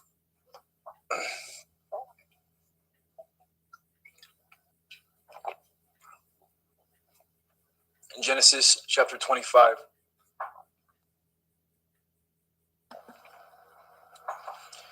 And again Abraham took a woman, and her name was Keturah. And she bore him Zimran, and Yokshan, and Medan, and Midian, and Yishbak, and Shuach. And Yokshan begot Shiva, and Dedan, and the sons of Dedan were Ashurim, Letushim, and Leumim. And the sons of Midian, Ephah, and Epher, and Hanok, and Avida, and Eldaah, and these were the children of Keturah. And Abraham gave all that he had unto Yitzchak. But unto the sons of the concubines which Abraham had, Abraham gave gifts, and sent them away from Yitzchak his son, while he yet lived, eastward unto the east country. And these are the days of the years of Abraham's life which he lived, 160 years. Then Abraham gave up his ruach, and died in a good old age, an old man and full of years, and was gathered to his people. And his sons Yitzchak and Yishmael buried him in the cave of Machpelah, in the field of Ephron, the son of Sochar, the Hittite, which is before Mamre. The field which Abraham purchased of the sons of Heth, there was Abraham buried, and Sarah his woman. And it came to pass after the death of Abraham, that Elohim blessed his son Yitzchak, and Yitzchak dwelt by the well of Be'er Lachai-roi. Now these are the generations of Yishmael, Abraham's son, whom Hagar the Mitzrayim, Sarah's handmaid, bore unto Abraham. And these are the names of the sons of Yishmael, by their names according to their generations: the firstborn of Yishmael, Nevayoth, and Kedar, and Adbeel, and Mibsam, and Mishma, and Duma, and Massa, Hadar, and Tema, Yator, Naphish, and Kedama. These are the sons of Yishmael, and these are their names, by their towns and by their castles, 12 princes according to their nations. And these are the years of the life of Yishmael, 137 years. And he gave up his ruach and died, and was gathered unto his people. And they dwelt from Havilah unto Shur, that is before Mitzrayim, as you go towards Asherah. And he died in the presence of all his brethren. And these are the generations of Yitzchak, Abraham's son. Abraham begot Yitzchak, and Yitzchak was 40 years old when he took Rivkah to be his woman, the daughter of Bethuel, the Arami of Paddan Aram, the sister to Lavan, the Arami. And Yitzchak entreated Yahweh for his woman, because she was barren. And Yahweh was entreated of him, and Rivkah his woman conceived. And the children struggled together within her. And she said, If it be so, why am I thus? And she went to inquire of Yahweh. And Yahweh said unto her, 2 nations are in your womb, and 2 manner of people shall be separated from your generation. And the one people shall be stronger than the other people, and the elder shall serve the younger. And when her days to be delivered were fulfilled, behold, there were twins in her womb. And the first came out red, all over like a hairy garment, and they called his name Esau. And after that came his brother out, and his hand took hold on Esau's heel, and his name was called Yaakov. And Yitzchak was 80 years old when she bore them. And the boys grew, and Esau was a cunning hunter, a man of the field, and Yaakov was an upright man, dwelling in tents. And Yitzchak loved Esau because he did eat of his venison, but Rivkah loved Yaakov. And Yaakov sawed pottage, and Esau came from the field, and he was faint. And Esau said to Yaakov, Feed me, I pray you, with that same red pottage, for I am faint. Therefore his name was called Edom. And Yaakov said, Sell me this day your birthright.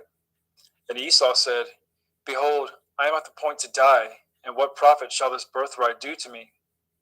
And Yaakov said, Swear to me this day. And he swore unto him, and he sold his birthright unto Yaakov. Then Yaakov gave Esau bread and pottage of lentils, and he did eat and drink, and rose up and went his way. Thus Esau despised his birthright.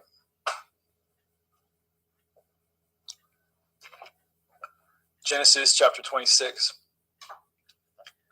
And there was a famine in the land beside the first famine that was in the days of Abraham. And Yitzchak went unto Abimelech, king of the Pelishtim, unto Gerar. And Yahweh appeared unto him and said, Go not down into Mitzrayim. Dwell in the land which I shall tell you of. Sojourn in this land, and I will be with you, and I will bless you. For unto you and unto your seed I will give all these countries, and I will perform the oath which I swore unto Abraham your father. And I will make your seed to multiply as the stars of heaven, and I will give unto your seed all these countries, and in your seed shall all the nations of the earth be blessed. Because that Abraham obeyed my voice and did guard my watch, my commandments, my statutes, and my Torah. And Yitzchak dwelt in Gerar. And the men of the place asked him of his woman, and he said, She is my sister. For he feared to say, She is my woman, lest, said he, the men of the place should kill me for Rivkah, because she was fair to look upon. And it came to pass, when he had been there a long time, that Abimelech, king of the Pelishtim, looked out a window and saw, and behold, Yitzchak was sporting with Rivkah his woman. And Abimelech called Yitzchak and said, Behold, of a surety she is your woman, and how said you, She is my sister? And Yitzchak said unto him, Because I said, Lest I die for her. And Abimelech said, What is this you have done unto us? One of the people might lightly have lain with your woman, and you should have brought guiltiness upon us. And Abimelech charged all his people, saying, He that touches this man or his woman shall surely be put to death. Then Yitzchak sowed in that land, and received in the same year 100-fold, and Yahweh blessed him. And the man waxed great, and went forward, and grew until he became very great. For he had possession of flocks, and possession of herds, and great store of servants, and the Pelishtim envied him. For all the wells which his father's servants had dug in the days of Abraham his father, the Pelishtim had stopped them, and filled them with earth. And Abimelech said unto Yitzchak, Go from us, for you are much mightier than we. And Yitzchak departed thence, and pitched his tent in the valley of Gerar, and dwelt there. And Yitzchak dug the wells of water, which they had dug in the days of Abraham his father, for the Pelishtim had stopped them after the death of Abraham, and he called their names after the names by which his father had called them. And Yitzchak's servants dug in the valley, and found there a well of springing water. And the herdsmen of Gerar did strive with Yitzchak's herdsmen, saying, The water is ours. And he called the name of the well Esek, because they strove with him. And they dug another well, and strove for that also, and he called the name of it Sitnah. And he removed from thence, and dug another well, for that they strove not, and he called the name of it Rechoboth. And he said, For now Yahweh has made room for us, and we shall be fruitful in the land. And he went up from thence to Beersheba. And Yahweh appeared unto him the same night, and said, I am Elohai of Abraham your father. Fear not, for I am with you, and I will bless you, and multiply your seed for my servant Abraham's sake. And he built an altar there, and called upon the name of Yahweh, and pitched his tent there, and there Yitzchak's servants dug a well. Then Abimelech went to him from Gerar, and Akuzoth, one of his friends, and Pekol, the chief captain of his army. And Yitzchak said unto them, Wherefore come ye to me, seeing you hate me, and have sent me away from you? And they said, We saw certainly that Yahweh was with you. And we said, Let there be now an oath betwixt us, even betwixt us and you, and let us cut a covenant with you, that ye will do us no hurt, as we have not touched you, and as we have done unto you nothing but good, and have sent you away in peace. You are now the blessed of Yahweh. And he made them a feast, and they did eat and drink. And they rose up early in the morning and swore to one another. And Yitzchak sent them away, and they departed from him in peace. And it came to pass the same day that Yitzchak's servants came and told him concerning the well which they had dug, and said unto him, We have found water. And he called it Shavah. Therefore the name of the city is Beer Shavah unto this day. And Esau was 40 years old when he took to be his woman Yehudith, the daughter of Beri the Hittite, and Basmath, the daughter of Elon the Hittite, which were a grief of mind unto Yitzchak and to Rivkah.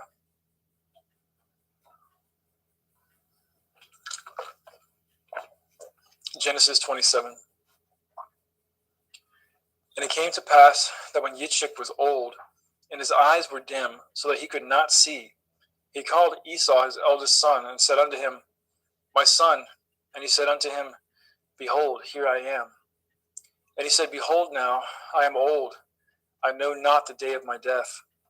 Now therefore take, I pray you, your weapons, your quiver, and your bow, and go out to the field and take me some venison, and make me savory meat, such as I love, and bring it to me, that I may eat it, that my soul may bless you before I die. And Rivkah heard when Yitzchak spoke to Esau his son, and Esau went to the field to hunt for venison and to bring it. And Rivkah spoke unto Yaakov her son, saying, Behold, I heard your father speak unto Esau your brother, saying, Bring me some venison, and make me savory meat, that I may eat and bless you before Yahweh, before my death. Now therefore, my son, obey my voice according to that which I command you. Go now to the flock, and fetch me from thence 2 good kids of the goats, and I will make them savory meat for your father, such as he loves. And you shall bring it to your father, that he may eat, and that he may bless you before his death. And Yaakov said to Rivkah his mother, Behold, Esau my brother is a hairy man, and I am a smooth man. My father perchance will feel me, and I shall seem to him as a deceiver, and I shall bring a curse upon me, and not a blessing. And his mother said unto him, Upon me be your curse, my son. Only obey my voice, and go fetch me them. And he went, and he fetched, and brought them to his mother. And his mother made savory meat, such as his father loved. And Rivkah took goodly raiment from her eldest son Esau, which were with her in the house, and put them upon Yaakov her younger son. And she put the skins of the kids of the goats upon his hands and upon the smooth of his neck. And she gave the savory meat, the bread, which she had prepared, into the hand of her son Yaakov. And he came unto his father and said, My father. And he said, Here I am. Who are you, my son? And Yaakov said unto his father, I am Esau, your firstborn. I have done according as you bade me. Arise, I pray you. Sit and eat of my venison, that your soul may bless me. And Yitzchak said unto his son, How is it that you have found it so quickly, my son? And he said, Because Yahweh Elohika brought it to me. And Yitzchak said unto Yaakov, Come near, I pray you, that I may feel you, my son, whether you be my very son Esau or not. And Yaakov went near unto Yitzchak his father, and he felt him, and said, The voice is Yaakov's voice, but the hands are the hands of Esau. And he discerned him not, because his hands were hairy, as his brother Esau's hands. So he blessed him. And he said, Are you my very son Esau? And he said, I am. And he said, Bring it near to me, and I will eat of my son's venison, that my soul may bless you. And he brought it near to him, and he did eat. And he brought him wine, and he drank. And his father Yitzchak said unto him, Come near now, and kiss me, my son. And he came near and kissed him. And he smelled the smell of his raiment, and he blessed him, and said, See, the smell of my son is as the smell of a field which Yahweh has blessed. Therefore Elohim give you the dew of heaven, and the fatness of the earth, and plenty of grain and wine. Let people serve you, and nations bow down to you. Be Lord over your brethren, and let your mother's sons bow down to you. Cursed be everyone that curses you, and blessed be he that blesses you. And it came to pass, as soon as Yitzchak had made an end of blessing Yaakov, and Yaakov was yet scarce gone out from the presence of Yitzchak his father, that Esau his brother came in from his hunting. And he also made a savory meat, and brought it unto his father, and said unto his father, Let my father arise, and eat of his son's venison, that your soul may bless me. And Yitzchak his father said unto him, Who are you? And he said, I am your son, your firstborn Esau. And Yitzchak trembled very exceedingly, and said, Who? Where is he that has taken venison and brought it to me? And I have eaten of all before you came, and have blessed him. Yea, and he shall be blessed. And when Esau heard the words of his father, he cried with a great and exceeding bitter cry, and said unto his father, Bless me, even me also, O my father. And he said, Your brother came with subtlety, and has taken away your blessing.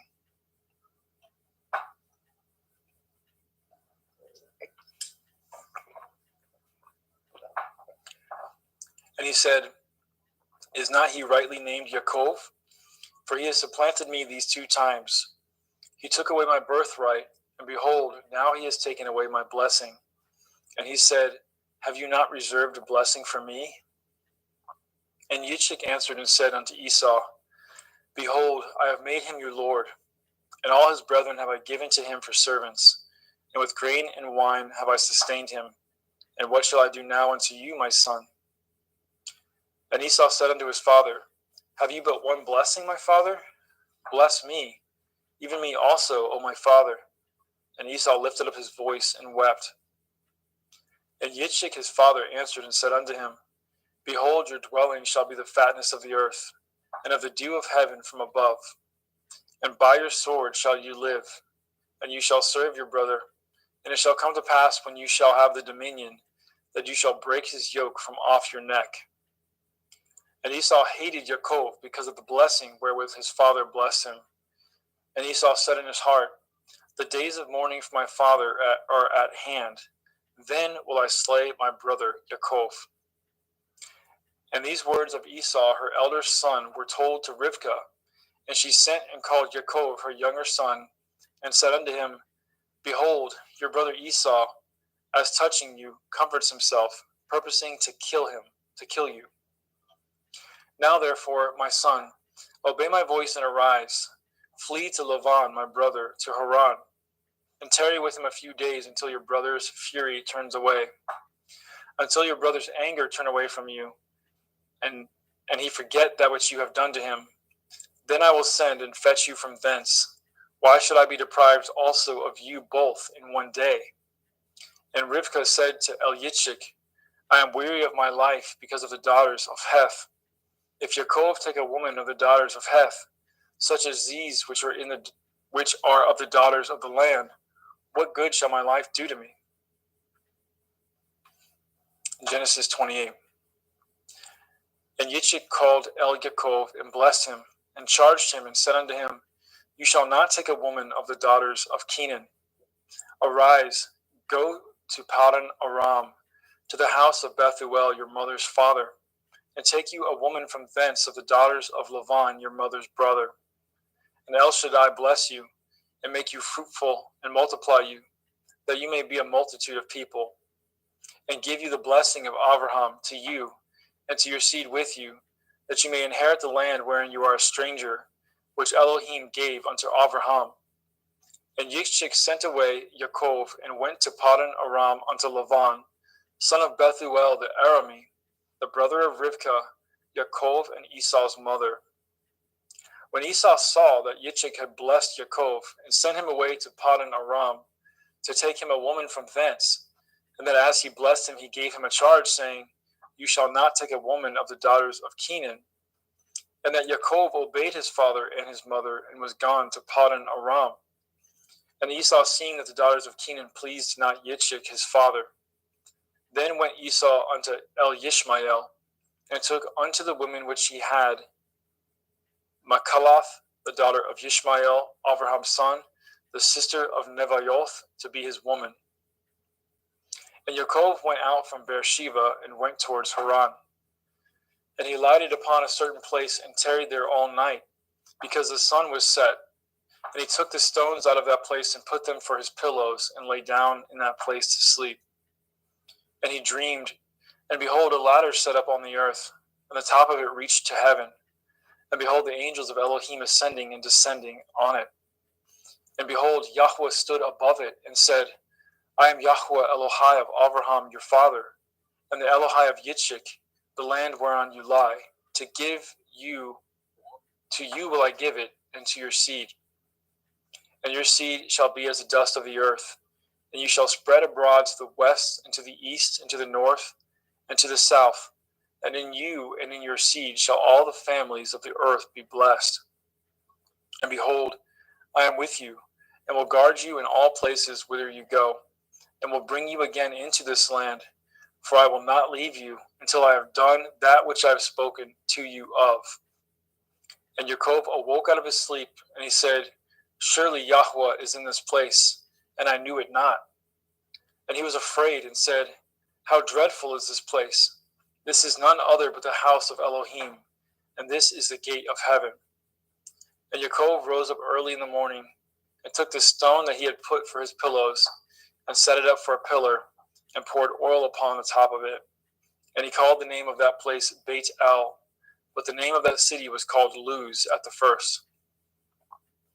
And Yaakov vowed a vow, saying, If Elohim will be with me, and will guard me in this way that I go, and will give me bread to eat and raiment to put on, so that I come again to my father's house in peace, then shall Yahweh be my Elohim. And this stone, which I have set for a pillar, shall be Elohim's house. And of all that you shall give me, I will surely give the 10th unto you. Genesis 29.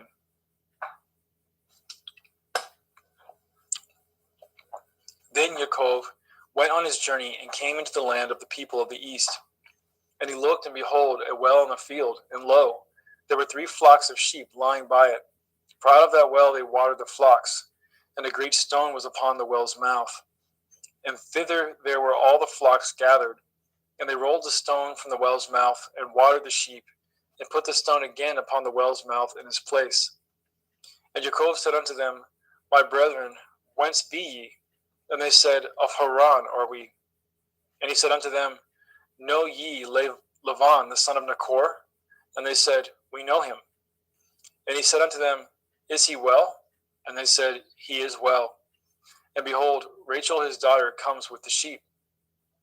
And he said, Lo, it is yet high day, neither is it time that the cattle should be gathered together. Water ye the sheep, and go and feed them. And they said, We cannot, until all the flocks be gathered together, until they roll the stone from the well's mouth. Then we water the sheep. And while he yet spoke with them, Rachel came with her father's sheep, for she kept them. And it came to pass, when Yaakov saw Rachel, the daughter of Lavan his mother's brother, and the sheep of Lavan his mother's brother, that Yaakov went near, and rolled the stone from the well's mouth, and watered the flock of Lavan his mother's brother. And Yaakov kissed Rachel, and lifted up his voice, and wept. And Yaakov told Rachel that he was her father's brother, and that he was Rivka's son. And she ran and told her father. And it came to pass, when Lavan heard the tidings of Yaakov his sister's son, that he ran to meet him, and embraced him, and kissed him, and brought him to his house. And he told Lavan all these things. And Laban said to him, Surely you are a bone in my flesh. And he abode with him in the space of a month. And Laban said to Yaakov, Because you are my brother, should you therefore serve me for naught? Tell me, what shall your wages be? And Laban had 2 daughters. The name of the elder was Leah, and the name of the younger was Rachel. Leah was tender-eyed, but Rachel was beautiful and well-favored. And Yaakov loved Rachel, and said, I will serve you 7 years for Rachel, your younger daughter. And Laban said, It is better that I give her to you, than that I should give her to another man. Abide with me. And Yaakov served 7 years for Rachel, and they seemed unto him but a few days, for the love that he had to her. And Yaakov said unto Laban, Give me my woman, for my days are fulfilled, that I may go in unto her. And Laban gathered together all the men of the place and made a feast. And it came to pass in the evening that he took Leah his daughter and brought her to him, and he went in unto her. And Laban gave unto his daughter Leah Zilpah his maid for a handmaid. And it came to pass that in the morning, behold, it was Leah. And he said to Laban, What is this you have done unto me? Did I not serve you for Rachel? Wherefore then have you beguiled me? And Laban said, It must not be so done in our country, to give the younger before the firstborn. Fulfill her week, and we will give you this also for the service which you shall serve me yet 7 other years. And Yaakov did so, and fulfilled her week, and he gave him Rachel his daughter to be his woman also. And Laban gave Rachel his daughter Bilhah his handmaid to be her maid. And he went in also unto Rachel, and he loved also Rachel more than Leah, and served with him yet 7 other years. And when Yahweh saw that Leah was hated, he opened her womb, but Rachel was barren. And Leah conceived and bore a son, and she called his name Reuben. For she said, Surely Yahweh has looked upon my affliction. Now therefore my man will love me. And she conceived again and bore a son, and said, Because Yahweh has heard that I was hated, he has therefore given me this son also. And she called his name Shimon. And she conceived again and bore a son, and said, Now this time my man will be joined unto me, because I have borne him 3 sons. Therefore was his name called Levi. And she conceived again and bore a son. And she said, Now will I praise Yahweh. Therefore she called his name Yehudah, and left bearing. Genesis chapter 30.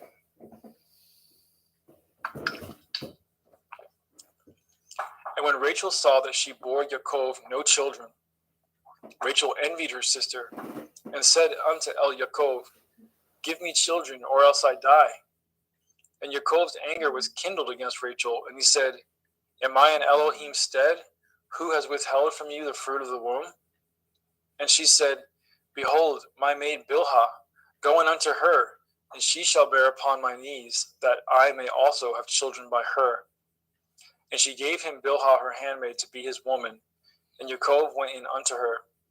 And Bilhah conceived and bore Yaakov a son. And Rachel said, Elohim has judged me, and has also heard my voice, and has given me a son. Therefore called she his name Dan. And Bilhah, Rachel's maid, conceived again, and bore Yaakov a second son. And Rachel said, With great wrestlings have I wrestled with my sister, and I have prevailed. And she called his name Naphtali. And when Leah saw that she had left bearing, she took Zilpah, her maid, and gave her to Yaakov to be his woman. And Zilpah, Leah's maid, bore Yaakov a son. And Leah said, A troop comes, and she called his name Gad. And Zilpah, Leah's maid, bore Yaakov a second son. And Leah said, Happy am I, for the daughters will call me blessed. And she called his name Asher. And Reuben went in the days of wheat harvest, and found mandrakes in the field, and brought them unto his mother Leah. Then Rachel said unto Leah, Give me, I pray you, of your son's mandrakes. And she said unto her, Is it a small matter to you that you have taken my man? And would you take away my son's mandrakes also? And Rachel said, Therefore he shall lie with you tonight for your son's mandrakes. And Yaakov came out of the field in the evening, and Leah went out to meet him, and said, You must come in unto me, for surely I have hired you with my son's mandrakes. And he lay with her that night. And Elohim hearkened unto Leah, and she conceived and bore Yaakov the 5th son. And Leah said, Elohim has given me my hire, because I have given my maiden to my man. And she called his name Yishakar. And Leah conceived again, and bore Yaakov the 6th son. And Leah said, Elohim has endued me with good dowry. Now will my man dwell with me, because I have borne him 6 sons. And she called his name Zebulun. And afterwards she bore a daughter, and called her name Dinah. And Elohim remembered Rachel, And Elohim hearkened to her and opened her womb. And she conceived and bore a son, and said, Elohim has taken away my reproach. And she called his name Joseph, and said, Yahweh shall add to me another son. And it came to pass, when Rachel had borne Joseph, that Yaakov said unto Laban, Send me away, that I may go into my own place and to my own country. Give me my woman and my children, for whom I have served you, and let me go, for you know my service which I have done to you. And Laban said unto him, I pray you, if I have found favor in your eyes, tarry, for I have learned by experience that Yahweh has blessed me for your sake. And he said, Appoint me your wages, and I will give it. And he said unto him, You know how I have served you, and how your cattle was with me. For it was little which you had before I came, and it is now increased unto a multitude. And Yahweh has blessed you since my coming. And now when shall I provide for my own house also? And he said, What shall I give you? And Yaakov said, You shall not give me anything. If you will do this thing for me, I will again feed and guard your flock. I will pass through all your flock today, removing from thence all the speckled and spotted cattle, and all the brown cattle among the sheep, and the spotted and speckled among the goats, and of such shall be my hire. So shall my righteousness answer for me in time to come, when it shall come for my hire before your face. Every one that is not speckled and spotted among the goats, and brown among the sheep, that shall be counted stolen with me. And Laban said, Behold, I would it might be according to your word. And he removed that day the he-goats that were ring-straked and spotted, and all the she-goats that were speckled and spotted, and every one that had some white in it, and all the brown among the sheep, and gave them into the hands of his sons. And he set 3 days' journey betwixt himself and Yaakov fed the rest of Laban's flock. And Yaakov took him rods of green poplar, and of the hazel and chestnut tree, and piled white strakes in them, and made the white appear which was in the rods. And he set the rods which he had pilled before the flocks, in the gutters and the watering troughs, when the flocks came to drink, that they should conceive when they came to drink. And the flock conceived before the rods, and brought forth cattle ring-straked, speckled, and spotted. And Yaakov did separate the lambs, and set the faces of the flocks towards the ring-straked, and all the brown in the flock of Laban. And he put his own flocks by themselves, and put them not unto Laban's cattle. And it came to pass, whensoever the stronger cattle did conceive, that Yaakov laid the rods before the eyes of the cattle in the gutters, that they might conceive among the rods. But when the cattle were feeble, he put them not in. So the feebler were Laban's, and the stronger Yaakov's. And the man increased exceedingly, and had much cattle, and maidservants, and manservants, and camels, and asses. Thank you, brother. Praise Yah. Praise Yah. Brother Justin McRoberts, pick up at chapter 31.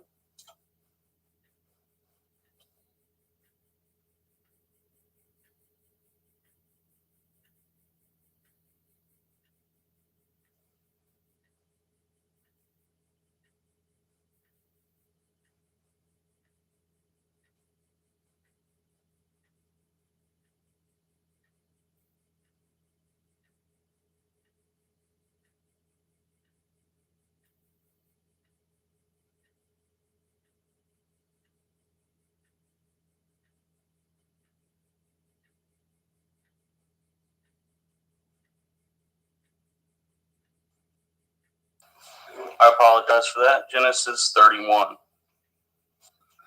And he heard the words of Laban's son, saying, Yaakov has taken away all was our father's, and of that which was our father's has he gotten, and of all of his glory. And Yaakov beheld the countenance of Laban, and behold, it was not toward him as before. And Yahweh said unto Yaakov, Return unto the land of your fathers, and to your kindred, and will be with you. And Yaakov sent and called Rachel and Leah to the field unto his flock, and said unto them, I seeth your father's countenance, that it is not toward me as before, but the Elohim of my father has been with me. And you know that with all my power I have served your father, and your father has deceived me and changeth my wages 10 times, but Elohim suffered him not to hurt me. And if he said thus, the speckle shall be your wages, then all the cattle bore speckled. And if he said thus, the ring straked shall be your hire, then bore all the cattle ring straked. Thus Elohim has taken away the cattle of your father and given them to me. And it came to pass at the time that the cattle conceived, that I lifted up my eyes, and I saw in a dream. And behold, the rams which leaped upon the cattle were ring straked, speckled, and grizzled. And the angel of Elohim spoke unto me in a dream, saying, Yaakov. And I said, Here am I. And he said, Lift up now your eyes and see. All the rams which leap upon the cattle are ring straked, speckled, and grizzled. For I have seen all that Laban does unto you. And he said, And I am the Elohim of Bedel, which you anointed the pillar and were vowed a vow unto me. Now arise, get you out from this land, and return unto the land of your kindred. And Rachel and Leah answered and said unto him, Is there yet any portion or inheritance for us in your father's house? Are we not counted of him strangers? For he has told us, and has quite devoured also our money. For all the riches which Elohim has taken from our father, that is ours, and our children's. Now then, whatsoever Elohim has said unto you, do. Then Yaakov rose up and set at his sons, at his women's upon camels, and he carried away all his cattle and all his goods which he had gotten, the cattle of his getting, which he had gotten in Paddan Aram, for to go to Yitzhak his father in the land of Canaan. And Laban went to shear at the sheep, and Rachel had stolen at the teraphim that were her father's. And Yaakov stole away unawares to Laban the Aramean, in that he had told him not that he fled. So he fled with all that he had, and he rose up and passed over at the river, and setteth his face toward Mount Gilead. And it was told Laban on the third day that Yaakov was fled. And he tooketh his brethren with him, and pursued after him 7 days' journey, and they overtook him in Mount Gilead. And Elohim came to Laban the Aramean in the dream by night, and said unto him, Take heed that you speak not to Yaakov, neither good or bad. Then Laban overtooketh Yaakov. Now Yaakov had pitched his tent in the mount, and Laban with his brethren pitched in the mount of Gilead. And Laban said to Yaakov, What have you done that you have stolen away unawares to me, and carried away my daughters and captives, taken with the sword? Wherefore did you flee away secretly and steal away from me, and did not tell me, that I might have sent you away with mirth and with songs, with tabret and harp, and have not suffered me to kiss my sons and my daughters? You have now done foolishly in so doing. Is it in the power of my hand to do you hurt? But the Elohim of your father spoke unto me yesternight, saying, Take heed that you speak not to Yaakov, either good or bad. And now, though you would needs be gone, because you sore longed after your father's house, yet wherefore have you stoleneth my Elohim? And Yaakov answered and said to Laban, Because I was afraid, for I said, Perchance you would take by force your daughters from me. With whomsoever you findeth your Elohim, let him not live. Before our brethren discern what is yours with me, and take it to you. For Yaakov knew not that Rachel had stolen them. And Laban went into Yaakov's tent, and into Leah's tent, and into the 2 maiden servants' tents, but he found them not. Then went he out of Laban's tent, and entered into Rachel's tent. Now Rachel had taken at the teraphim, and put them in the camel's furniture, and sat upon them. And Laban searched all the tent, but he found them not. And she said to her father, Let it not displease my lord, that I cannot rise up before you, for the custom of women is upon me. And he searched, but found not the teraphim. And Yaakov was wroth, and showed with Laban. And Yaakov answered and said to Laban, What is my transgression? What is my sin, that you have hotly pursued after me? Whereas you have searched with all my stuff, what have you found of all your household stuff? Set it here before my brethren and your brethren, that they may be judged betwixt us both. This 20 years have I been with you. Your ewes and your she-goats have not cast their young, and the rams of your flock have I not eaten. That which was torn of beasts I brought not unto you. I bore the loss of it. Of my hand did you require it, whether stolen by day or stolen by night. And thus I was in the day that the drought consumed me, and the frost by night, and my sleep departed from my eyes. Thus have I been 20 years in your house. I served you 14 years for your 2 daughters, and 6 years for your cattle, and you have changed my wages 10 times. Except the Elohai of my father, the Elohai of Abraham, and the fear of Yitzhak had been with me, surely you had sent me away now empty. Elohim has seen my affliction at the labor of my hands, and rebuked you yesternight. And Laban answered and said unto Yaakov, These daughters are my daughters, and these children are my children, and these cattle are my cattle, and all that you see is mine. And what can I do this day unto these my daughters, or unto these children which they have borne? Now therefore, let us cut a covenant, I and you, and let it be for a witness between me and you. And Yaakov took a stone and set it up for a pillar, and Yaakov set it unto his brethren Gasher stones, and they took stones and made a heap, and they did eat there upon the heap. And Laban called it Yegar Sahudotha, but Yaakov called it Gal-Aid. And Laban said, This heap is a witness between me and you this day. Therefore was the name of it called Galeed. And Mitzpah, for he said, Yahweh watch between me and you when we are absent one from another. If you shall afflicteth my daughters, or if you shall take other women besides my daughters, no man is with us. See Elohim is witness betwixt me and you. And Laban said to Yaakov, Behold this heap, and behold this pillar which I have cast betwixt me and you. This heap be witness, and this pillar be witness, that I will not pass over at this heap to you, and you shall not pass over at this heap and at this pillar unto me for harm. The Elohai of Abraham and Elohai of Nachor and Elohai of their father judged betwixt us. And Yaakov swore by the fear of his father Yitzhak. Then Yaakov offered sacrifice upon the mountain, called his brethren to eat bread, and they did eat bread and tarried all night in the mount. And early in the morning Laban rose up and kissed his sons and his daughters and blessed them, and Laban departed and returned unto his place. Genesis chapter 32. And Yaakov went on his way, and the angels of Elohim met him. And when Yaakov saw them, he said, This is Elohim's host. And he called the name of that place Machanaim. And Yaakov sent messengers before him to Esau his brother unto the land of Seir in the country of Edom. And he commanded them, saying, Thus shall you speak unto my lord Esau, your servant Yaakov, says thus, I have sojourned with Laban and stayed there until now. And I have oxen and asses, flocks and men servants and women servants. And I have sent to tell my lord that I may find grace in your sight. And the messengers returned to Yaakov, saying, We came to your brother Esau, and also he comes to you, and 400 men with him. Then Yaakov was greatly afraid and distressed, and he divided of his people that was with him, and of his flocks, and of his herds, and his camels, in 2 bands, and said, If Esau come to the one company and smite it, then the other company which is left shall escape. And Yaakov said, O Elohai of my father Abraham, and Elohai of my father Yitzhak, Yahweh, which said unto me, Return unto your country and to your kindred, and I will deal with you. I am not worthy of the least of all the mercies and of all the truth which you have showed unto your servant. For with my staff I passed over this Yarden, and now I am become 2 bands. Deliver me, I pray you, from the hand of my brother, from the hand of Esau, for I fear him, lest he will come and smite me and the mother with the children. And you said, I will surely do you good, and maketh your seed as the sand of the sea, which cannot be numbered for multitude. And he lodged there that same night, and took of that which came to his hand a present for Esau his brother, 200 she-goats and 20 he-goats, 200 ewes and 20 rams, 30 milch camels with their colts, 40 kine and 10 bulls, 20 she-asses and 10 foals. And he delivered them into the hand of his servants, every drove by themselves, and said unto his servants, Pass over before me, and put a space betwixt drove and drove. And he commanded it the foremost, saying, When Esau my brother meets you, and asks you, saying, Whose are you, and where go you, and whose are these before you?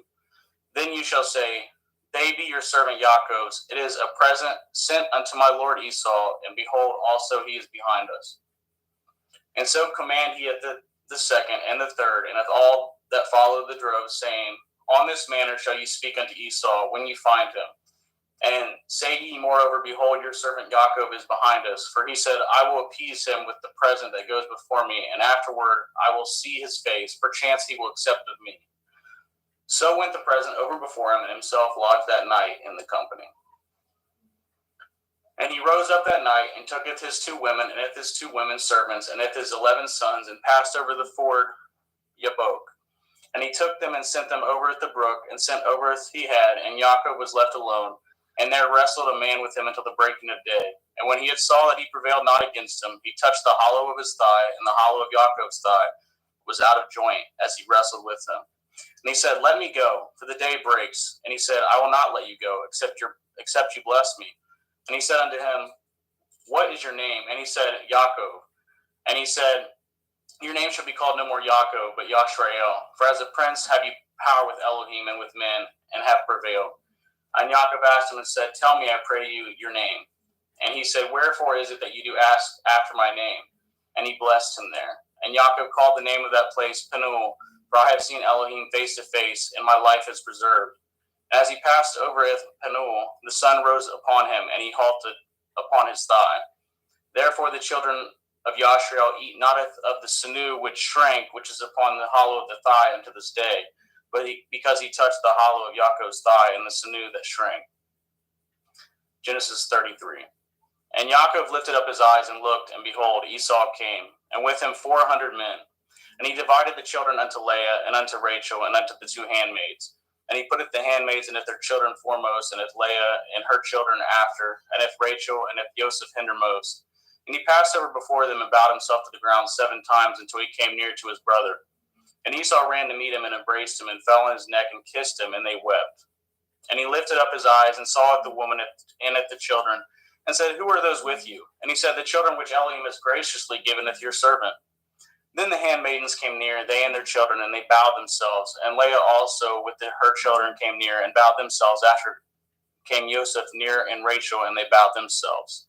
And he said, What do you mean by all this drove which I met? And he said, These are to find grace in the sight of my Lord. And Esau said, I have enough, my brother. Keep that you have unto yourself. And Yaakov said, Nay, I pray you, if now I have found grace in your sight, then receive my present at my hand, for therefore I have seen your face, as though I had seen the face of Elohim, and you are pleased with me. Take, I pray you, if my blessing that is brought to you, because Elohim has dealt graciously with me, and because I have enough. And he urged him, and he took it, and let us take our journey, and let us go, and I will go before you. And he said, Let us take our journey, and let us go, and I will go before you. And he said unto him, My Lord knows that the children are tender, and the flocks and herds with you young are with me. And if men should overdrive them one day, all the flock will die. Let my Lord, I pray you, pass over before his servant, and I will lead on softly, according as the cattle that goes before me, and the children be able to endure, until I come unto my Lord, unto Seir. And Esau said, Let me now leave with you some of the folk that are with me. And he said, What need it? Let me find grace in the sight of my Lord. So Esau returned that day on his way into Seir, and Yaakov journeyed to Succoth, and he built him a house and made Succoth for his cattle. Therefore the name of that place is called Succoth. And Yaakov came to Shalem, a city of Shechem, which is in the land of Canaan, when he came from Paddan Aram, and pitched his tent before the city. And he brought it the parcel of the field which he had spread his tent, and at the hand of the children of Shemor, Shechem's father, 100 pieces of money. And he erected there an altar and called it El Elohai Yashrael. And Dinah, the daughter of Leah, which she bore unto Yaakov, went out to see the daughters of the land. And when Shechem, the son of Shemor, the Shivi, prince of the country, saw her, he took her and lay with her and defiled her. And his soul clave unto Dinah, the daughter of Yaakov, and he loved at the damsel, and spoke kindly unto the damsel. And Shechem spoke unto his father Hamor, saying, Get me at this damsel to be my woman. And Yaakov heard that he had defiled Dinah, his daughter. Now his sons were with his cattle in the field, and Yaakov held his peace until they were come. And Hamor, the father of Shechem, went out unto Yaakov to commune with him. And the sons of Yaakov came out of the field when they had heard it, and the men were grieved, and they were very wroth, because they had wrought folly in Yashrael and lying with Yaakov's daughter, which thing ought not to be done. And Hamor communed with them, saying, The soul of my son Shechem longs for your daughter. I pray you give him to be his woman. And make ye marriages with us, and giveth your daughters unto us, and take our daughters unto you. And ye shall dwell with us, and the land shall be before you. Dwell and trade ye therein, and get your possessions therein. And Shechem said unto her father and unto her brethren, Let me find grace in your eyes, and what shall ye say unto me, I will give. Ask me never so much dowry and gift, and I will give according as ye shall say unto me, but give me the damsel to be my woman. And the sons of Yaakov answered as Shechem and as Hamor his father deceitfully, and said, Because he has defiled Dinah their sister. And they said unto them, We cannot do this thing, to giveth our sister to one that is uncircumcised, for that were reproach unto us. But in this will we consent unto you, if you will be as we be, that every male of you be circumcised, then will we give our daughter unto you, and we will take your daughter to us, and we will dwell with you, and we will become one people. But if you will not hearken unto us to be circumcised, then will we taketh our daughter, and we will be gone. And the words pleased Hamor and Shechem, Hamor's son. And the young man deferred not to do this thing, because he had delight in Jacob's daughter, and he was more honorable than all the house of his father. And Hamor and Shechem his son came into the gate of their city, and communed with the men of their city, saying, These men are peaceable with us, therefore let them dwell in the land and trade therein, for the land, behold, it is large enough for them. Let us take it their daughters to us for women, and let us give them our daughters. Only herein will the men consent unto us for to dwell with us, to be one people. If every male among us be circumcised as they are circumcised. Shall not their cattle and their substance and every beast of theirs be ours? Only let us consent unto them, and they will dwell with us. And unto Hamor and unto Shechem his son hearkened all that went out of the gate of his city, and every male was circumcised, all that went out of the gate of his city. And it came to pass on the third day, when they were sore, that two of the sons of Jacob, Shimon and Levi, Dinah's brethren, took each man his sword, and came upon the city boldly, and slew all the males. And they slew Hamor and Shechem his son with the edge of the sword, and took Dinah out of Shechem's house, and went out. The sons of Jacob came upon the slain, and spoiled the city, because they had defiled their sister. They took at their sheep, and at their oxen, and at their asses, and at that which was in the city, and that which was in the field, and at all their wealth, and at all their little ones, and all their women took they captive, and spoiled at even all that was in the house. And Jacob said to Shimon and Levi, Yet have troubled me to stink among the inhabitants of the land, among the Canaanim and the Perizim, and I being few in number, they shall gather themselves together against me and slay me, and I shall be destroyed, I and my house. And they said, Should he deal with our sister as with a harlot? Genesis 35. And Elohim said unto Jacob, Arise, and go up to Bethel, and dwell there, and make there an altar unto Elohim that appeared unto you when you fled from the face of Esau your brother. Then Jacob said unto his household and to all that were with him, Put away the strange Elohai that are among you, and be clean, and change your garments. And let us arise, and go up to Bethel, and will make there an altar unto Elohim, who answered me in the day of my distress, and was with me in the way which I went. And they gave unto Jacob all the strange Elohai which were in their hand, and all their earrings which were in their ears, and Jacob hid them under the oak which was by Shechem. And they journeyed, and the terror of Elohim was upon the cities which were round about them, and they did not pursue after the sons of Jacob. So Jacob came to Luz, which is in the land of Canaan, that is Bethel, and all the people that were with him. And he built there an altar, and called the place El Bethel, because there Elohim appeared unto him when he had fled from the face of his brother. But Deborah, Rivkah's nurse, died, and she was buried beneath Bethel under an oak, and the name of it was called Alon Bakuth. And Elohim appeared unto Jacob again when he came out of Paddan Aram, and blessed him. And Elohim said unto him, Your name is Jacob. Your name shall not be called any more Jacob, but Yashrael shall be your name. And he calleth his name Yashrael. And Elohim said unto him, I am El Shaddai. Be fruitful and multiply. A nation and a company of nations shall be of you, and kings shall come out of your loins. And that the land which I gave Abraham and Yitzhak, to you I will give it, and to your seed after you will I give it the land. And Elohim went up from him in the place where he talked with him. And Jacob set up a pillar in the place where he talked with him, even a pillar of stone. And he poured a drink offering thereon, and he poured oil thereon. And Jacob called it the name of the place where Elohim spoke with him, Bethel. And they journeyed from Bethel, and there was but a little way to come to Ephrath. And Rachel travailed, and she had hard labor. And it came to pass, when she was in hard labor, that the midwife said unto her, Fear not, ye shall have this son also. And it came to pass, as her soul was in departing, for she died, that she called his name Benoni, but his father called him Benjamin. And Rachel died, and she was buried in the way of Ephrath, which is in Bethlehem. And Jacob set a pillar upon her grave. That is the pillar of Rachel's grave unto this day. And Yashrael journeyed and spread his tent beyond Migdal Eder. And it came to pass, when Yashrael dwelt in that land, that Reuben went and lay with Bilhah, his father's concubine, and Yashrael heard it. Now the sons of Jacob were 12. The sons of Leah, Reuben, Jacob's firstborn, and Shimon, and Levi, and Yehuda, and Issachar, and Zebulun. The sons of Rachel, Joseph, and Benjamin. And the sons of Bilhah, and Rachel's handmaid, Dan and Naphtali. And the sons of Zilpah, Leah's handmaid, Gad and Asher. These are the sons of Jacob, which were born to him in Paddan Aram. And Yaakov came unto Yitzhak his father, unto Mamre, unto Kiart Arba, which is Chevron, where Abraham and Yitzhak sojourned. And the days of Yitzhak were 180 years. And Yitzhak gave up his ruach and died, and was gathered unto his people, being old and full of days. And his sons Esau and Yaakov buried him. Genesis 36. Now these are the generations of Esau, who is Edom. Esau tooketh his woman of the daughters of Canaan, Eth Adah, the daughter of Elon the Hittite, and Eth Olivamah, the daughter of Anah, the daughter of Tiz on the Hivi, and Eth Basmath, Ishmael's daughter, sister of Naboth.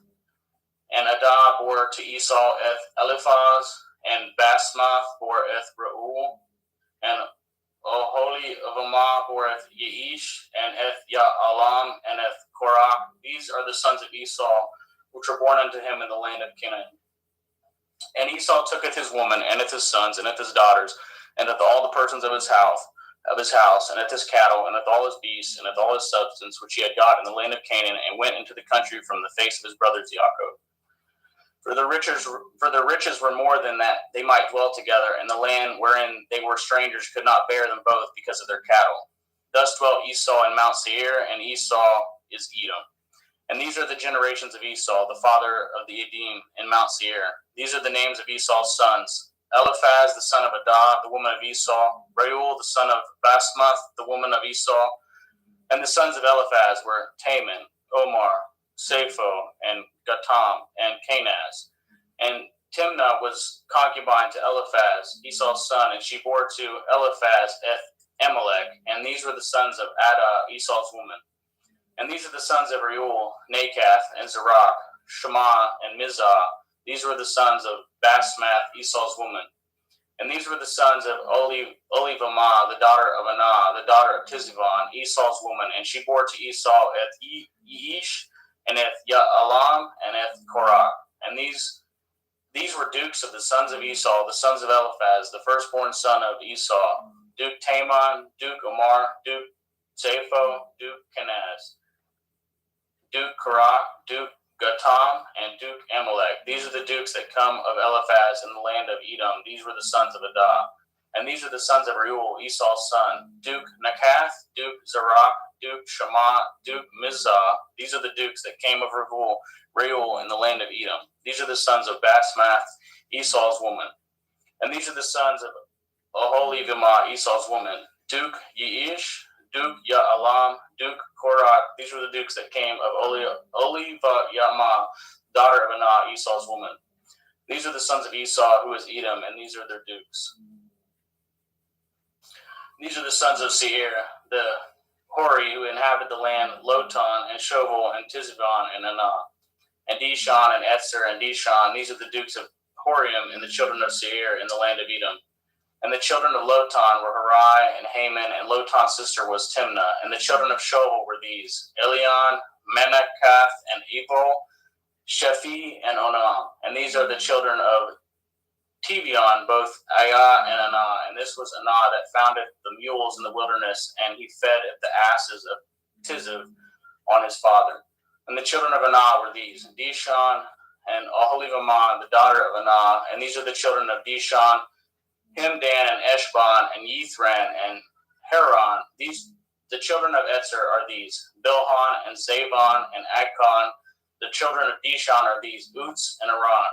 These are the dukes that came of the Chorim: Duke Lotan, Duke Shoval, Duke Sivan, Duke Anah, Duke Dishon, Duke Etzer, Duke Dishon. These are the dukes that came of Hori among their dukes in the land of Seir.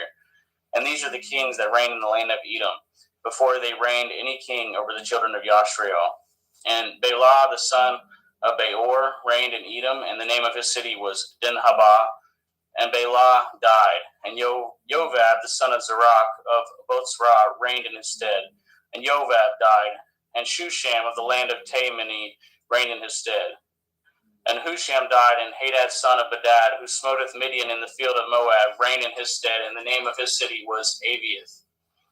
And Hadad died, and Sumlah of Mesrekah reigned in his stead. And Samlah died, and Shaul of Rechoboth by the river reigned in his stead. And Shaul died, and Baal Shunan, the son of Akbor, reigned in his stead. And Baal-Hanan, the son of Akbor, died, and Hadar reigned in his stead. And the name of his city was Pau, and his woman's name was Mehetabel, and the daughter of Metred, the daughter of Mezahav. And these are the names of the dukes that came of Esau, according to their families, after their places, by their names: Dukes Timnah, Duke Eliah, Duke Yetheth, Duke Olihavamah, Duke Elah, Duke Peon, Duke Kenaz, Duke Taman, Duke Mithitzer, Duke Magdiel, Duke Eram. These be the dukes of Edom, according to their habitations in the land of their possessions. He is Esau, the father of the Edomim. Genesis chapter 37. And Yaakov dwelt in the land wherein his father was a stranger, in the land of Canaan. These are the generations of Yaakov. Joseph, being 17 years old, was feeding a flock with his brethren, and the lad was with his sons of Bilhah, and with the sons of Zilpah, his father's woman. And Joseph broughteth unto his father their evil report. Now Yashrael loved Joseph more than all his children, because he was the son of his old age, and made him a coat of many colors. And when his brethren saw that their father loved him more than all his brethren, they hated him, and could not speak peaceably unto him. And Joseph dreamed a dream, and he told it his brethren, and they hated him yet the more. And he said unto them, Hear, I pray you, this dream which I have dreamed. For behold, we were binding sheaves in the field, and lo, my sheaf arose, and also stood upright. And behold, your sheaf stood round about, and made obeisance to my sheaf. And his brethren said to him, Shall you indeed reign over us, or shall you indeed have dominion over us? And they hated him yet the more for his dreams and for his words. And they dreamed yet another dream, and told it his brethren, and said, Behold, I have dreamed a dream more, and behold, the sun and the moon and 11 stars made obeisance to me. And he told it to his father and to his brethren, and his father rebuked him, and said unto him, What is this dream that you have dreamed? Shall I and your mother and your brethren indeed come bow down ourselves to you, to the earth? And his brethren envied him, but his father observed this saying. And his brethren went to feed their father's flock in Shechem. And Yashrael said unto Elioseph, Do not your brethren feed the flock in Shechem? Come, and I will send you unto them. And he said to him, Here am I. And he said unto him, Go, I pray you, seeth whether it will be well with your brethren, and well with your flocks, and bring me word again. So he sent him out of the valley of Chevron, and he came to Shechem. And a certain man found him, and behold, he was wandering in the field. And the man asked him, saying, What do you seek? And he said, I seeketh my brethren. Tell me, I pray you, where they feed their flocks. And the man said, They departed hence, for I heard them say, Let us go to Dothan. And Joseph went after his brethren, and found them in Dothan. And when they saw him afar off, even before he came near unto them, they conspired against him to slay him. And they said one to another, Behold, this dreamer comes. Come now, therefore, and let us slay him, and cast him into some pit. And we will say, Some evil beast has devoured him, and we shall see what will become of his dreams. And Reuben heard it, and delivered him out of their hands, and said, Let us not kill him. And Reuben said unto them, Shed no blood, but cast him into this pit that is in the wilderness, and lay no hand upon him, that he might rid him out of their hands, to deliver him to his father again. And it came to pass, when Joseph was come unto his brethren, that they stripped Joseph out of his coat, and the coat of many colors that was on him. And they took him and cast him into a pit, and the pit was empty. There was no water in it. And they sat down to eat bread, and they lifted up their eyes and looked, and behold, a company of Ishmaelim came from Gilead with their camels, bearing spicery and balm and myrrh, going to carry it down to Mitzrayim. And Yehudah said unto his brethren, What profit is it if we slayeth our brother and concealeth his blood? Come and let us sell him to the Ishmaelim, and let not our hand be upon him, for he is our brother and our flesh. And his brethren were content. Then there passed by Midianim merchantmen, and they drew and lifted up Joseph out of the pit, and sold Joseph to the Ishmaelim for 20 pieces of silver, and they brought Joseph into Mitzrayim. And Reuben returned into the pit, and beheld Joseph was not in the pit, and he returned his clothes, and he returned unto his brethren, and said, The child is not, and I, whither shall I go? And they took Joseph's coat, and killed a kid of the goats, and dipped the coat in the blood. And they sent the coat of many colors, and they brought it to their father, and said, This have we found. Know now whether it be your son's coat or no. And he knew it, and said, It is my son's coat. An evil beast has devoured him. Joseph is without doubt rent in pieces. And Yaakov rent his clothes and put sackcloth upon his loins and mourned for his son many days. And all his sons and all his daughters rose up to comfort him, but he refused to be comforted. And he said, For I will go down into Sheol unto my son mourning. Thus his father wept for him. And the Midianim sold him into Mitzrayim unto Potiphar, an officer of Pharaoh's and captain of the guard. Genesis 38. And it came to pass at that time that Yehudah went down from his brethren and turned into a certain Adulami, whose name was Hiriah. And Yehudah saweth their daughter of a certain Canaanite, whose name was Shuach, and he tooketh her and went in unto her, and she conceived and bore a son. And he called his name And she conceived again and bore a son, and she called his name Onan.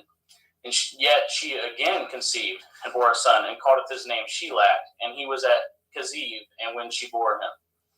And Yehudah took a woman from his firstborn, whose name was Tamar. And Yehudah's firstborn, was wicked in the sight of Yahweh, and Yahweh slew him. And Yehudah said unto Onan, Go in unto your brother's woman, and marry her, and raise up seed to your brother. And Onan knew that the seed should not be his. And it came to pass, when he went in unto his brother's woman, that he spilled it on the ground, lest that he should give seed to his brother.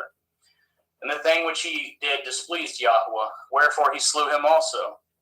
Then said Yehudah to Tamar, to his daughter-in-law, Remain a widow at your father's house, till Shelach my son be grown. For he said, Lest perchance he die also, as his brethren did. And Tamar went and dwelt in her father's house. And in the process of time, the daughter of Shuach, Yehudah's woman, died, and Yehudah was comforted, and went up into his sheep shears to Timnath, and he and his friend Hiriah the Adullamite. And it was told Tamar, saying, Behold, your father-in-law goes up to Timnah to shear his sheep. And she put her widow's garments off from her, and covered her with a veil, and wrapped herself, and sat in an open place, which is by the way to Timnah. For she saw that Shelach was grown, and she was not given unto him to be his woman. When Yehudah saw her, he thought her to be a harlot, because she had covered her face. And he turned unto her by the way, and said, Go to, I pray you, let me come in unto you, for he knew not that she was his daughter-in-law. And she said, What will you give me that you may come in unto me? And he said, I will send you a kid from the flock. And she said, Will you give me a pledge till you send it? And he said, What pledge shall I give you? And she said, Your signet and your bracelets, your staff that is in your hand. And he gave it to her, and came in unto her, and she conceived by him. And she arose and went away, and laid by her veil from her, and put on the garments of her widowhood. And Yehudah senteth the kid by the hand of his friend, the Adullamite, to receive his pledge from the woman's hand, but he found her not. Then he asked the men of the place, saying, Where is the harlot that was openly by the wayside? And they said, There was no harlot in this place. And he returned to Yehudah and said, I cannot find her. And also the men of the place said that there was no harlot in this place. And Yehudah said, Let her take it to her, lest we be shamed. Behold, I sent this kid, and you have not found her. And it came to pass about 3 months after that she was told Yehudah, saying, Tamar, your daughter-in-law, has played the harlot, and also, behold, she is with child by whoredom. And Yehudah said, Bring her forth, and let her be burnt. When she was brought forth, she sent to her father-in-law, saying, By the man whose these are, am I with child? And she said, Discern, I pray you, whose are these? The signet, and bracelets, and staff. And Yehudah acknowledged them, and said, She has been more righteous than I, because that I gave her not to Shelach my son, and he knew her again no more. And it came to pass in the time of her travail, that behold, twins were in her womb. And it came to pass when she travailed, that the one put out his hand, and the midwife took and bound upon his hand a scarlet thread, saying, This came out first. And it came to pass, as he drew back his hand, that behold, the brother came out, and she said, Have you broken forth? This breach be upon you. Therefore his name is called Peretz. And afterward came out his brother, that had a scarlet thread upon his hand, and his name was called Zerah. Genesis chapter 39. And Joseph was brought down to Mitzrayim, and Potiphar, an officer of Pharaoh, captain of the guard, a Mitzri, brought him of the hands of the Ishmaelim, which had brought him down thither. And Yahweh was with Joseph, and he was a prosperous man, and he was in the house of his master, the Mitzri. And his master saweth that Yahweh was with him, and that Yahweh made all that he did to prosper in his hand. And Joseph found grace in his sight, and he served him, and he made him overseer over his house, and all that he had put in his hand. And it came to pass from the time that he had made him overseer in the house, and over all that he had, the Yahweh blessed the Mitzri's house for Joseph's sake. And the blessing of Yahweh was upon all that he had in the house and in the field. And he left all that he had in Joseph's hand, and he knew not aught he had, save the bread which he did eat. And Joseph was a goodly person and well favored. And it came to pass after these things that his master's woman casteth her eyes upon Joseph, and she said, Lie with me. But he refused, and said unto his master's woman, Behold, my master knows not which is with me in the house, and he has committed all that he has to my hand. There is none greater in this house than I, neither has he kept anything from me but you.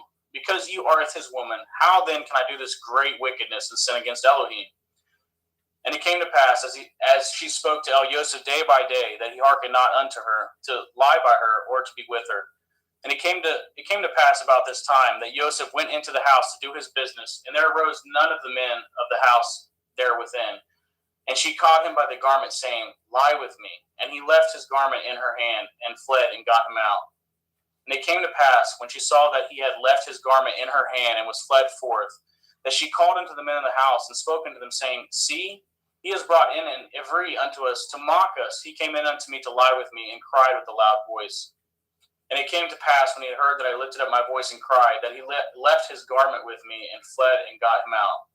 And she laid up his garment by her, until his Lord came home. And she spoke unto him according to these words, saying, The Ivri servant which you have brought unto us came in unto me to mock me. And it came to pass, as I lifted up my voice and cried, that he left his garment with me, and fled out. And it came to pass, when his master heard the words of his woman, which she spoke unto him, saying, After this manner did your servant to me, that his wrath was kindled. And Joseph's master took him, and put him in the prison, a place where the king's prisoners were bound. And he was there in prison. But Yahweh was with Joseph, and showed him mercy, and gave him favor in the sight of the keeper of the prison. And the keeper of the prison committed to Joseph's hand all the prisoners that were in the prison, and if whatsoever they did there, he was the doer of it. The keeper of the prison looked as not to anything that was under his hand, because Yahweh was with him, and that which he did, Yahweh made him to prosper. Genesis chapter 40. And it came to pass after these things, that the butler of the king of Mitzrayim and his baker had offended the Lord, the king of Mitzrayim. And Pharaoh was wroth against two of his officers, against the chief of his butlers, and against the chief of his bakers. And he put them in ward in the house of the captain of the guard, into the prison, the place where Joseph was bound. And the captain of the guard was charged at Joseph with him, and he served them, and they continued a season in a ward. And they dreamed a dream, both of them, each man his dream in one night, each man according to the interpretation of his dream, the butler and the baker of the king of Mitzrayim, which were bound in the prison. And Joseph came in unto them in the morning, and looked upon them, and behold, they were sad. And he asked of Pharaoh's officers that were with him in the ward of the Lord's house, saying, Wherefore look ye so sadly today? And they said unto him, We have dreamed a dream, and there is no interpreter of it. And Joseph said unto them, Do not interpretations belong to Elohim? Tell me them, I pray you. And the chief butler tooketh this dream to Joseph, and said to him, In my dream, behold, a vine was before me. And in the vine were 3 branches, and it was as though it budded. And her blossoms shot forth, and the clusters thereof brought forth ripe grapes. And Pharaoh's cup was in my hand, and I took the grapes, and pressed them into Pharaoh's cup, and gave the cup into Pharaoh's hand. And Joseph said unto him, This is the interpretation of it. The 3 branches are 3 days. Yet within 3 days shall Pharaoh lift up your head, and restore unto your place, and you shall deliver Pharaoh's cup into his hand, after the former manner when you were his butler. But think on me when it shall be well with you, and show kindness, I pray you, unto me, and make mention of me unto Pharaoh, and bring me out of this house. For indeed I was stolen away out of the land of the Ivrim, and here also I have done nothing, that they should put me in this dungeon. When the chief baker saw that the interpretation was good, he said unto Joseph, I also was in my dream, and behold, I had 3 white baskets on my head. And in the uppermost basket there was of all manner of baked meats for Pharaoh, and the birds did eat them out of the basket upon my head. And Joseph answered and said, This is the interpretation thereof. The 3 baskets are 3 days. Yet within 3 days shall Pharaoh lift up your head from off you, and shall hang you on a tree, and the birds shall eat your flesh from off you.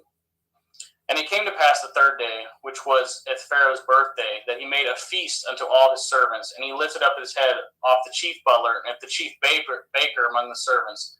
And he restored the chief butler unto his butlership again, and he gave the cup into Pharaoh's hand. but he hanged it the chief baker, as Joseph had interpreted to them. Yet did not the chief butler remembereth Joseph, but forgot him. Genesis chapter 41. And it came to pass at the end of the 2 full years that Pharaoh dreamed, and beheld, he stood by the river. And behold, there came up out of the river 7 well-favored kine and fat-fleshed, and they fed in a meadow. And behold, 7 other kine came up after them out of the river, ill-favored and lean-fleshed, and stood by the other kine upon the bank of the river. And the ill-favored and the lean-fleshed kine did eat up at the 7 well-favored and fat kine. So Pharaoh awoke. And he slept and dreamed the second time, and behold, 7 ears of grain came upon one stalk, rank and good. And behold, 7 thin ears, and blasted with the east wind sprung up after them. And 7 thin ears devoured at the 7 rank and full ears. And Pharaoh awoke, and behold, it was a dream. And it came to pass in the morning that his ruach was troubled, and he sent and called for the magicians of Mitzrayim, and at the wise men thereof. And Pharaoh hath told them his dream, but there was none that could interpret them unto Pharaoh. Then spoke the chief butler and of Pharaoh, saying, I do remembereth my faults this day. Pharaoh was wroth with the servants, and put me in ward in the captain of the guard's house, both me and the chief baker. And we dreamed a dream in one night, I and he. We dreamed each man according to the interpretation of his dream. And there was there with us a young man, and a servant to the captain of the guard. And we told him, and he interpreted to us our dreams, to each man according to his dream he did interpret. And it came to pass, as he interpreted to us, so it was.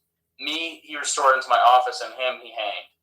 Then Pharaoh sent and calleth Joseph, and they brought him hastily out of the dungeon, and shaped himself, and changed his raiment, and came in unto Pharaoh.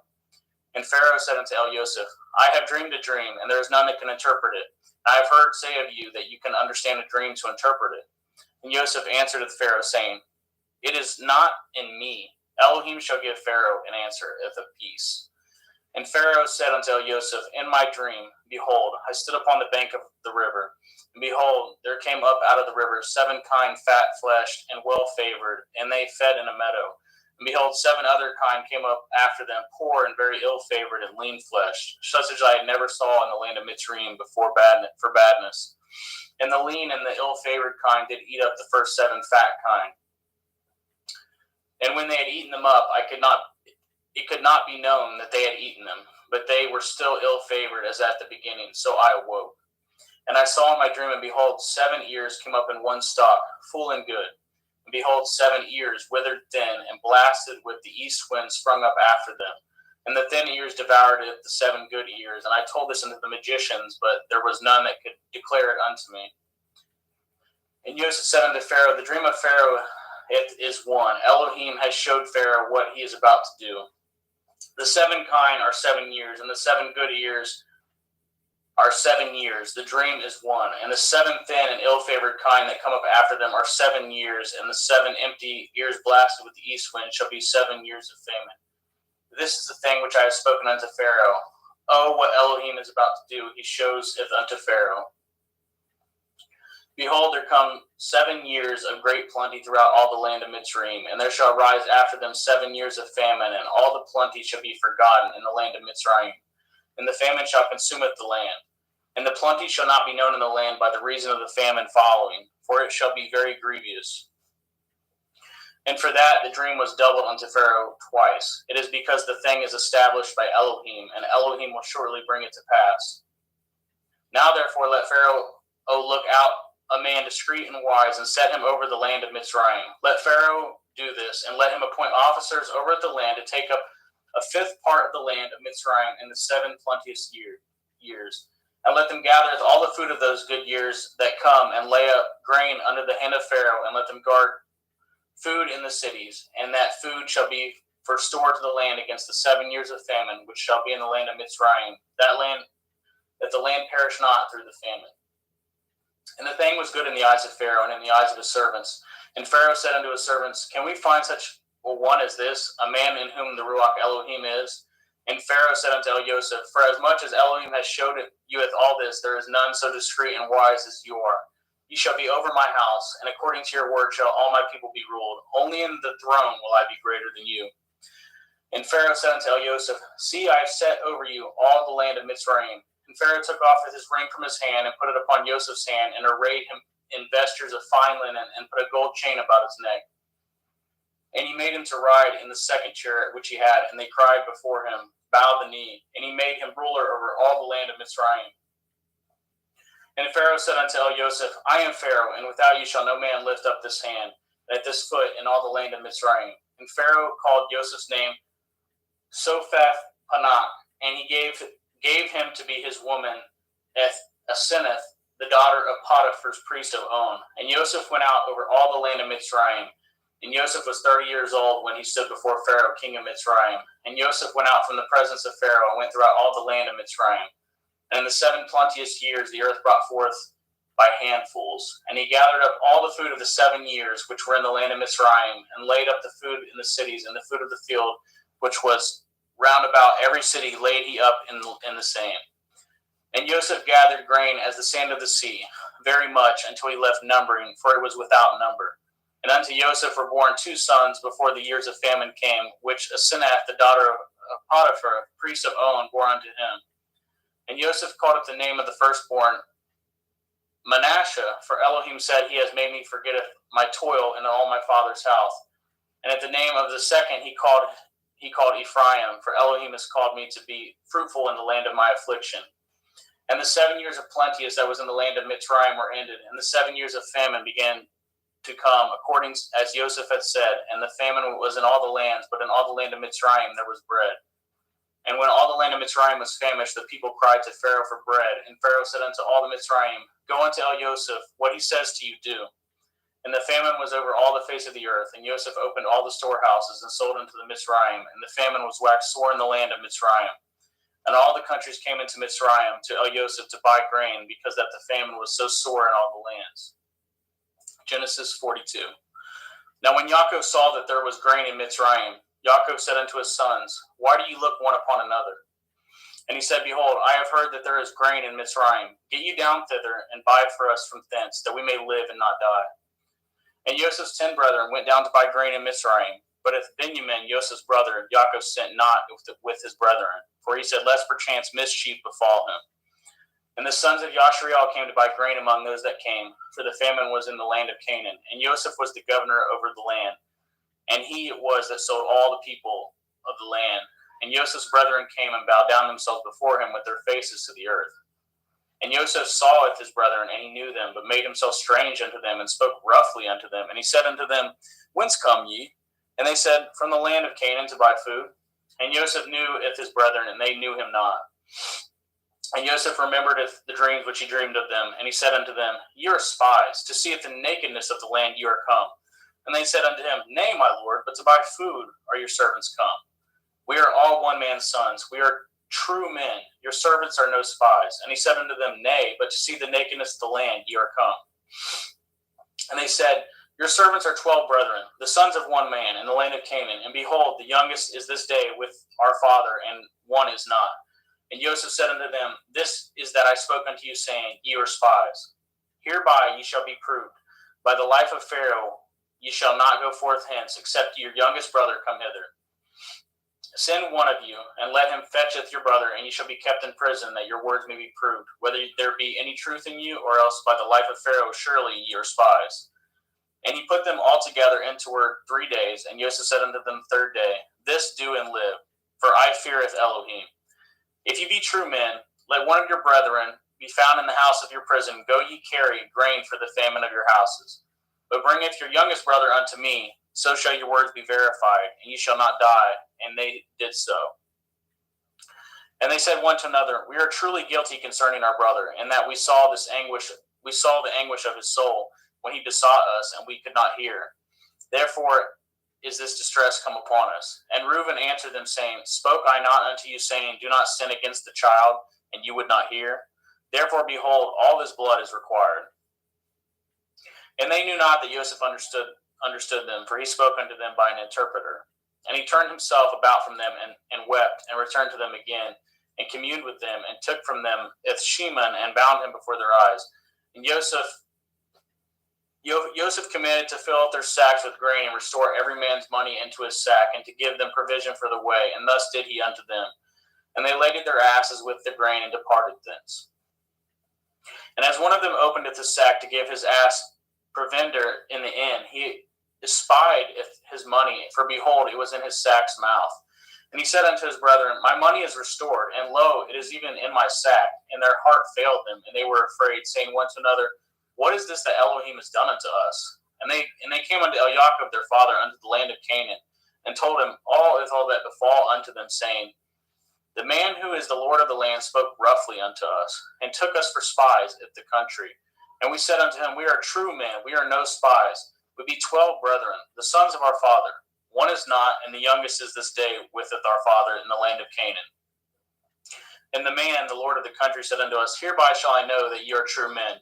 Leave one of your brethren here with me, and taketh food for the famine of your households, and be gone. And bringeth your youngest brother unto me, then I shall know that ye are no spies, but ye are true men, and so will I deliver you with your brother, and ye shall traffic in the land.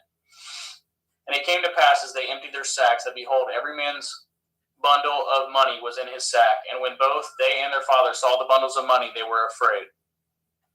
And Jacob saw their father, and said unto them, Me have ye bereaved of my children. Joseph is not, and Shimon is not, and ye will taketh Benjamin away. All these things are against me.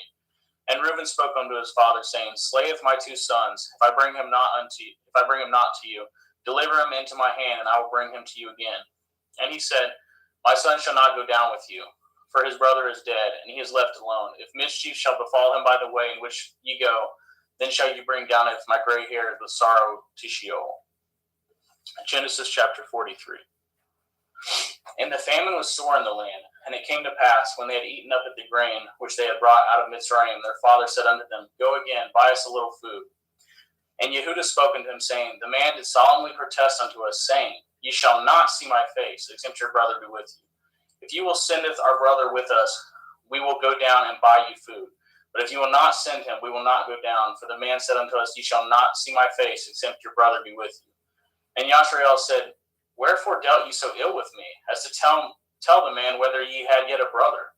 And they said, The man asked us strangely of our state and of our kindred, saying, Is your father yet alive?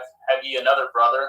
And we told him according to the tenor of these words. Could we certainly know that he would say, Bringeth your brother down? And Yehudah said unto Yashrael his father, Send the lad with me, and we will arise and go, that we may live and not die, both we and you, and also our little ones. I will be surety for him. Of my hand shall you require him. If I bring him not unto you, and set him before you, then let me bear the blame forever. For if we had lingered, surely now we had returned the second time. And their father Yashrael said unto them, If it must be so now, do this. Take of the best fruits in the land in your vessels, and carry down the man a present, a little balm, a little honey, spices and myrrh, nuts and almonds. And take a double money in your hand, and the money that was brought again in the mouth of your sacks. Carry it again in your hand, and perchance it was an oversight. Taketh your brother, and arise, go again unto the man. And El Shaddai give you mercy before the man, that he may send away to your other brother, and with Benjamin, if I be bereaved of my children, I am bereaved. And the men took that present, and they took double money in their hand, and Benjamin and rose up and went down to Mitzrayim and stood before Joseph. And when Joseph saw Benjamin with them, he said to the ruler of the house, Bring these men home and slay, and make ready, for these men shall dine with me at noon. And the men did as Joseph bade, and the man brought the men into Joseph's house. And the men were afraid, because they were brought into Joseph's house. And they said, Because of the money that was returned in our sacks at the first time are we brought in, that he may seek occasion against us, and fall upon us, and take us for bondmen and with our asses. And they came near to the steward of Joseph's house, and they communed with him at the door of the house, and said, O sir, we came indeed down at the first time to buy food. And it came to pass, when we came to the inn, that we opened our sacks, and behold, every man's money was in the mouth of his sack, and our money is full weight, and we have brought it again in our hand. And other money have we brought down in our hand to buy food. We cannot tell who put our money in our sacks. And he said, Peace be to you, fear not. Your Elohim and the Elohim of your father has given you the treasure in your sacks. I had your money, and he brought it Shimon out unto them. And the man brought the men into Joseph's house, and gave them water, and they washed their feet, and he gave their asses provender. And they made ready at the present against Joseph, came at noon, for they had heard that they should eat bread there. And when Joseph came home, they brought of him the present which was in their hand into the house, and bowed themselves to him in the earth. And he asked them of their welfare and said, Is your father well? The old man of whom you spoke, is he yet alive? And they answered, Your servant our father is in good health. He is yet alive. And they bowed down their heads and made obeisance. And he lifted up his eyes and saw his brother, Benjamin, and his mother, and said, Is this your younger brother of whom you spoke unto me? And he said, Elohim be gracious unto you, my son. And Joseph made haste, for his heart did yearn upon his brother, and he sought where to weep. And he entered into his chamber and wept there. And he washed his face and went out and refrained himself and said, Set on bread.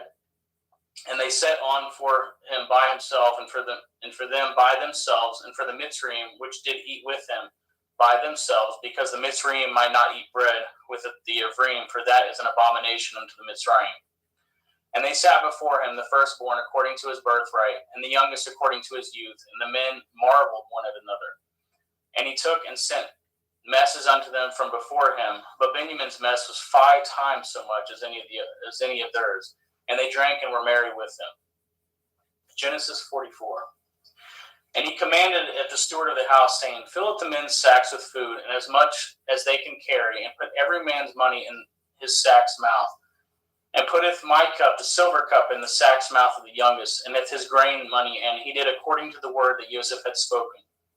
As soon as the morning was light, the men were sent away, they and their asses. And when they were gone out of the city, and not yet afar off, Joseph said unto his stewards, Follow after the men, and when you do overtake them, say unto them, Wherefore have you rewarded evil for good? Is not this it which my Lord drinks, and whereby indeed he divines? Ye have done evil in so doing. And he overtook them, and he spoke unto them at these same words. And they said unto him, Wherefore says my Lord these words? Far be it that your servants should do according to this thing. Behold the money which we found in our sacks' mouths, we brought again unto you out of the land of Canaan. How then should we steal out of your Lord's house silver or gold? With whomsoever of your servants it be found, both let him die, and we also will be my Lord's bondmen. And he said, Now also let it be according to your words. He with whom it is found shall be my servant, and ye shall be blameless. Then they speedily took down every man at his sack to the ground, and opened every man his sack. And he searched and began at the eldest, and left at the youngest. And the cup was found in Benjamin's sack. Then they rent their clothes, and laded every man his asses, and returned to the city. And Yehudah and his brethren came to Joseph's house, for he was yet there, and they fell before him on the ground. And Joseph said unto them, What deed is this that ye have done? Know ye not that such a man as I can certainly divine? And Yehudah said, What shall we say unto my Lord? What shall we speak? Or how shall we clear ourselves? Elohim has found out the iniquity of your servants. Behold, we are my Lord's servants, both we and he also with whom the cup is found. And he said, Far be it that I should do so. But the man in whose hand the cup is found, he shall be my servant. And as for you, get up in peace unto your father. Then Yehudah came near unto him and said, O my Lord, let your servant, I pray you, speak a word in my Lord's ears, and let not your anger burn against your servant, for you are even as Pharaoh. My Lord asketh his servant, saying, Have ye a father or a brother? And we said unto my Lord, We have a father, and an old man, and a child of his old age, a little one, and his brother is dead, and he is alone, left of his mother, and his father loves him. And you said unto your servants, Bring down unto me, that I may set my eyes upon him. And we said unto my Lord, The lad cannot leaveth his father, for if he should leaveth his father would die. And you said unto your servants, Except your youngest brother come down with you, ye shall see my face no more. And it came to pass, when we came up unto your servant my father, we told him the words of my Lord. And our father said, Go again, and buy us a little food. And we said, We cannot go down. If our youngest brother be with us, then we will go down, for we may not see the man's face, except our youngest brother be with us. And your servant my father said unto us, Ye know that my woman bore me 2 sons, and the one went out from me, and I said, Surely he is torn in pieces, and I saw him not since. And if ye take this also from me, and mischief befall him, ye shall bring downeth my gray hairs with sorrow to Sheol. Now therefore, when I come to your servant my father, and the lad be not with us, seeing that his life is bound up in the lad's life, it shall come to pass, when he sees that the lad is not with us, he will die. And your servant shall bring down at the gray hairs of your servant our father with sorrow to Sheol. For your servant became surety for the lad unto my father, saying, If I bring him not unto you, then I shall bear the blame to my father forever. Now therefore I pray you, let your servant abide instead of the lad a bondman to my lord, and let the lad go up with his brethren. For how shall I go up to my father, and the lad be not with me, lest perchance I see the evil that should come on my father? Genesis 45. Then Joseph could not refrain himself before all them that stood by him, and he cried, caused every man to go out from me. And there stood no man with him, while Joseph made himself known unto his brethren. And he wept at the loud, and the Mitzrayim and the house of Pharaoh heard. And Joseph said unto his brethren, I am Joseph. Does my father yet live? And his brethren could not answer him, for they were troubled at his presence. And Joseph said unto his brethren, Come near to me, I pray you. And they came near. And he said, I am Joseph your brother, whom you sold into Mitzrayim. Now therefore be not grieved nor angry with yourselves that you sold me hither, for Elohim did send me before you to preserve life. For these 2 years has the famine been in the land, and yet there are 5 years in the which that there shall neither be earing nor harvest. And Elohim sent me before you to preserve you a posterity in the earth, and to save your life by a great deliverance. So now it was not you that sent me hither, but Elohim, and he has made me a father to Pharaoh, and the Lord of all his house, and the ruler throughout all the land of Mitzrayim. Haste ye, and go up to my father, and say unto him, Thus says your son Joseph, Elohim has made me the Lord of Mitzrayim. Come down unto me, tarry not. And ye shall dwell in the land of Goshen, and ye shall be near unto me, you and your children, and your children's children, and your flocks, and your herds, and all that you have. And there will I nourish you, for yet there are 5 years of famine, lest you and your household and all that you have come to poverty. And behold, your eyes see, and the eyes of my brother Benjamin that is in my mouth that speaks unto you. And ye shall tell my father all my glory in Mitzrayim, and all that ye have seen, and ye shall haste and bring down my father hither. And he fell upon his brother Benjamin's neck and wept, and Benjamin wept upon his neck. Moreover, he kissed all his brethren and wept upon them, and after that his brethren talked with him. And the fame thereof was heard in Pharaoh's house, saying, Joseph's brethren are come, and it pleased Pharaoh well and his servants. And Pharaoh said unto Joseph, Say unto your brethren, This do ye, ladeth your beasts, and go get you unto the land of Canaan, and taketh your father and your households, and come unto me, and I will give you the good of the land of Mitzrayim, and ye shall eat the fat of the land. Now you are commanded, this do ye, take your wagons out of the land of Mitzrayim for your little ones and for your women, and bringeth your father, and come. Also regard not your stuff, for the good of all the land of Mitzrayim is yours. And the children of Yashriel did so, and Joseph gave them wagons according to the commandment of Pharaoh, and gave them provision for the way. To all of them he gave each man changes of raiment, but to Benjamin he gave 300 pieces of silver and 5 changes of raiment. And to his father he sent after this manner 10 asses laden with good things of Mitzrayim, and 10 she-asses laden with grain and bread and meat for his father by the way. So he sent his brethren away, and they departed, and he said unto them, See that ye fall not out by the way. And they went up out of Mitzrayim, and came into the land of Canaan, unto Yaakov their father, and told him, saying, Joseph is yet alive, and he is governor over all the land of Mitzrayim. And Yaakov's heart fainted, for he believed them not. And they told him if all the words of Joseph, which he had said unto them. And when he had saw the wagons which Joseph had sent to carry him, the Ruach of Yaakov their father revived. And Yashriel said, It is enough. Joseph my son is yet alive. I will go and see him before I die. Thank you, brother.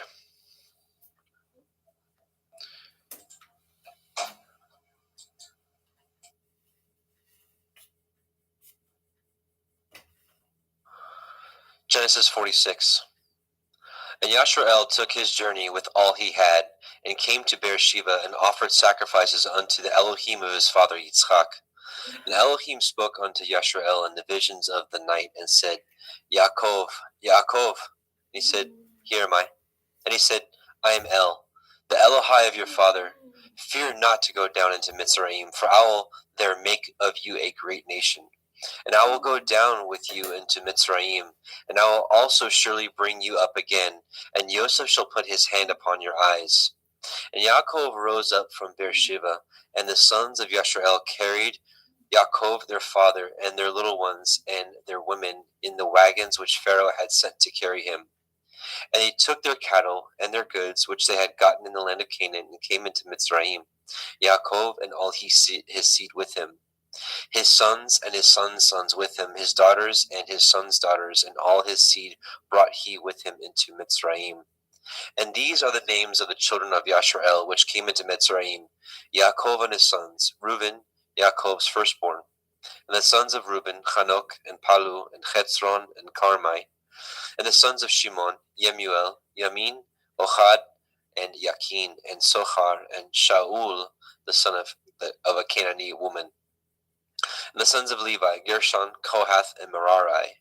And the sons of Yehuda, and Onan, and Shelach, and Peretz, and Zerach. But and Onan died in the land of Canaan. And the sons of Peretz were Chetzron and Hamul. The sons of Yisachar, Tola, Pua, and Yov, and Shimron. The sons of Zebulun, Sered, and Elion, and Yachael. These be the sons of Leah, which she bore unto Yaakov in Padan Aram, with his daughter Dinah. All the souls of his sons and daughters were 33. And the sons of Gad, Siphon, Chagai, Shunai, and Etzbon, and Eri, and Arodai, and Arelai. The sons of Asher, Yimna, Yitzchav, and Yishvai, and Berai, and Serach, their sister. The sons of Beriah, Hever, and Malkiel. These are the sons of Zilpah, whom Laban to Leah his daughter, who gave to Leah his daughter. And these she bore unto Yaakov, even 16 souls. The sons of Rachel, Yaakov's woman, Joseph and Benjamin. And unto Joseph in the land of Mitzrayim were born Manasseh and Ephraim, with Asenath, the daughter of Potiphera, priest of On, bore unto him. And the sons of Benjamin were Bela, Becher, Ashbel, Gera, Naaman, Echai, Rosh, Mupim, and Shupim, and Ard. These are the sons of Rachel, which were born unto Yaakov. All the souls were 14. And the sons of Dan, Cushim. And the sons of Naphtali, Yachzeel, and Gunai, and Yetzer, and Shilem. These are the sons of Bilhah, which Laban gave unto Rachel his daughter, and she bore these unto Yaakov. All the souls were 7. All the souls that came with Yaakov into Mitzrayim were, which came out of his loins, besides Yaakov's women, all the souls were 66. And the sons of Joseph, which were born him in Mitzrayim, were 2 souls. All the souls of the house of Yaakov, which came into Mitzrayim, were 70. And he sent Yehuda before him unto Yosef to direct his face unto Goshen. And they came into the land of Goshen. And Yosef made ready his chariot, and went up to meet Yashrael his father to Goshen, and presented himself unto him. And he fell on his neck, and he wept on his neck a good while. And Yashrael said unto Yosef, Now let me die, since I have seen your face, because you are yet alive. And Yosef said unto his brethren and unto his father's house, I will go up and show Pharaoh, and say unto him, My brethren and my father's house, which were in the land of Canaan, are come unto me. And the men are shepherds, for their trade has been to feed cattle, and they have brought their flocks and their herds, and all that they have. And it shall come to pass, when Pharaoh shall call you, and shall say, What is your occupation? That you shall say, Your servants' trade has been about cattle from our youth even until now, both we and also our fathers, that you may dwell in the land of Goshen. For every shepherd is an abomination unto the Mitzrayim. Genesis 47. Then Joseph came and told Pharaoh, and said, My father and my brethren, and their flocks and their herds, and all that they have, are come out of the land of Canaan, and behold, they are in the land of Goshen. And he took some of his brethren, even 5 men, and presented them unto Pharaoh. And Pharaoh said unto his brethren, What is your occupation? And they said unto Pharaoh, Your servants are shepherds, both we and also our fathers. They said moreover unto Pharaoh, For to sojourn in the land are we come, for your servants have no pasture for their flocks, for the famine is sore in the land of Canaan. Now therefore, we pray you, let your servants dwell in the land of Goshen. And Pharaoh spoke unto Joseph, saying, Your father and your brethren are come unto you.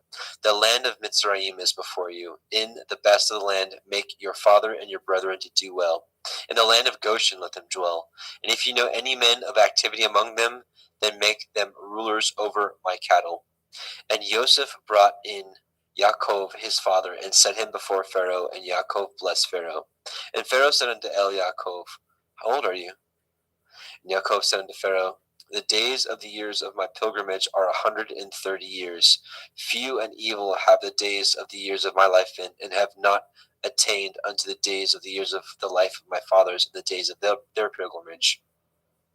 And Yaakov blessed Pharaoh, and went out from before Pharaoh. And Joseph placed his father and his brethren, and gave them a possession in the land of Mitzrayim, and the best of the land, in the land of Ramesses, as Pharaoh had commanded. And Joseph nourished his father and his brethren, and all his father's household, with bread according to their families. And there was no bread in all the land, for the famine was very sore, so that the land of Mitzrayim and all the land of Canaan fainted by reason of the famine. And Joseph gathered all the money that was found in the land of Mitzrayim and in the land of Canaan for the grain which they bought. And Joseph brought the money into Pharaoh's house. And when money failed in the land of Mitzrayim and in the land of Canaan, all the Mitzrayim came unto Joseph and said, give us bread, for why should we die in your presence? For the money fails. And Joseph said, give your cattle, and I will give you for your cattle if money fail. And they brought their cattle unto Joseph, and Joseph gave them bread in exchange for horses, and for the flocks, and for the cattle of the herds, and for asses. And he fed them with bread for all their cattle for that year. When that year was ended, they came unto him a second year, and said unto him, we will not hide it from my lord, how that our money is spent. My lord also has our herds of cattle. There is not aught left in the sight of my lord but our bodies and our lands. Wherefore shall we die before your eyes, both we and our land? Buy us and our land for bread, and we and our land will be servants to Pharaoh, and give us seed that we may live and not die, that the land be not desolate. And Joseph bought all the land of Mitzrayim for Pharaoh, and the Mitzrayim sold every man his field, because of the famine prevailed over them. So the land became Pharaoh's. And as for the people, he removed them to cities from one end of the borders of Mitzrayim, even to the other end thereof. Only the land of the priests bought he not, for the priests had a portion assigned them of Pharaoh, and did eat their portion which Pharaoh gave them, wherefore they sold not their lands. Then Joseph said unto the people, behold, I have bought you this day and your land for Pharaoh. Lo, here is seed for you, and ye shall sow the land. And it shall come to pass in the increase that you will give the fifth part unto Pharaoh, and 4 parts shall be your own, for seed of the field, and for your food, and for them of your household, and for food for your little ones. And they said, you have saved our lives. Let us find grace in the sight of my Lord, and we will be Pharaoh's servants. And Joseph made it a law over the land of Mitzrayim unto this day, that Pharaoh should have a 5th part, except the land of the priests only, which became not Pharaoh's. And Yashrael dwelt in the land of Mitzrayim, in the country of Goshen, and they had possessions therein, and grew and multiplied exceedingly. And Yaakov lived in the land of Mitzrayim 17 years. So the whole age of Yaakov was 147 years. And the time drew nigh that Yashrael must die. And he called his son Joseph, and said unto him, if now I have found grace in your sight, put, I pray you, your hand under my thigh, and deal kindly and truly with me. Bury me not, I pray you, in Mitzrayim. But I will lie with my fathers, and you shall carry me out of Mitzrayim, and bury me in their burying place. And he said, I will do as you have said. And he said, swear unto me. And he swore unto him. And Yashrael bowed himself upon the bed's head. Genesis 48. And it came to pass after these things, that one told Joseph, behold, your father is sick. And he took him with him, his 2 sons, Manasseh and Ephraim. And one told Yaakov and said, behold, your son Joseph comes unto you. And Yashrael